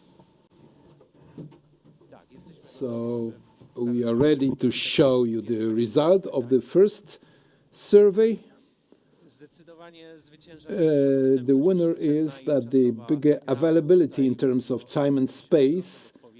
The signal is like 70% of the respondent voted for that answer. So I don't know, in parentheses. Or it's like in period. Yeah? So I skipped some math lessons. The autonomy of satellitary connections, it's 30%, almost 30%. Less following services, it's like 6%. Nobody says, I don't know.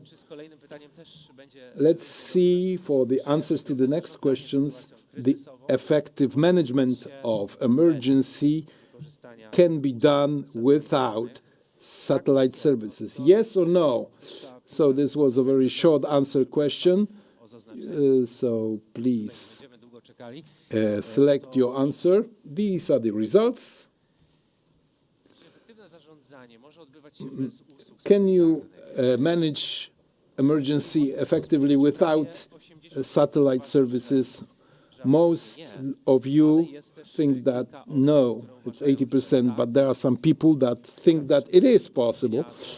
So please raise your hand that you can do without satellite services. Oh, here, maybe it will be a basis for very interesting conversation during our lunch break.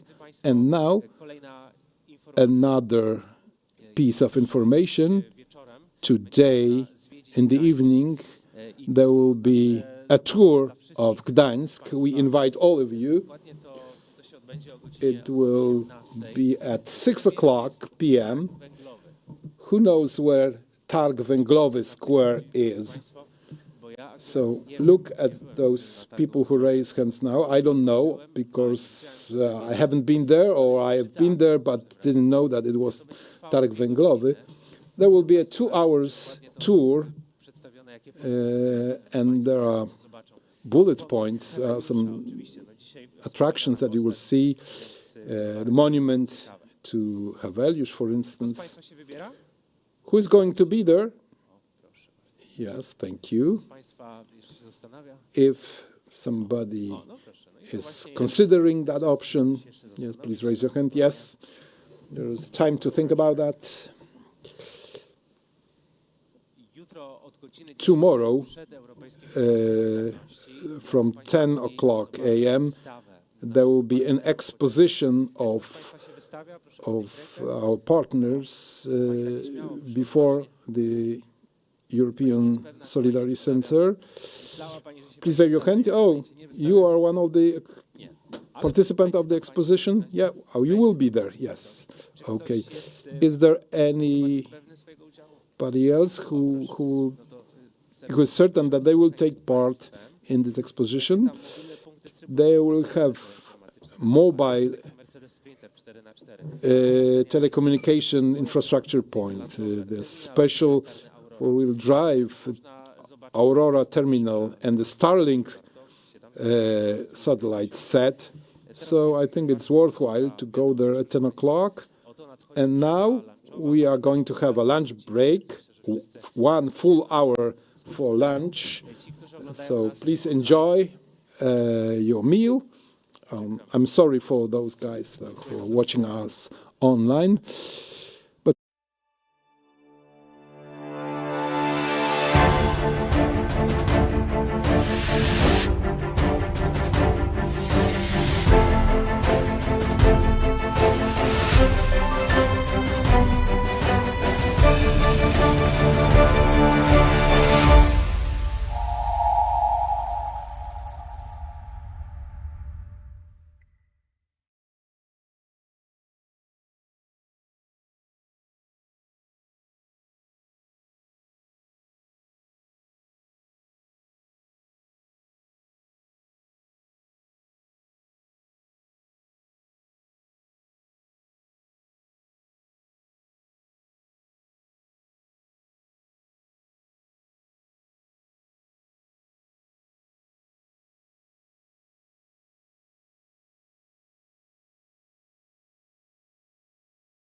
podgląd, w prawym dolnym rogu jest timer wyświetlający czas do końca.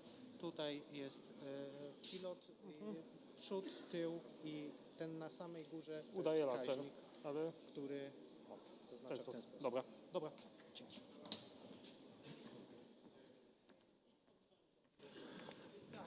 Tak. Dzień dobry, dzień dobry. Witam Was gorąco po przerwie.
As you can see, this elegant visualization tells us everything. Tell us about the most important part of today's sessions, but it doesn't tell us anything about you, about the attendees to this conference. Thank you for being here. As I can see, almost everybody is back from the lunch break, so you are still interested in this conference. Coffee is good to keep you attentive, so please join us with a cup of coffee, because, you know, sometimes you need more energy. Okay, now it's Andrzej Krzyżanek.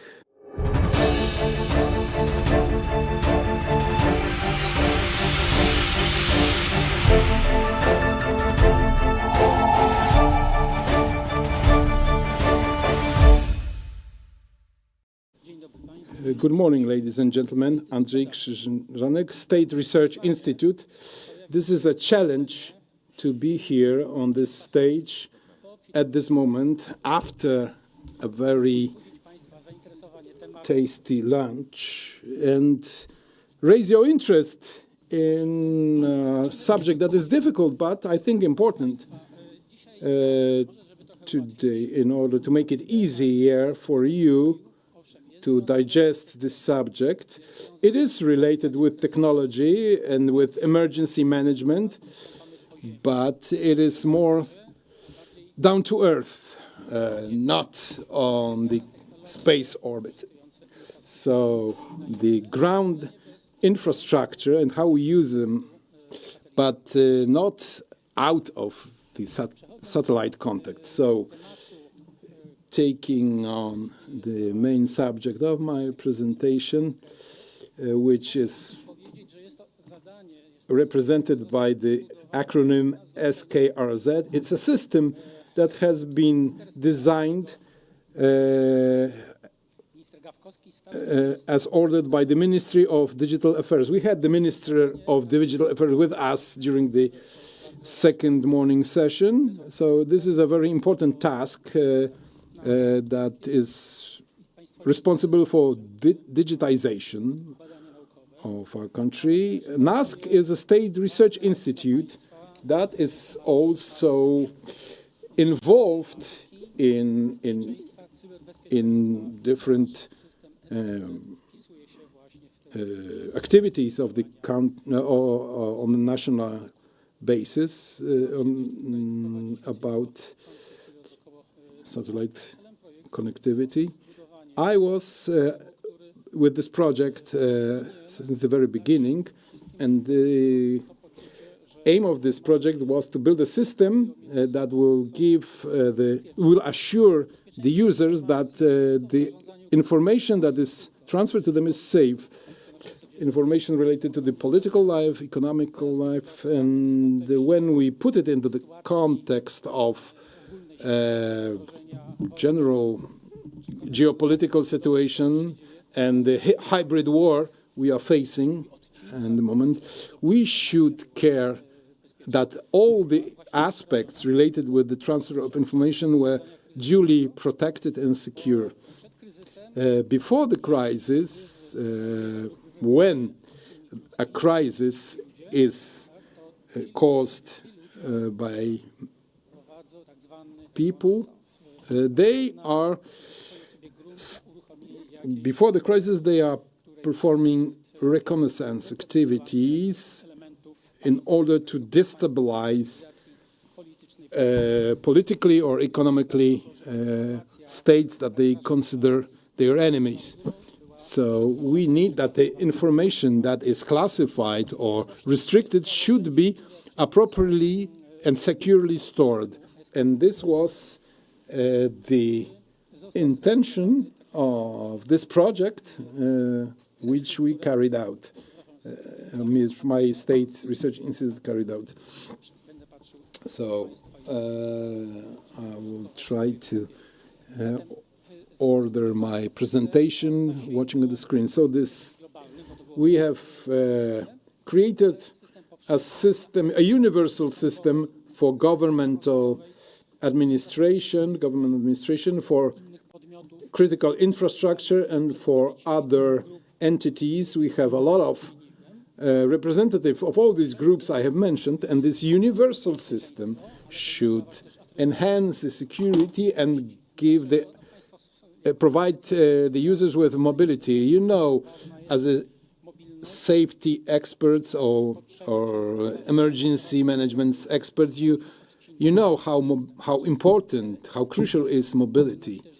So the mobility aspects has been taken care of or taken into account by our systems, and we wanted this system to be used by thousands or millions of users. The platform that we have built is used for processing information in order to communicate it to the end users, and it is also used as a platform for further services to be developed and provided to the end users. I have mentioned that Our system is based on ground infrastructure, so we used the mobile telephony infrastructure in 95, to the extent of 95%.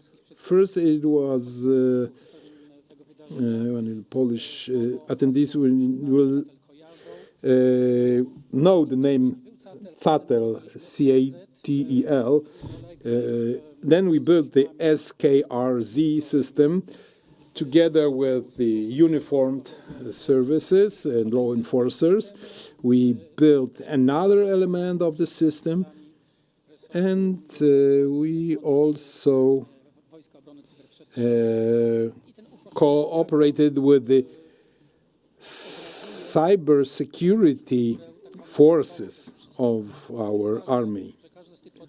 All of the subjects is autonomous, but the interoperability aspect was very important, and we reached that interoperability by combining our efforts. We work as separate islands, but working together so that all the participants of the system can communicate easily with each other without knowing what island, so to say, they are on. During this presentation was performed when the system was the project was still ongoing. Now it's finished. We can use the system via internet now. So I would like to emphasize that this system is completely separate from the internet. It's autonomous and properly safeguarded. From the user's perspective, we wanted to make it as easy to use or as ergonomic as possible. We didn't want to start a revolution, but we wanted to give end users tools that they already know, like smartphone. Everybody knows how to use smartphone or a laptop. So smartphones and laptops were the key elements of our systems. Here we have we call it headphone, or headset, or ears. We use a specific smartphone. These are specially dedicated and tested by a cryptographic lab of the state security agency, and they have cryptographic certificates. This specific smartphone has application installed that allow the user to use specific services like voice communication, video communication using camera, or chat communication, or to send emails. These are very standard things that every user is having access to, but in this specific infrastructure, it is completely safe. Another utility element is a laptop.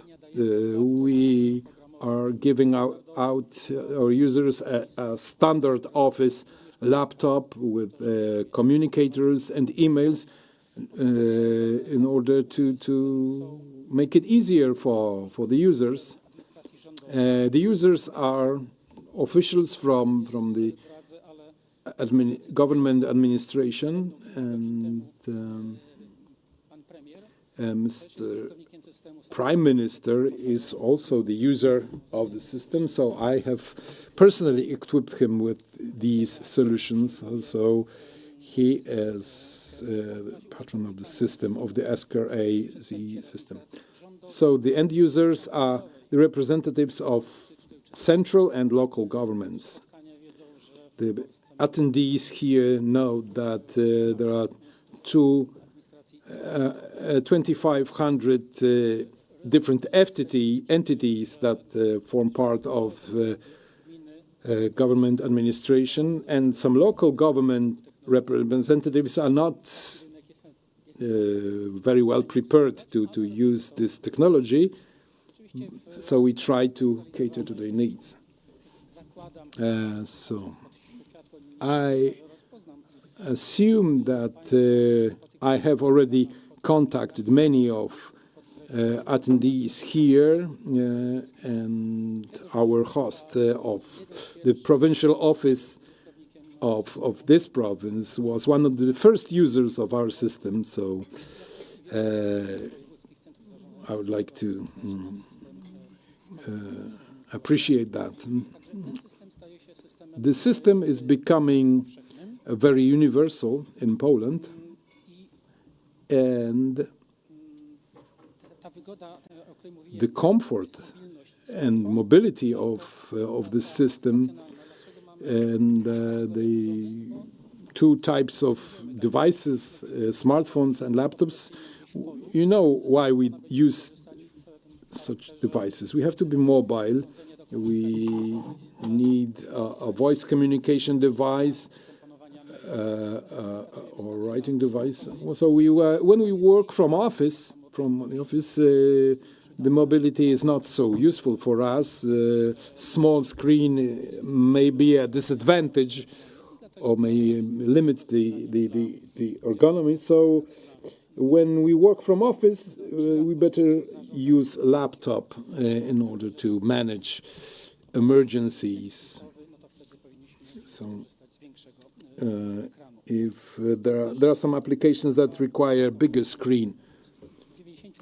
So in 90%, a standard laptop will satisfy all the needs, all the requirements. So it is also an option that allows for extracting documents from the system. So there is scanning options or printing options. It may be difficult when we deal with classified documentation or restricted documentation, but in this system it is possible to connect external devices such as printers or scanners or CD or DVD recorders. This is for the laptop Z. Z stands for zastrzeżone, which means restricted use in Polish. It is important to emphasize here during this international meeting. We have also a European restricted clause that is covering those devices. And so it allows us to exchange information with international entities from the European Union. This system allows for that, allows for exchange of information. Also, you can do it with with our smartphone. You can go to any place in the world which has a mobile coverage and use this telephone. Of course, outside of the European Union, the roaming cost may be extremely high, but there are no limits for those devices. So you can use those devices in emergency or in crisis situations, which we never plan for them, but they happen. So you may be outside of the normal place of exercising your duties, but still be involved in crisis management. That's why you have this accreditation at the EU level and at the NATO level for those devices and for this system. The usability of this tool is increased by the dual use characteristic, dual use feature. So you can use it for your professional tasks and for your private use, and for both for public and for restricted domain. Because sometimes we have information to deliver that is not classified or restricted. So For that purpose, you have the civil domain or public domain that you may use, and it may be also useful for the end users. We also provide for the authentication functionality. We have the UBIC. This is a password that increases the security level of these devices. And thanks to those aspects, this solution, this security element is guaranteed. Another security element is the separate APN network. I think it's not too specialized terminology for you, and you understand everything I say. If somebody has a dedicated VPN software with cryptographic certificate issued by the Internal Security Agency, it is also covered by the system. And then we have the secure data processing centers. So this is a very elementary security structure. So the devices are redundant. There is a geographical redundancy involved at the level of the centers that possess secure servers. They are very located in different places away from each other. And smartphone in some situation when you comply with security requirements may be equipped with some additional external devices. I'm showing the smartphone.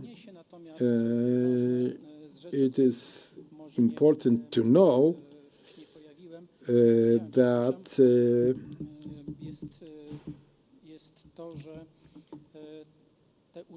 these devices can be obtained only from us based on the basis of a certificate. So you are getting both service and device to use that service, configured device, and access to help desk and the technical support of first and second grade.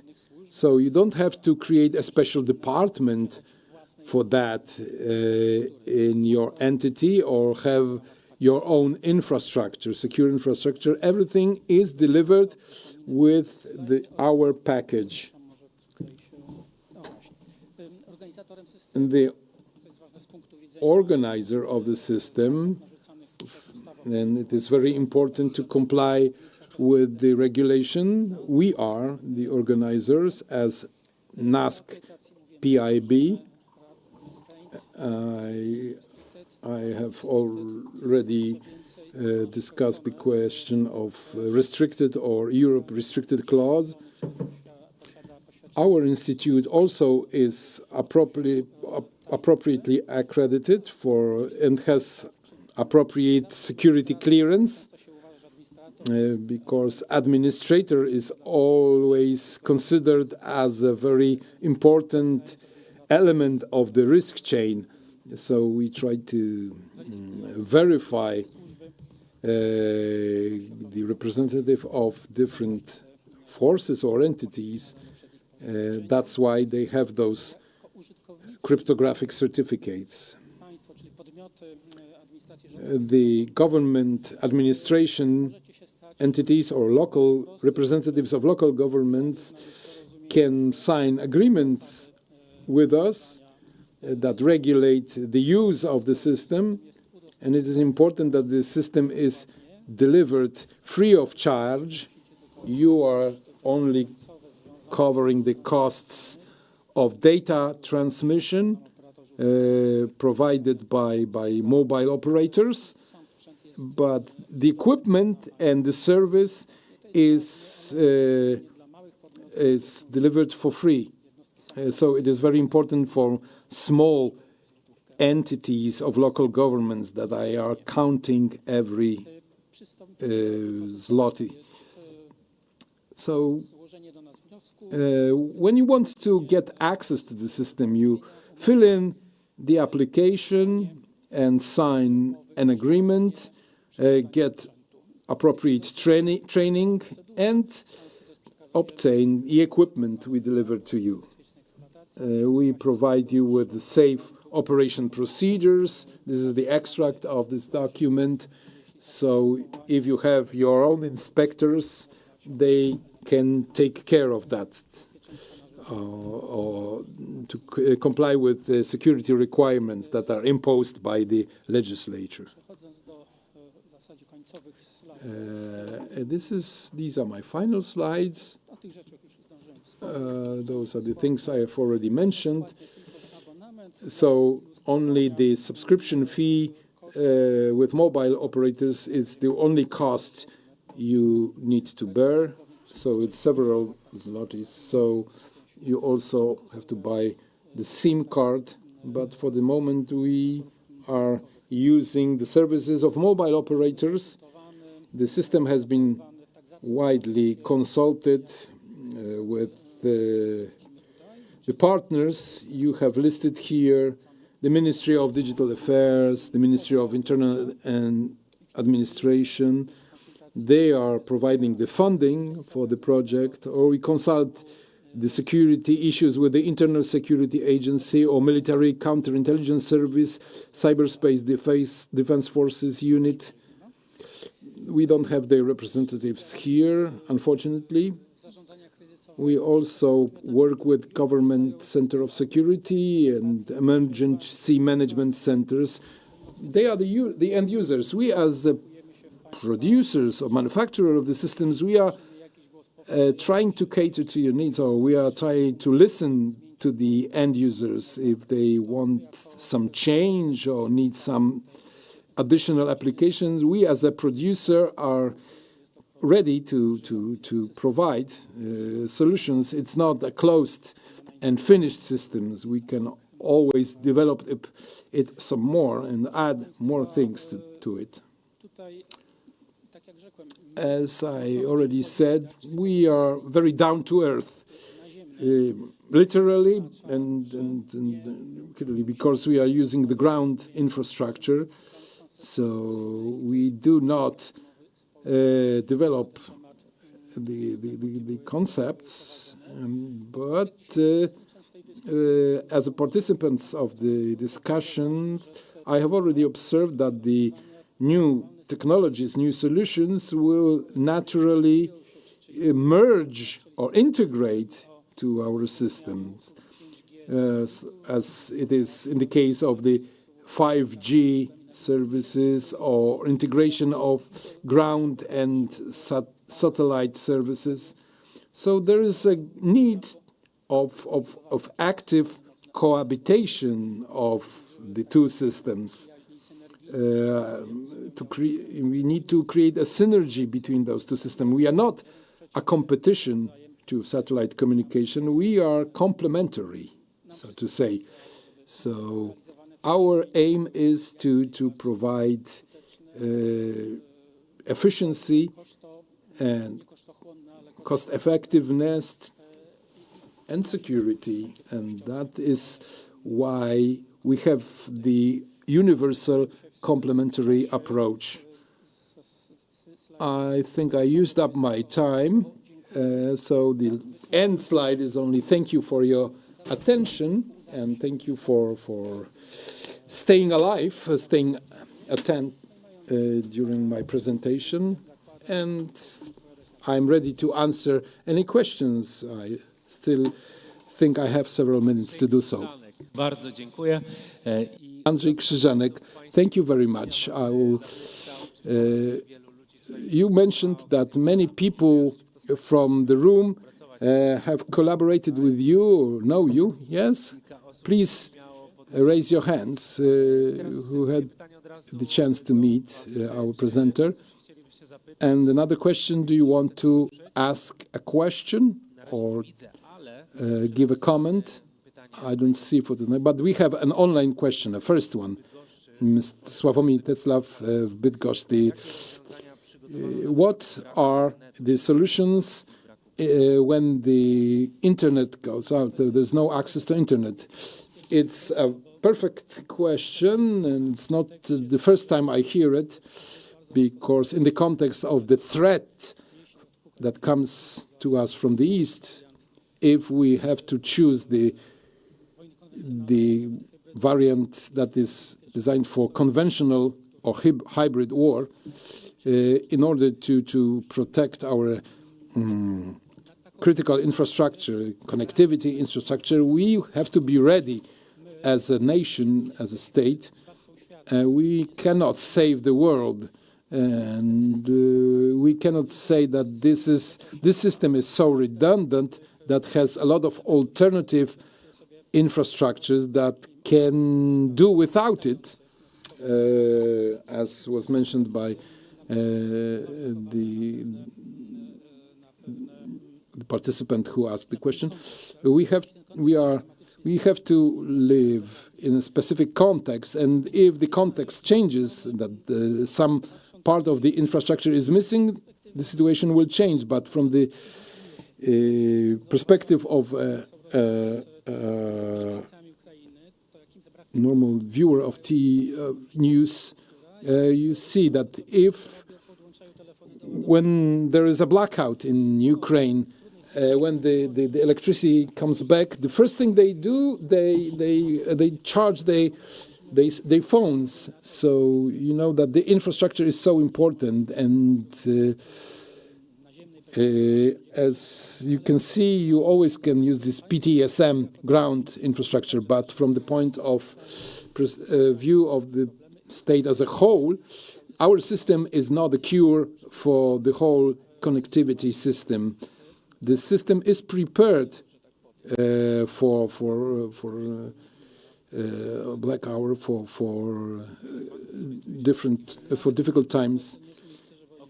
Can you touch upon that? No, it's not the place to talk about that. We are coming to the point when not everything can be discussed. Yes, of course, it is for a reason that we use the acronyms of specific security agencies that are cooperating with us in order to take care about our security and the security of the whole nation. So the cyber threats are definitely taken into account. And what were the first day of the Russian invasion from the perspective of telecommunication specialists? The situation at that time, the infrastructure is the first target of any attack. So it was a very difficult experience for the Ukrainian infrastructure, telecommunication infrastructure and military infrastructure, of course. And it's a very broad subject. I cannot develop more on that. But I think that we have a better opportunity to draw our conclusions. And now another question. Would you like to dwell upon more about any of those subjects? I think that at the moment everything has been covered. So thank you very much for your explanation and for your presentation. Thank you very much. Thank you to all of those who watch us on YouTube. Thanks for being with us. And please stay in touch. That was Sławomir, who was commenting online. Now with us we have the chairman of the National Chamber of Commerce of Electronics and Communication, Mr.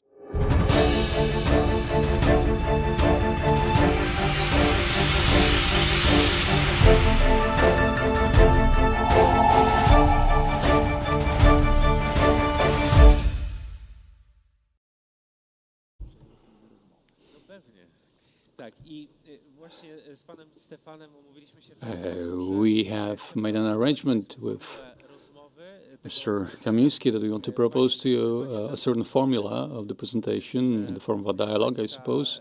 Mr. Kamiński, I'll start by saying that your institution is the one that has been the longest when it comes to the topic of telecommunications in Poland. Even wider, not just telecommunications, but ICT. Yes, we are the oldest.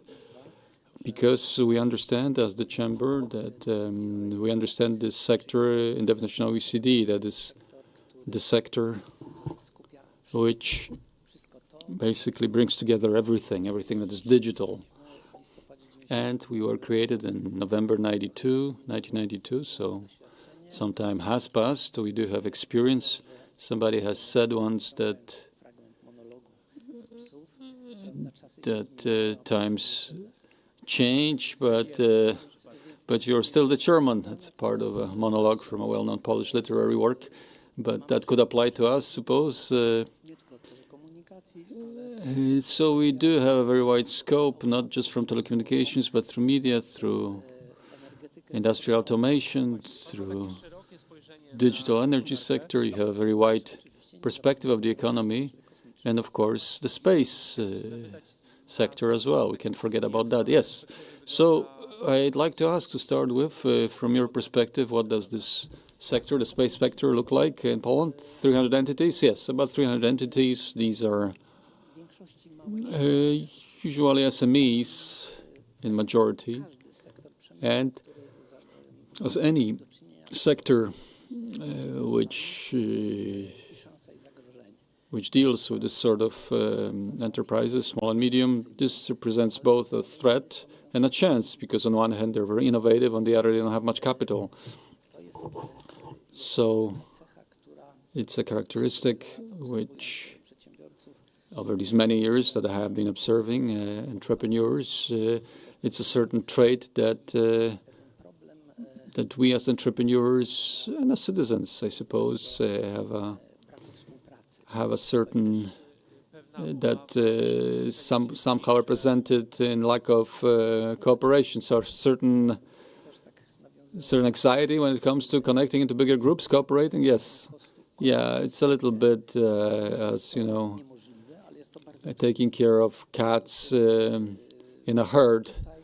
You know, it's not impossible, but it's very hard. So, answering your question, answering what could be better for these companies, it would be first and foremost cooperation, and second point, capitalizing on their innovative character, because we're talking about two areas here, both about infosphere and technosphere, because we do have enterprises which specialize in technology, in technosphere, for example, certain innovative materials with unique properties. Let's bear in mind, if we want to send something to the orbit, there, unfortunately, there is no service there that can come and fix things. So these have to be technologies, materials, and instruments that are extremely reliable, that can handle all these very challenging conditions. And here we have a lot of potential that's associated with young people who mostly create this sector, sometimes being supported by a bit of gray hair like mine.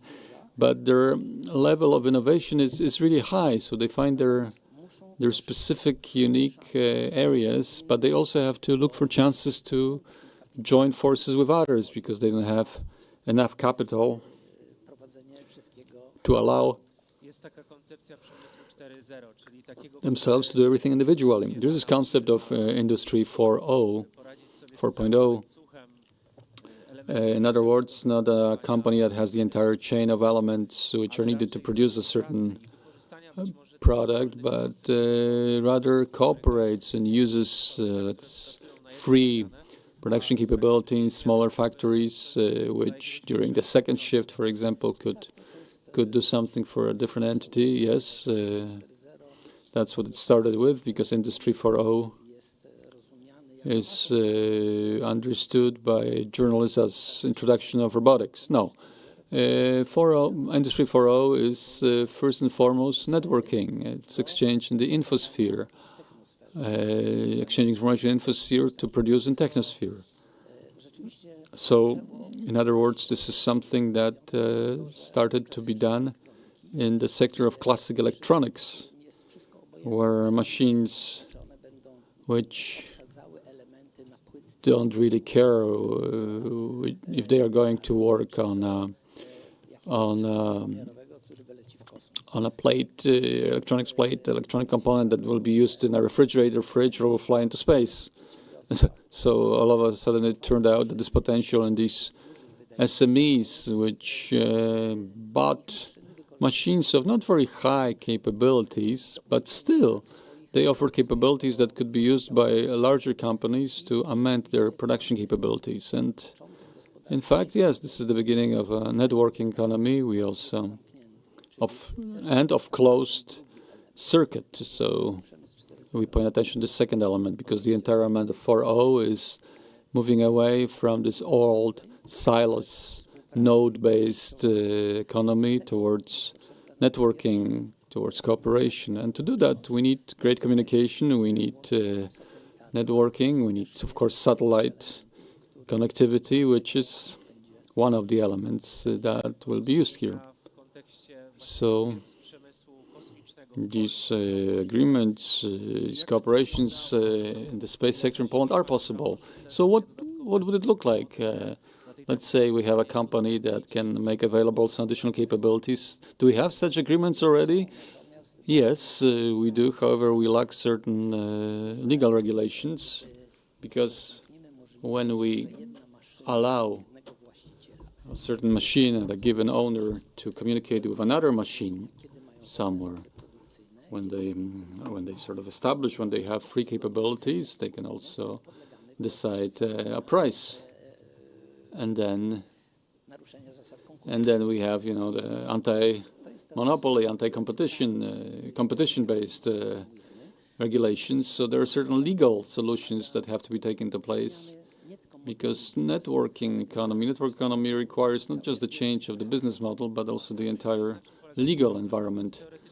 So what is the problem? Theoretically, we have two entities which agree, right, we're going to produce for you this. Well, I don't see here a threat of unfair competition here, but you say that it could be.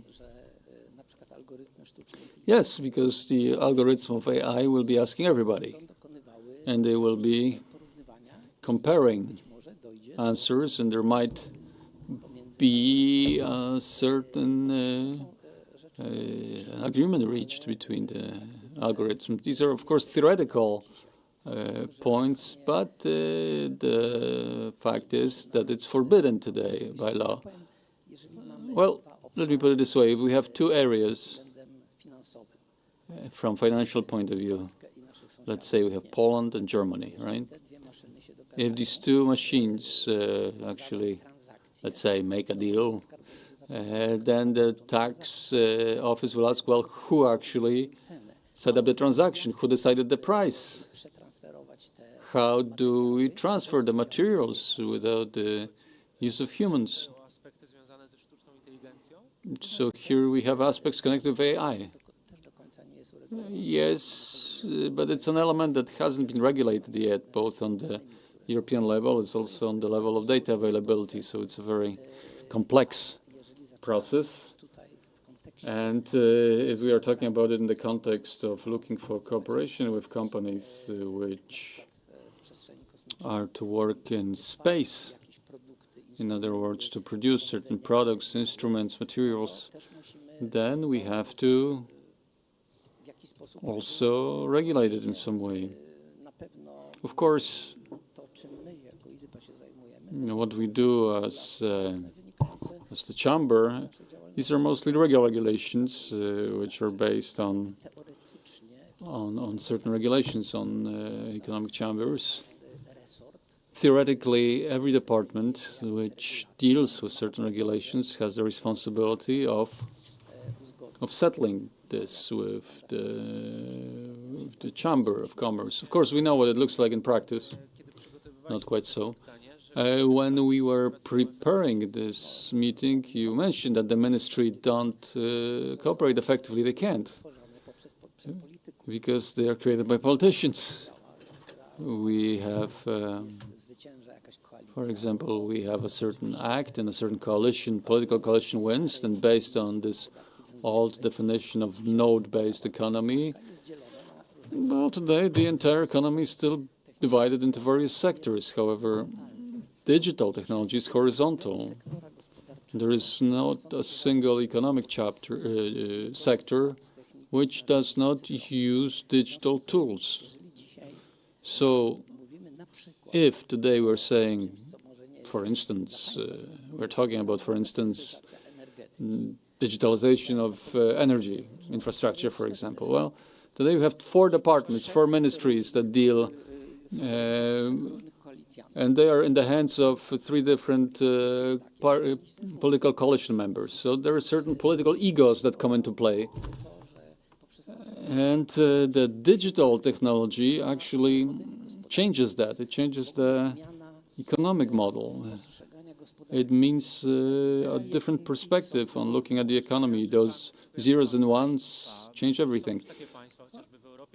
Perhaps there are certain countries in Europe which are more horizontal in their approach, which actually do it this way, which also in the context of the executive power are further ahead. They have greater cooperation between ministries. Well, so far, even in the EU, in the EU structures, it's still a problem. However, it's a smaller problem than it is in individual member states. Before we move on, a quick reaction, perhaps a comment, a question from the audience.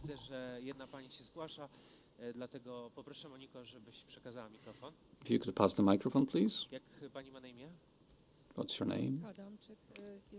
Monika Adamczyk. I'm the cybersecurity experts in European Safety Agency. It's very interesting to listen to what you're saying, and network economy's development. It's obviously very important, and co-working cooperation of various systems and various agencies, especially in the context of AI, is very important. However, my own observation, and one of the topics I deal with in my work, is the cybersecurity of AI. And my conclusion is that despite of these terms, security by design, security by default, these are all terms, but when such systems are planned, or even at the legal level, after all, AI Act is going to be introduced in June, July. It's already been signed by the European Parliament. This is the main EU act which will manage the technologies of AI based on the risk principle.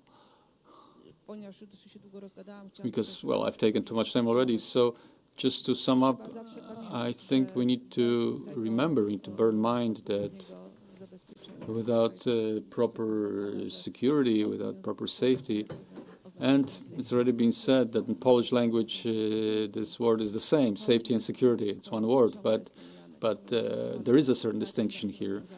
And it's something that is very often overlooked, unfortunately. First we deal with business and later we turn to safety and security, and it doesn't quite work this way these days. If you could keep the microphone, because I'm sure you can introduce a lot of interesting remarks into this talk. Do I see any other comments, questions? I agree with you wholeheartedly. Cybersecurity, especially network economy and in digital technology, is extremely important. And it's both on these 2 levels I've answered, on technosphere and infosphere. Because even if we do something at the level of software, later we have the hardware, it's the technosphere, where we have such issues as management of digitalization of critical networks. We're talking about the energy, electricity grid, water supply, telecommunication. And we all agree that we don't have technology at such levels where we could really handle it all responsibly. So it's a question of responsibility. Of course, we can talk off record how it can be done. Some countries already do it. They're quite advanced in their steps. In Poland, we also try. We are almost finishing up the national system of cybersecurity in Poland. So we are aware that we need to create instruments, tools. It's not even a question of having a single tool, and we pointed it out to the Ministry of Digitalization that you can't fix everything with one tool. You can't fix with one tool both railway tracks and a watch, right? So you need a sector-based approach, for example, for critical networks. You've put it very well. I would encourage to visit our page. ENISA, we're an agency of the EU. We don't sell any products. We support all entities of the EU, in the EU, private entities to reach a proper level of cybersecurity. ENISA has the mandate to support, implement the national security systems in each sector, which is based or which is covered by these regulations. We have a wide range of guidebooks, guidelines, support, especially when it applies to AI, but it applies to other technologies, multi-layer security framework. Everything has to be secured. Infrastructure, people, specific technologies. If we don't do it comprehensively, there's always going to be a weak spot, and it's going to be always a question of when and not if we're going to suffer from cyber attack. Yes, I can only agree with what you're saying. As far as people who are at our conference today, who could use your services the most, I think everyone. Whether you're an entrepreneur, a private person, or whether you work in public industry, if you enter enisa.europa.eu, all of our materials or our tools, all of our informations, trainings, it's all supplied by ENISA to the EU free of cost, because it's our mandate. We are one of the European agencies which specializes in cybersecurity. Please tell us what are the dangers if we don't do it, what are the threats? It's a question of when we're going to be attacked. In every sector, there are threats and attacks. It's not a question whether they'll come, they're already there. Very often we just don't know they are there, that we're already under attack, that we are on the subject of invigilation, that our systems are corrupt, that we already have inside entities that attack us. And we've even been observing that even NATO, the NATO alliance, has confirmed that all actions connected with the space domain is the domain of military action already. That's why certain states already create space forces in their defensive systems. In other words, they notice the problem. And the situation in Ukraine shows that, where satellite technology is heavily used in physical fighting, in actual hands-on physical combat. So this is very important from the point of view of just safety, not just our country, but the entire alliance. We also know that when we move on to a new model of the economy, for example, production of energy in the place of its consumption through microsources, then on one hand it's safer, because it's more difficult to damage hundreds of thousands of micro-installations rather than one big nuclear plant. On the other hand, we realize that digitalization of such critical network results in us having to protect ourselves very heavily under attacks, so that nobody would paralyze these 16 millions of energy counters. They turn them off all at once, and at this point, the entire system can be destabilized. So the second law of Kirchhoff, right? We need to keep it in mind. By the way, how many of you know the Kirchhoff's law, the second Kirchhoff's law? I see quite a few, so the right public. There's the Ohm's law, of course, and there are others, but let's concentrate on the second Kirchhoff's law. It's good that you mention it because it's one of the areas in which, if I can use this word, lobby, that is, you encourage the current government to decentralize the system, to allow consumers to become prosumers. Well, from the point of view of the law, already a lot has been done, but not entirely, because today you can't sell energy to your neighbor without a mediator, which is the monopoly in the form of the energy companies of the state. But I'd rather leave that aside because, of course, we're fighting for it, and our chamber has been able to change Polish law dealing with telecommunication when it comes to virtual operator.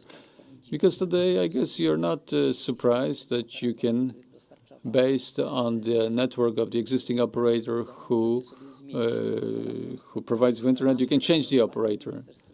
We, with Minister Strużyński, it took us 8 years to be able to do it from the point of view of changing law. If you were to do something for the space industry in Poland, or perhaps you have already done it, what would that be? Well, we would have to think about reasonable spending of money, because when we are paying our fees, our dues in the institutions will deal with space, it would be good to also, at least partially, make use of these funds. What seems to be a barrier these days is that we have to find a leader who would buy these, who would concentrate these small and medium companies, concentrate them to work on some shared single project, and then we could manage or utilize a certain fragment. In the EU, we already had examples. For example, the Airbus, where it was the first project which was created in the digital space first, and then it was divided into numerous SMEs, and then everything was sort of put together, and it actually flew.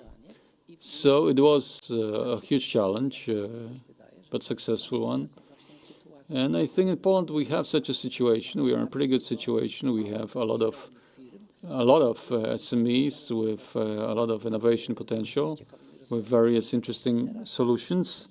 Now we would have to talk more about cooperation.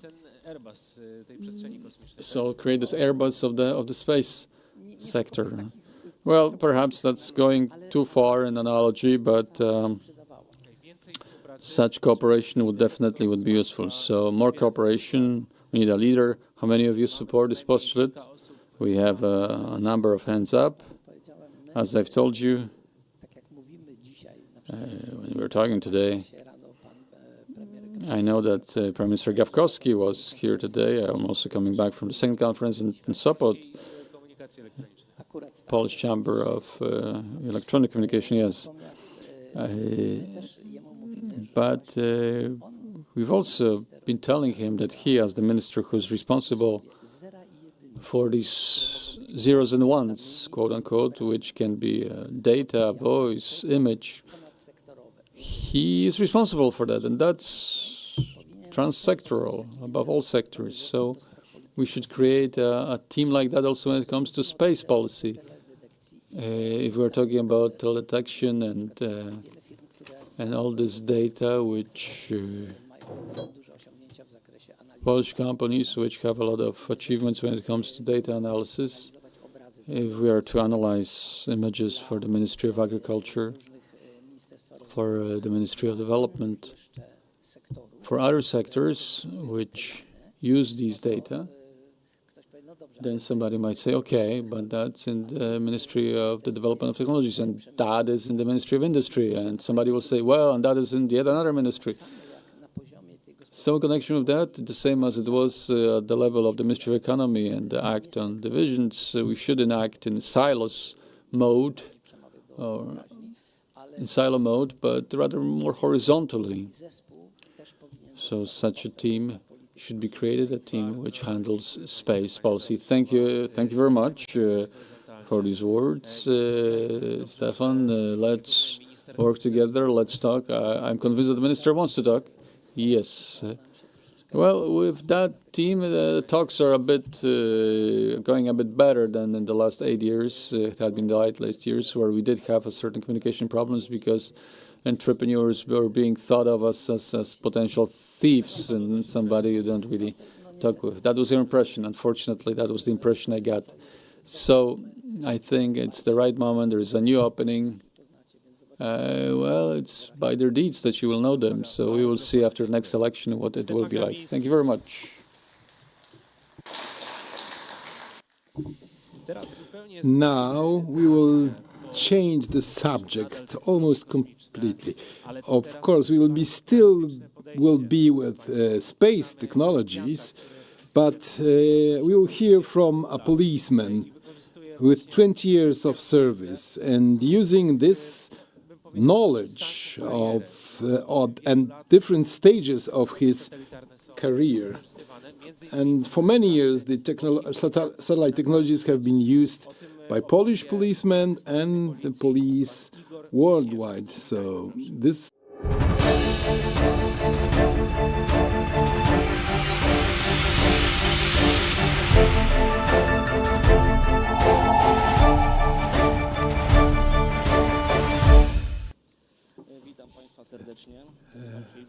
Welcome, ladies and gentlemen. I'm Commissioner of the Polish Police, and I'm representing the Warsaw Police Headquarters, head of the ICT department.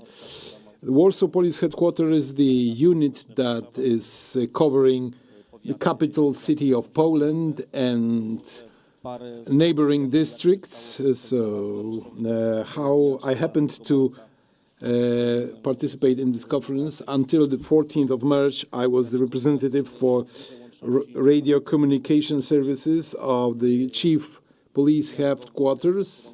The section I was heading had the satellite satellite equipment that we have implemented and we have bought for our unit. So I would like to tell you about some of our experience from the police perspective. And I will also define space services and emergency, because those definitions, since the pandemic, have been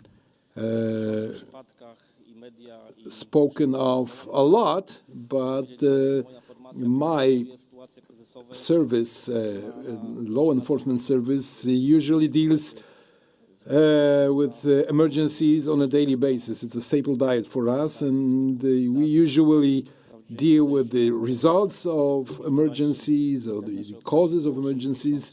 Yesterday we had 33 car accidents, so a lot of emergencies with 6 people and 7 injured. So this is emergencies is what we deal with on a daily basis.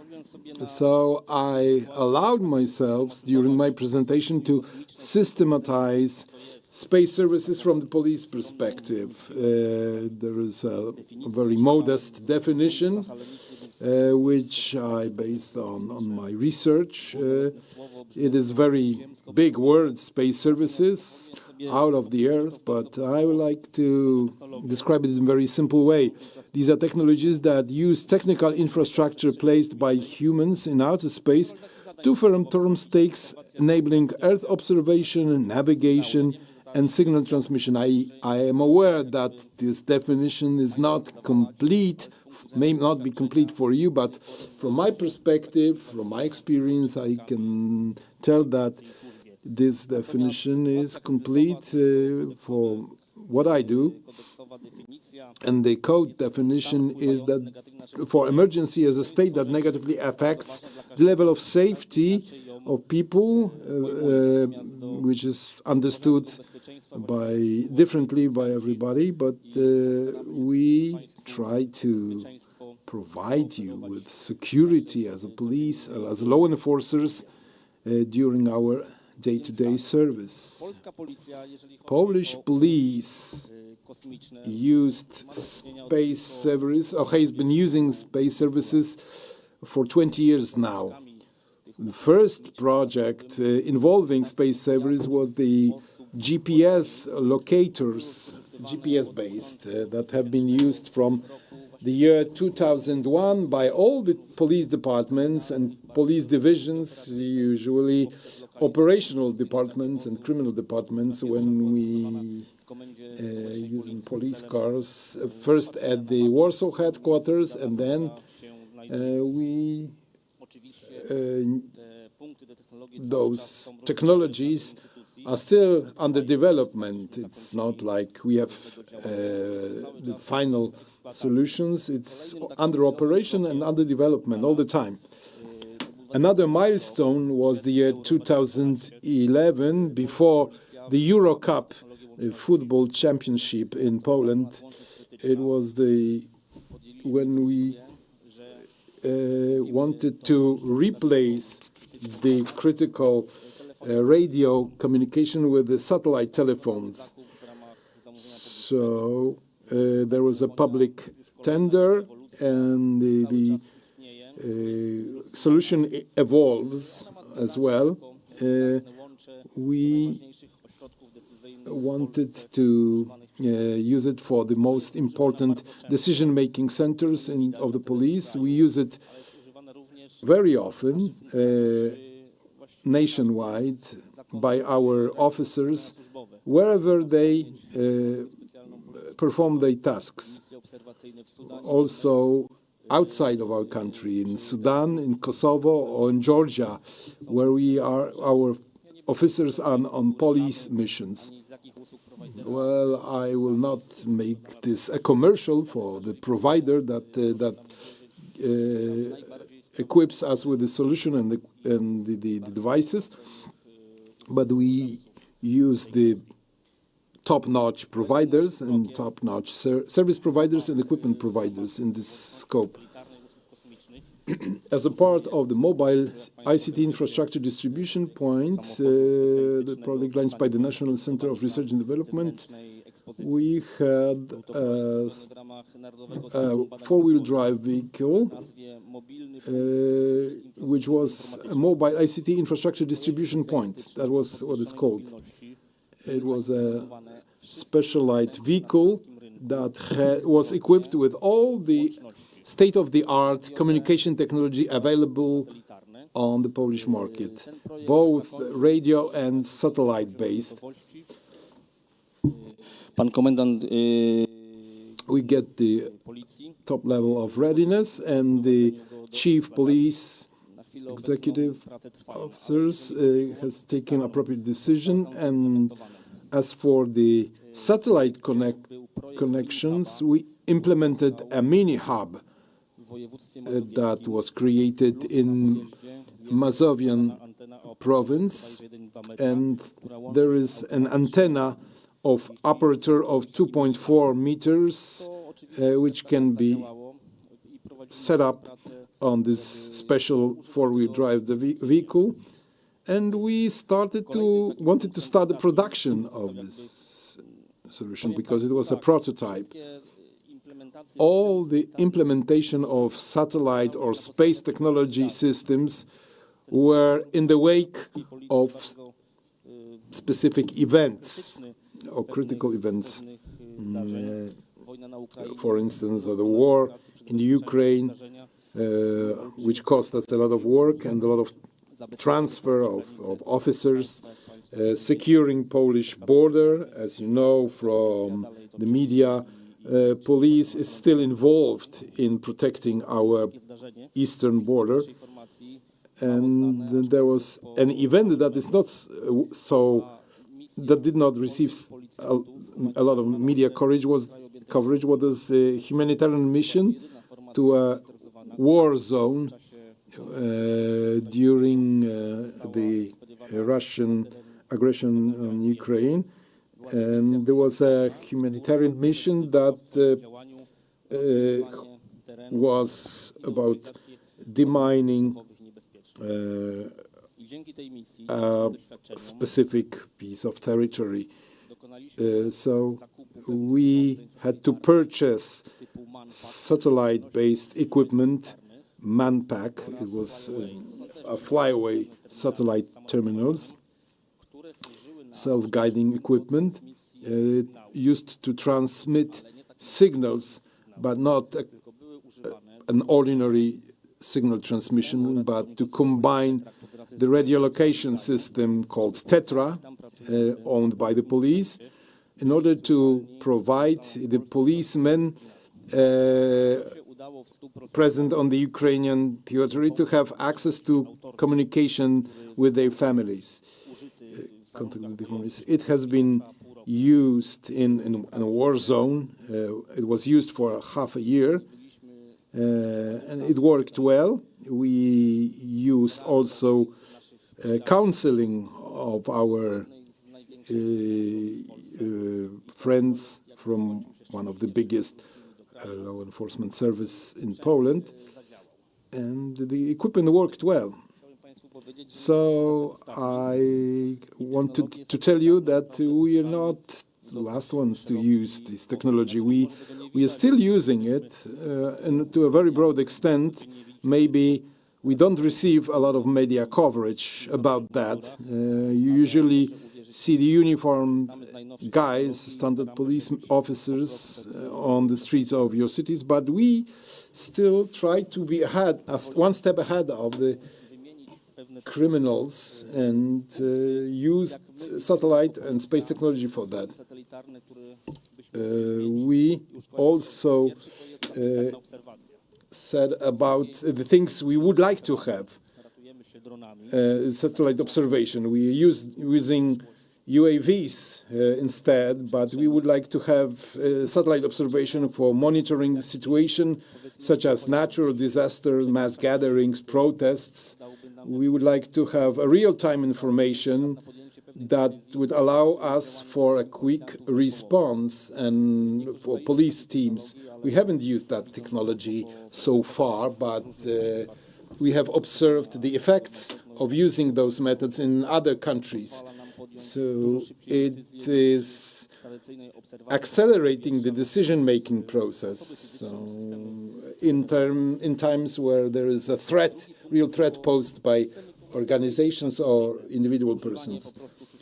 Another solution we'd like to have is the communication systems, satellite transmissions, when we can implement the voice over IP or make video conferences or combine radio communication systems through satellites. The third thing we would like to have, very important one, is satellite maps that would can be updated in a short term and will enable quick and precise location of areas affected by emergencies, and it will be useful for tracking missing persons. And another thing is satellite navigation systems that are used in our police cars and also in helicopters and water equipment, water vehicles that we are using. Next slide will show our purchases that we did 2 years ago. First, we have a flyaway class VSAT terminal with a parabolic antenna and automatic guidance systems. It is very often used. It's a Polish product. I would not advertise it, but the experts will know what it is. Another photo shows different systems. There's a portable modular SatPack class satellite terminal with weight of 20 kilograms and is used for connecting SRP with the headquarters. So it is for transmitting signals. Next slide shows you the special four-wheel drive vehicle that has been awarded on police fairs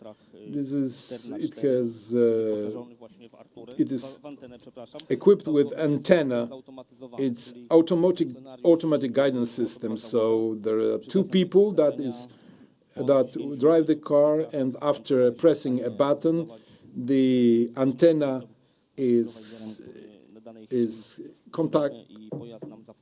contacts the satellite, and the vehicles provide us with all satellite service we need. Also the secure Wi-Fi around the vehicle.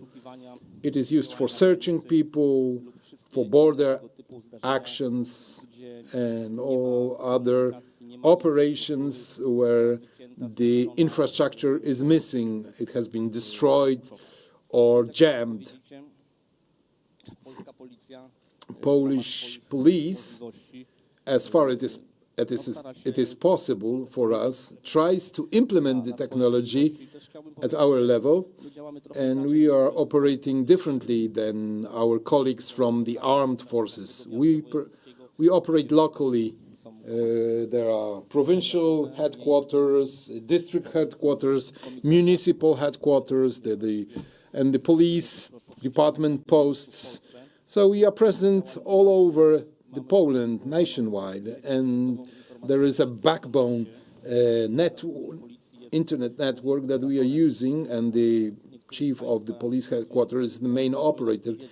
Maybe some of you working for the public administration do not know that you use our system, our backbone network for your services. And during emergencies and very specialized crisis situations, in case of terrorist attacks, well, the connectivity is missing, then these satellite connections do the job. And we have checked it several times and verified that it is very useful, and we exchange information with the members of other law enforcement and armed forces, and I can assure you that the satellite connection, it's a big word, but it's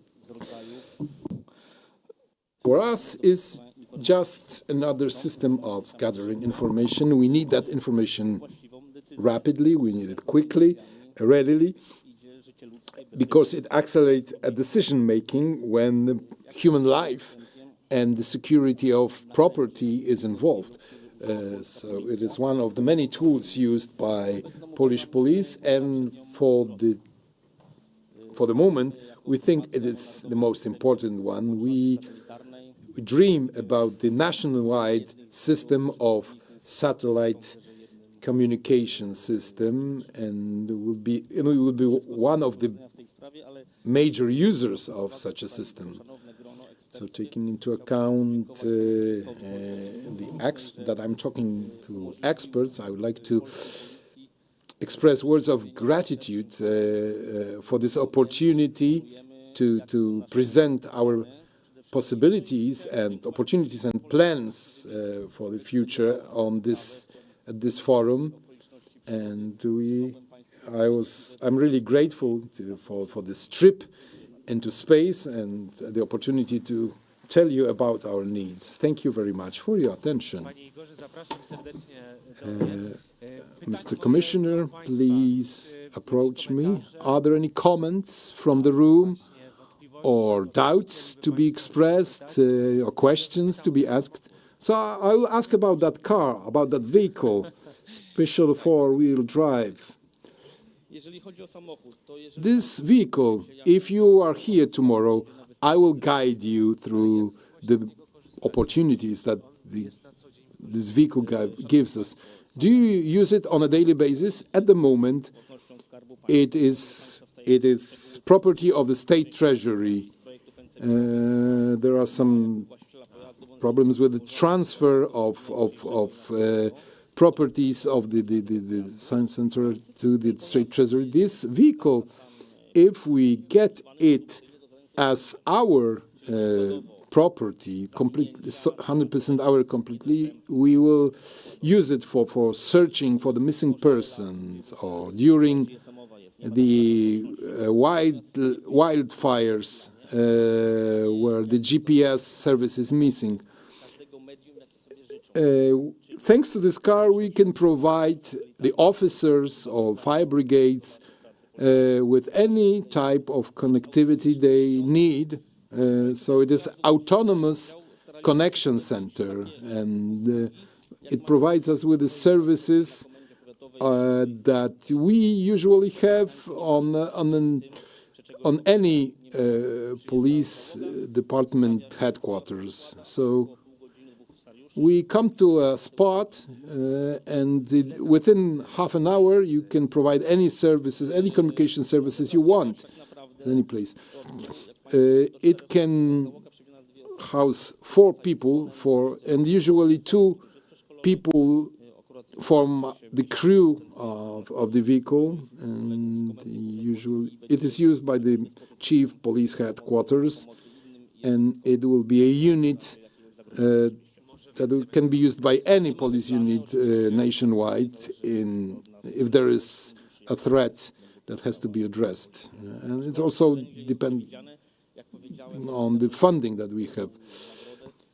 The vehicle was awarded during police fairs, and was a lot of police officers from many different countries expressed their interest. You know, the police here it's a magnetic tape, so you can take it away and put it back very easily. Yeah, you can have any Okay, a question from the room. There are 2 questions.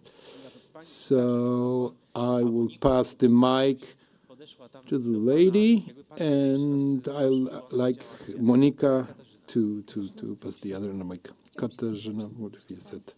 Would you be interested in satellite terminals that provide you with the on-the-move services with appropriate antennae? Yes. This solution has been tested by the police a year ago.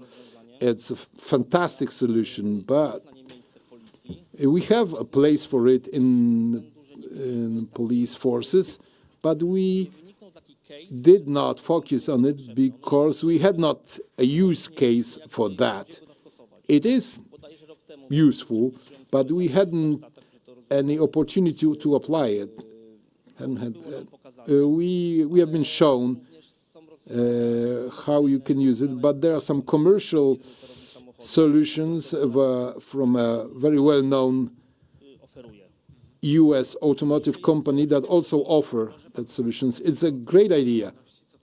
Can you tell us what functionality it offers? I would not like to advertise the company. You don't have to give the name of the company name, but this is the solution on the move.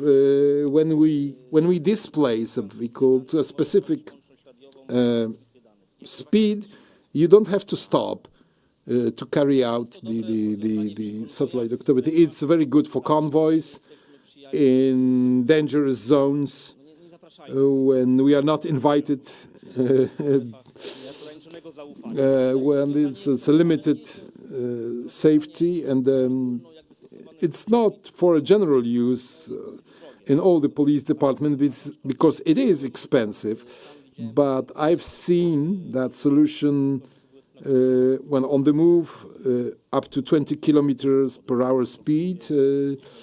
So it is offered by the gentleman that is selling electric cars. So now we will give the floor to Mam Witold Kawecki. I'm representing public administration. You tell us that you use this vehicle, or you plan to use it in emergencies where you lose the connectivity. And when we go to such zones, probably you also try to use IP connections. So how many users can be connected and what is the area around the car that allows you to connect with. Well, these are technical details. I will invite you to the tour of the car, and the company that designed it and constructed it, they will give you any information that is available. You can also check in the internet. The general parameters of the vehicle are there, but it has been produced under the national defense area, so not all the data are available. Okay, maybe I reformulate the question. So you are using this vehicle for emergency. Is it a base for connections, or you can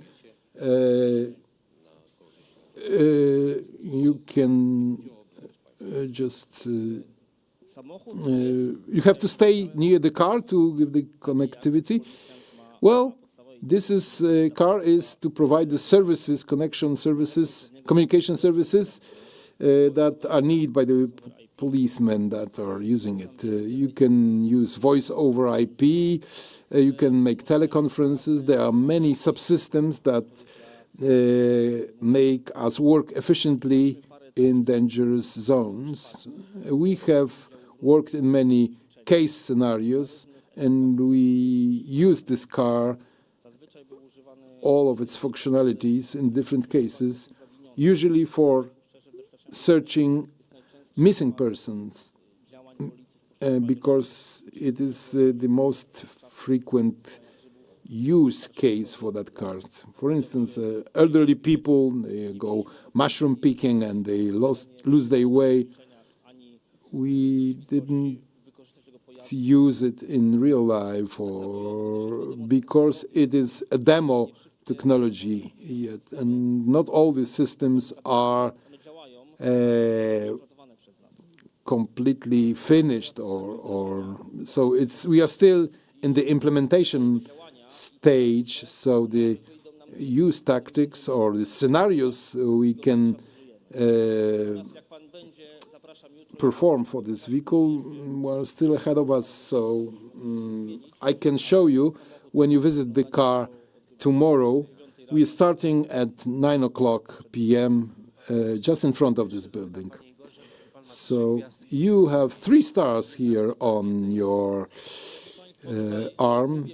I am instructing you now. The police stars are the same as the armed forces stars. The grades are different. So 3, it's lieutenant, captain, and captain. It's 3. Here we have commissioner, junior commissioner, and sub-inspector. So it's like a major in the armed forces. So police stars have more arms than the military ones. So, but the meaning is the same as in the armed forces. So our colleagues in green uniforms have the same type of grades. Thank you very much, and thank you that you bore with me and were patient enough to hear me out. Thank you very much. Starting tomorrow, 10 a.m., our exhibition zone, perhaps even starting at 9 a.m., you'll be able to take a look. So, Center of Crisis Information, Center for Space Research of the Polish Academy of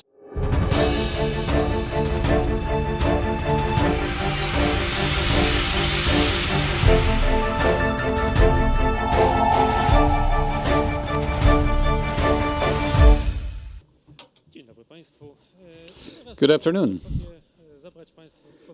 I'll allow myself to take you on a journey, well, perhaps not a journey, but rather a visit to more of a typical topic: emergency services, crisis management, critical situation management, crisis management.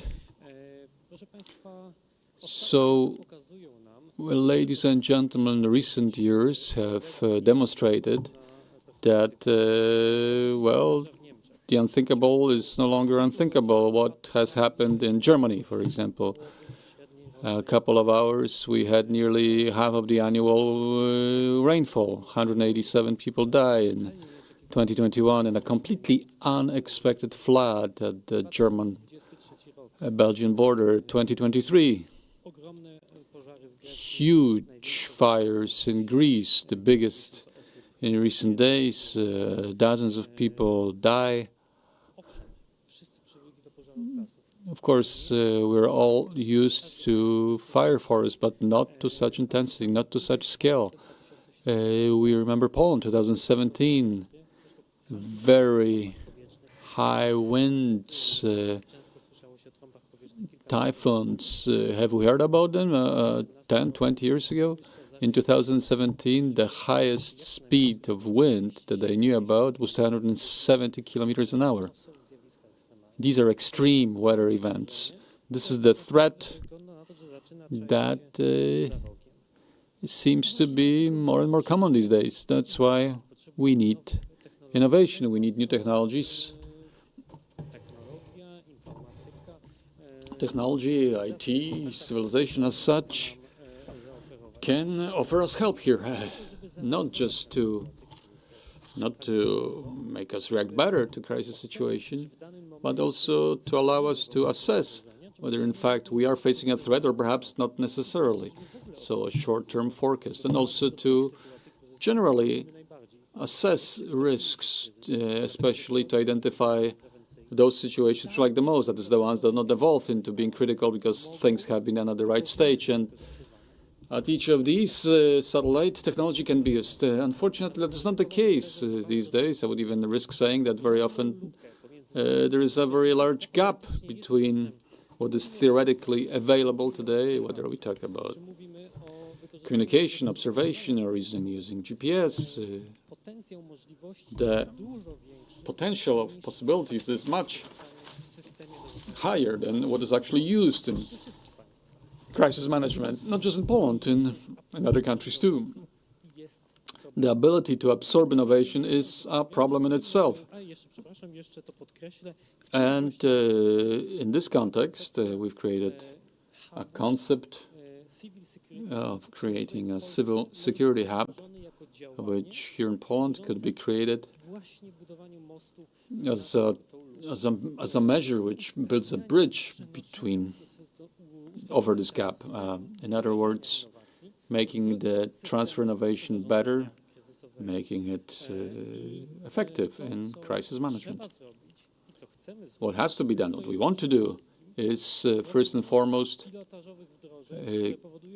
create pilot implementations which allow users to use innovations in real situations, critical situations. We're not talking about actions that take months or half a year. We're talking about actions, measures which would take years, which should be planned for years, so that we can draw optimum benefits, so we can actually implement them into the full logic chain of crisis management, so it becomes part of the instrumentarium that can be used in crisis management by decision makers.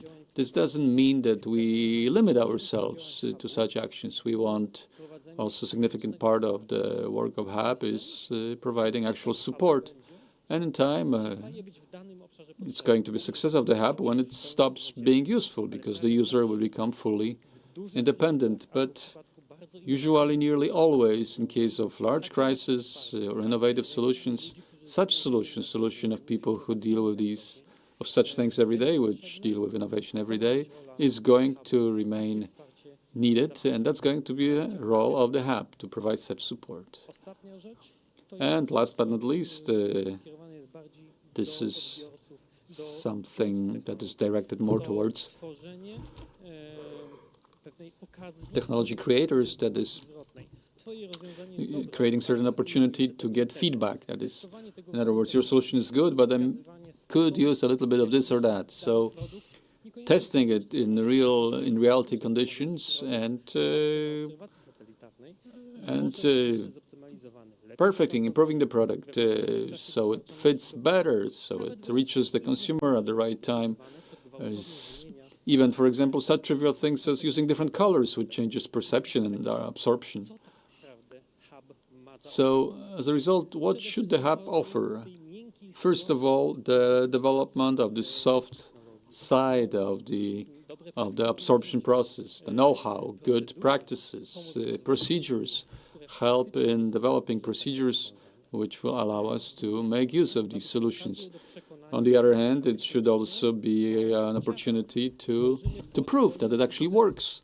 In other words, we create a portfolio of successes, of successful applications which prove that such solutions make sense, that they have their value, that it's worthwhile to spend money on their purchase. And as I've said before, it's also an opportunity to jump over this gap in the so-called last mile development, something that is very often a weak point, that the development process kind of stops and is not able to make that final jump to the end user. I've already been introduced. The Crisis Information Center, SRC, which I have the pleasure of managing, is the institution which to a large degree deals with all of these, and our motto is the right information for the right people at the right time. This is what it's all about. It's not about data, it's about information that can be used to make decisions, to work effectively. We do various things, starting with system development, through demonstrations, through pilot projects, and all the way to creating system-based solutions and creating procedures, and creating solutions which can be used in the institutional logic of crisis management, allow us to use innovation. At the same time, we conduct operational measures, we support users. As you can see, in recent years, we've had quite a few of such cases, and it demonstrates our increasing capability, operational capability. All in all, 69 activations at request of the users, over 500 information products that have been supplied. As a result, it's our turn it's our role to tell what should be done, what the hub as a concept can turn into an actual hub, a working hub.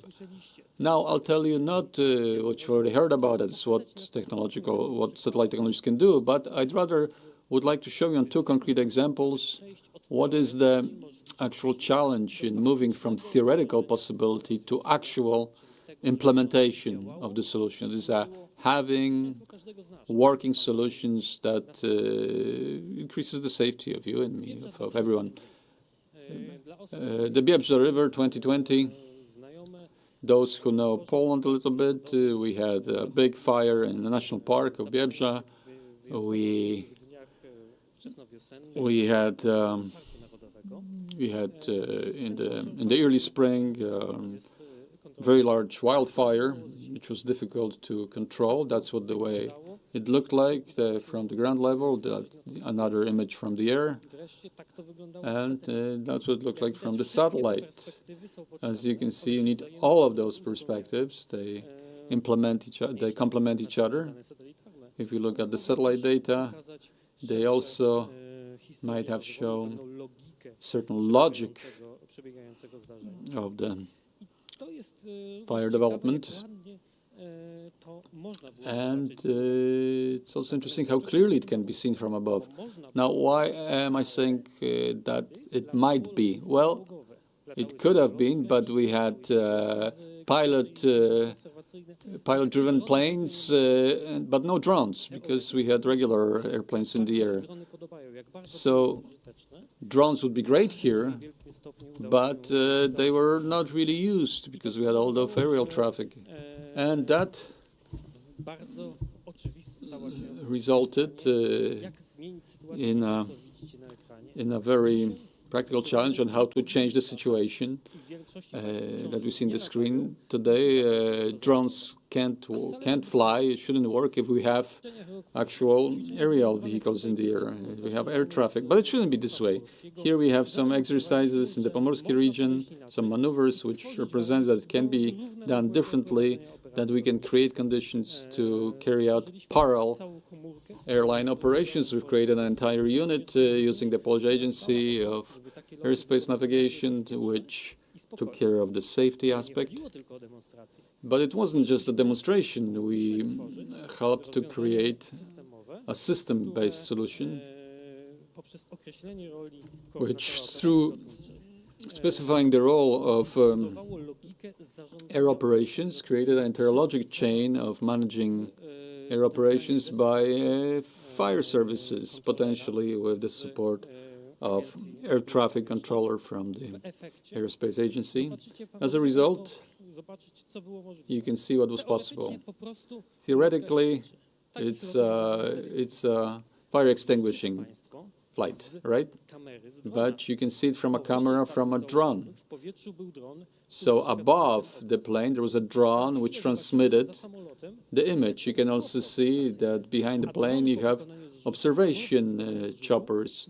And when the plane actually releases the water, you see the drones continuing flying because they carry out their functions. So you can see that such solutions are possible. And that was the effect.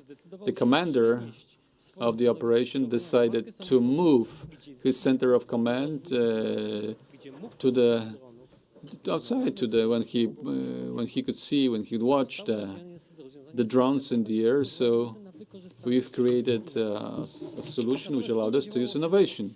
But the way it was working was basically this way. This looks like a map from the Second World War, right? You draw arrows, you move cards on the map. Did it work? It worked. Is there a system solution? Not quite. That's why together with the Polish Agency of Air Navigation, we've developed a concept which was implemented later, a search and help system, which ensures a solution for coordination of air operations. The result, 2 years later, in Stalowa Wola, at exercises about which we'll probably hear more about tomorrow, because a friend, a colleague of mine from Podkarpacie region will tell us what it looks like from the user's point of view. Anyway, at these exercises, this logic, the system was implemented through the hands of the users. We took a step back. We were still there. We kind of moderated, but the capability to use innovation was already being adapted independently by the end user. At that point, it was also a challenge to create cooperation by other partners, including local self-defense units, drones, firefighting units. You'll soon pictures from military drones as well. They allowed us to monitor situations not of forest fires, but floods, because floods are the biggest challenge we deal with. And then we simulated flood breaking through the earth embankment, and it turned out we could detect water seeping through the embankment. You can see it on the thermal imaging that such information could be read.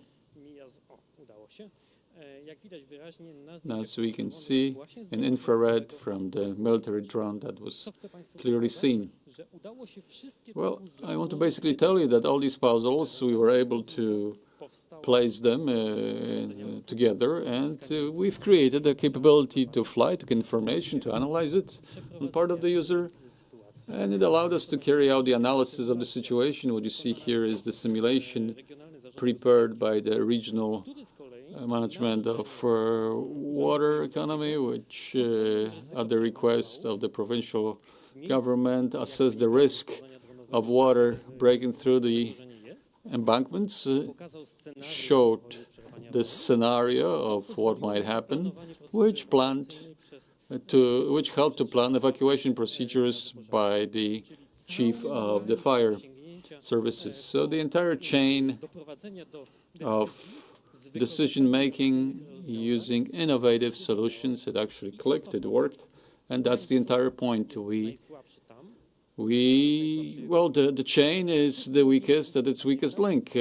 So we have to bear in mind all those links if you want to implement innovation, not just to show that something's possible, but actually do allow to use it, allow conducting of flights, create an instrument that it can be done in real conditions, allow for cooperation between institutions to obtain data, in this case military drones, create procedures of working at HQ, which allow for information flow from one institution to another in order to create processed information allowing for taking the right decisions. And it's going to be the same with satellite techniques, technologies. To implement them, we need the same thing, a nerve cell which will make a decision that this is in fact what's needed, that we need to do it, to act, an information platform on which the satellite data will be available for everyone, obtaining the satellite data. I'm thinking about observation here, then HQ procedures, which are able to transform these data into actual decisions. And at the very end, the analytical content based on which the decisions can be made. Using satellite communication case and GPS, it's going to be similar. We need such entire chain in order, if we want it to be not just a nice theoretical possibility, but a tool that can transform into greater safety. And this is what we would like to be the key function of the hub. Establishing the hub in Poland is aimed at actual implementation of innovation, of creating ecosystems in which these innovations can be used, and also where it's needed to ensure operational support, where the user is actually prepared to meet a challenge, and the challenge is going to be quite a big one. The role of the hub will be to provide information, provide analysis, provide services. In practice, the hub means that we want to work with 6 centers, including 2 centers in Poland, and we know these centers very well, which constitute certain guides for the entire environment, how to use it, how to create additional systems of infrastructure. As a result, they'll become ambassadors. They'll be using it, and they'll be also propagating it, and also talk openly about limitations, because, well, no innovation is full of advantages only. It also has limitations after all. So we're talking about such 6 centers, 2 in Poland, but we want it to be of international character. We want this logic to be available also to our partners abroad. Operational support, I've already mentioned, it's the support when it's needed. Of course, advisory support, but as it is nicely said in Poland from time to time, support in logistics of very large measures, for example, such as EU mechanisms of population protection, of civil protection. And our tool should be compatible with it. In other words, it should be easy to adapt. It should be interoperational with the EU instrument. And the final point, last but not least, I've already mentioned it, it's the support for technology providers. It's an opportunity for them to test, to actually assess the usability, to get feedback, information from actual use of their solution, and as a result, improve it and allow these solutions to increase the level of safety in crisis management. And of course, we would like these measures to be open to various impulses from, for example, to technologies coming from the European Space Agency. But this logic can also be used very well in solutions which come from the programs, technological solutions coming from Horizon and and other actions financed by the EU. The last question of the accelerator. Accelerator is a project of the European Space Agency. It's a vision to use an efficient, effective way space innovation in a very wide context in the sector of safety. And what's going to happen when it comes to the hub should also be seen in this context. Creating the accelerator, in our view, is very significant, which will allow us to be more effective in dealing with crisis. We would like Poland to be part of that effort. We would like the hub that we are talking about to constitute a very significant part, which supports the vision of creating the accelerator. And in our view, these elements are exactly that. They can actually carry out many of the tasks connected with the accelerator. So straight away, I look at the room and waiting for questions. What is your response to that?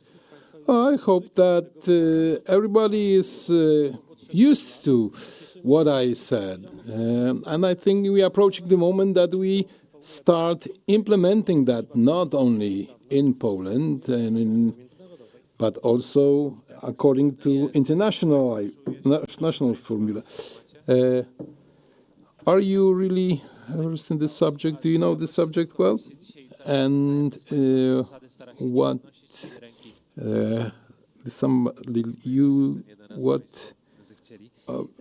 of you does not like to raise hands? Thank you for raising it now.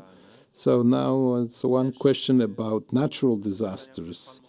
The solutions you were talking about can be a game changer. Yeah,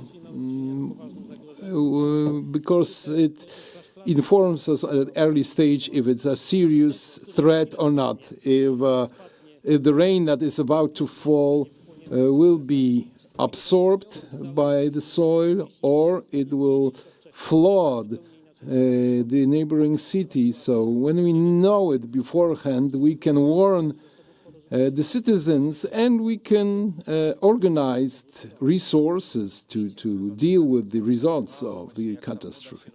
So the picture that you showed us, how the water infiltrates the soil, this is based on the information about the possible disruption of a dam. This task was performed by the rescue forces. What would happen if the dam is destroyed? And the picture showed us. So the fire brigade planned, starting from that, what to do to evacuate people, and they obtained information how many people are living in the neighborhood. So this was a very harmonious process of preparation for the disaster handling. So these are data, but it will translate into real activities. But the users do not need the data, they need actionable information. So there is no Polish term for that. Thank you. There are two questions. Fantastic. Well, it's a better version of the same question. Yeah, probably there was the infrared picture that was showing places. Was it the thermovision camera? It was not a satellite sensor. It showed us the place where the dam was about to break. Yeah, this is a very interesting example, and the answer is yes. Because we were verifying is the military UAVs can be used for monitoring the dam that was on purpose flooded with the water in order to verify if this technology is useful for this purpose. And before we created a possibility for the USV to be flown over that dam, which was not an easy task, and I am very thankful for the logistics of the whole crisis management system in Podkarpacie district, because now the UAVs are ready to fly those drones, and if there is a need to do it. So I understand that this subject will be continued. Yes, Director Jakub Dzik and our partner and the cornerstone for the cooperation in our district, in our province, in Rzeszów. So the presentation will be tomorrow. Oh no, a very short question can be allowed, if you may. There's the thermal infrared or distant infrared, I don't know. What I'm promoting is that we have to take into account what happens after a flood. Some part of the infrastructure is flooded, but some part is remaining in place, and the remaining water should be monitored for losses or damages. So we have to monitor how long this water stays there away from the river in the buffer territories near the riverbed. So it is also increasing the damages of agricultural crops, because we are talking about droughts, but the other side of it is excessive humidity, when you cannot enter the field with agricultural machines and cannot use modern solutions to pick the crops. Thank you very much. So we have an understanding on that. Yeah, I have nothing to comment about it. I agree with what you said, and I would like to emphasize it as a very good example to do that. If we can use UAVs for emergency handling, this is a task for where we can use satellite data, because they integrate into one picture that provides the end user with key information to tell if there is a problem and how to deal with the problem. Oh, I think that there is an emotional conversation in a way. I think you need to make an appointment, you two. Yeah, I think we'll have opportunity to cooperate regularly. Well, I see a great potential for further discussions here. Thank you very much.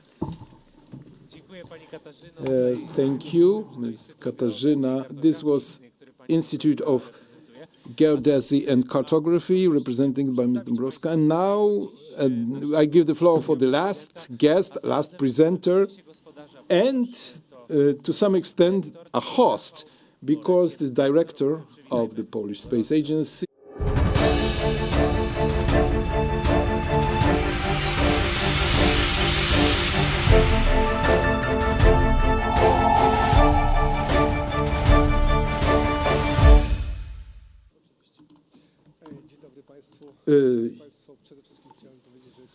Ladies and gentlemen, I'm really pleased that we are here in this beautiful city of Gdańsk, in this exceptional venue, and we have also arranged a good weather for you. And this is the last presentation this evening, so I'd like to be brief and coherent. So I would like to present the backstage of our agency. What are we actually doing, and how do we support the technological strategies? I would like to discuss GovSatcom again, and I would like to share some reflections with you. So let's start. Polish Space Agency supports space industry, research, development of space technology, and uses the results of the researchers for safety, for economy, and for scientific purposes. And each of the agency departments works on that.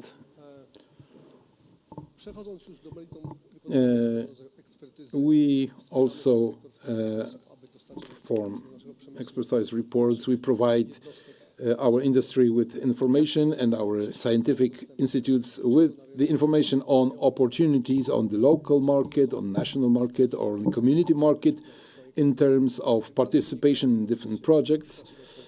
It is also related with membership in international organization and our activities. This offer is addressed to Polish companies, to Polish entities, and we offer also participation through us with the use of our potential. And this is the fourth pillar, is building national awareness by organizing training workshops and conferences. So this is the task of awareness building. We are limited with our budget, and we abide by the Polish procurement law, and in carrying out the initiatives supporting the development of satellite ecosystem. The 4 entrusted studies that we can boast are, as you can see on the screen, Poland's orbital capabilities, implementation of the new global satellite navigation system, Galileo, and the Polish satellite modem in progress. So, and coming back to the satellite communication, this subject has been widely covered today, but I'd like to come back to GovSatcom. From the very beginning, when the idea of GovSatcom appeared on the forum of the European Commission, we were not in the European Union at the time, but from the very beginning we started to look closely at this idea and take it into account very seriously due to the situation that had taken place in the last 10 or 12 years, and let alone what we face today.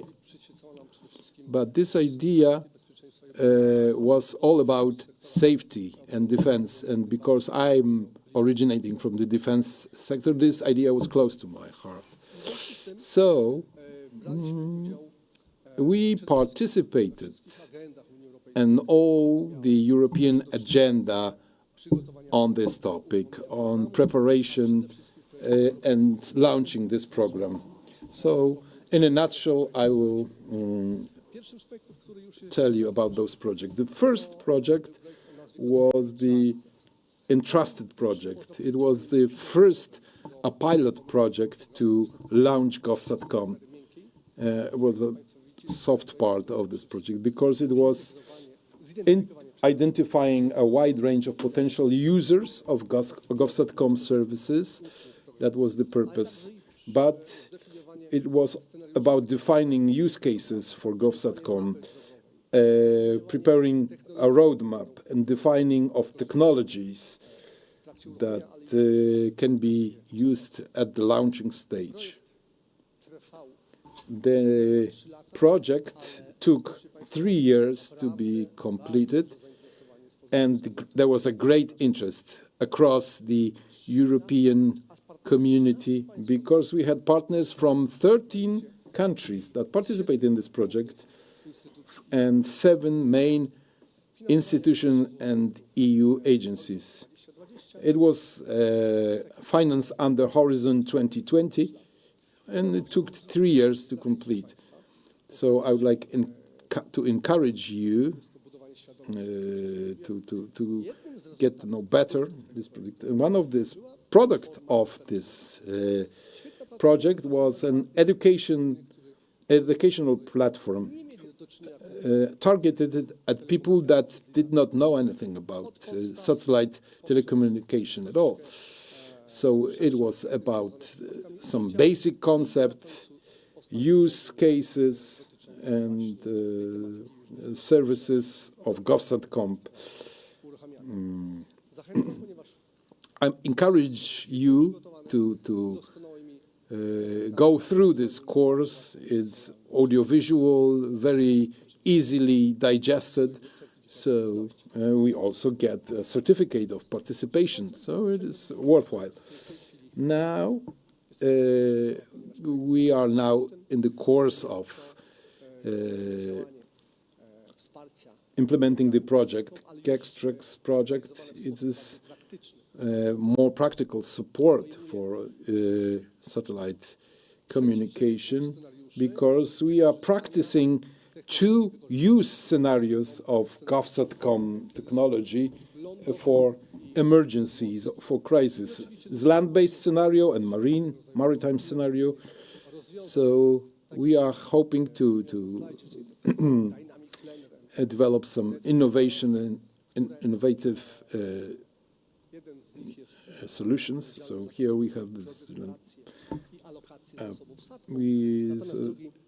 technological innovation dynamic planner, which is for the communication of resources, a network balancer, which ensure necessary interoperability to maintain secure communications. So the timeline for this project is 2 years, and we have 8 partners from 4 EU members and financed under Horizon Europe.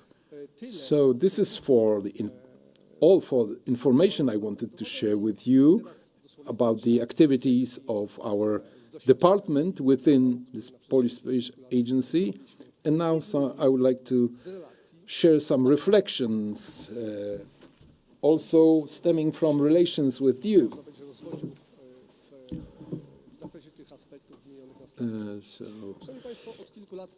For several years now, we try to consolidate and coordinate the space sector in Poland to cater for all the needs that appear on the market for space technologies. I am responsible for satellite communication, so I focus on that.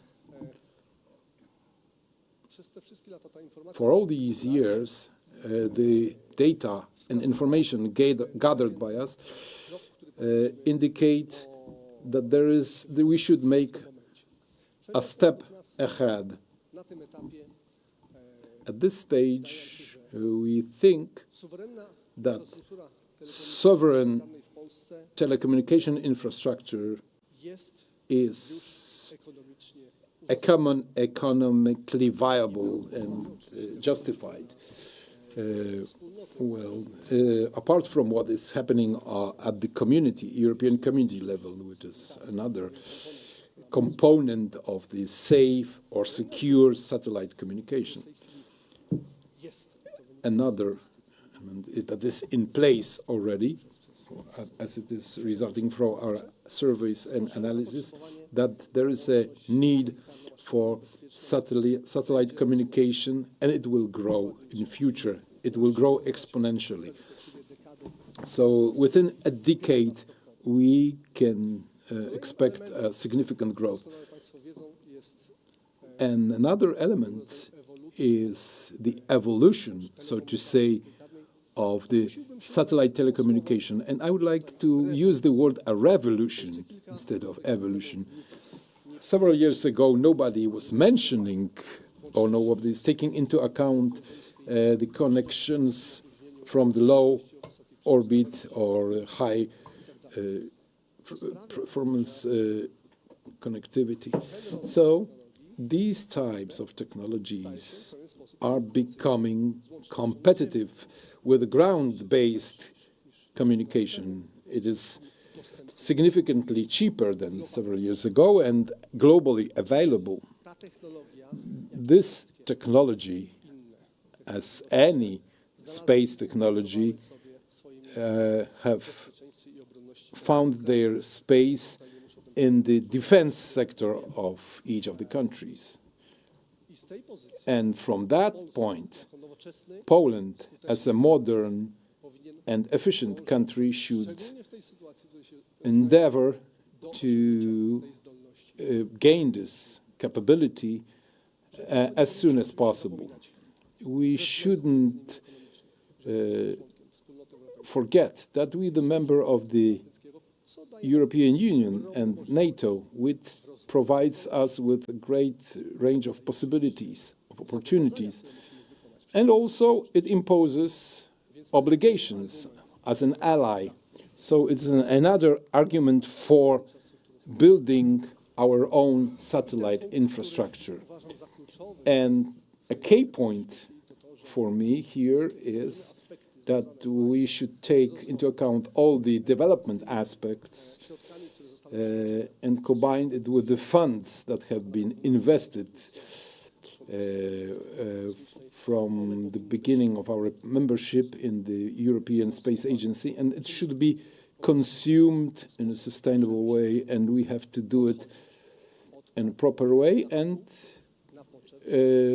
shift from purchasing to developing and using our own capabilities. And we should buy capabilities and not services and products, which requires a very efficient satellite-based ecosystem. And with that, I would like to thank you for your attention. Maybe I used up more time than I was assigned to. Sorry for that. Thank you for your attention. Thank you, Mr. Director. And, well, I'm looking at the room, and I think if there are any doubts to be solved or questions to be asked. Yes, here. Monica will approach you with the microphone. Mr. Schmidt, Ministry of Defense. Thank you, Mr. Director, for very good presentation showing the activities of the Polish Space Agency. I would like to ask about the reports because when I work, the starting point for our project is the feasibility study. So can you tell us if the report you are preparing or that you have prepared can be a sort of feasibility study to be a starting point for continuing works? Thank you for this question. I haven't heard the last part of your question. You wanted, well, I wanted to ask if your reports can be considered feasibility studies for starting projects or work on hubs or satellite connections. Yes, of course, that's what the reports are for. We use the biggest authorities, the greatest specialists in satellite communications. Sfera is taking the industrial specialists, scientists, and also those who meet the criteria and have specialists in their personnel, appropriate specialists. I don't know if this answers completely your question. Thank you very much for the representative of the Ministry of Defense. And so I think that's it for the moment, Mr. Director. Thank you very much. Thank you very much. I know it's late already and you want to go home. But I really admire your patience and thank you for being here with me. See you tomorrow. Thank you very much. And we invite you to a visiting tour in Gdańsk. Well, this is a key point of this program, and Maciej will explain you how we will do that. Oh, you can see it on the screen. The people that asked me before that they were not sure if they wanted to go. Is there anybody that have been convinced to take this tour? Yes, thank you very much. So more people are joining us. So I invite you to meet us at Targ Węglowy Square. Is it far away from here? Somebody knows? Where is it? Where Targ Węglowy is? 2 kilometers on foot. Wow, it's doable. So 2 tram stops away. Okay, so maybe some of you who watch us online can use appropriate means of transport to join us. And secondly, we meet here at 9 o'clock tomorrow, and we will do very practical presentations with people who work with satellite communications. And also we will have this exhibition in front of the ECS building, the vehicle that the police commissioner told us about. And thank you in the name of our organization board, and thank you to people who worked with cameras. I would like to thank our interpreters, and I wish you a very nice afternoon and evening. Thank you very much.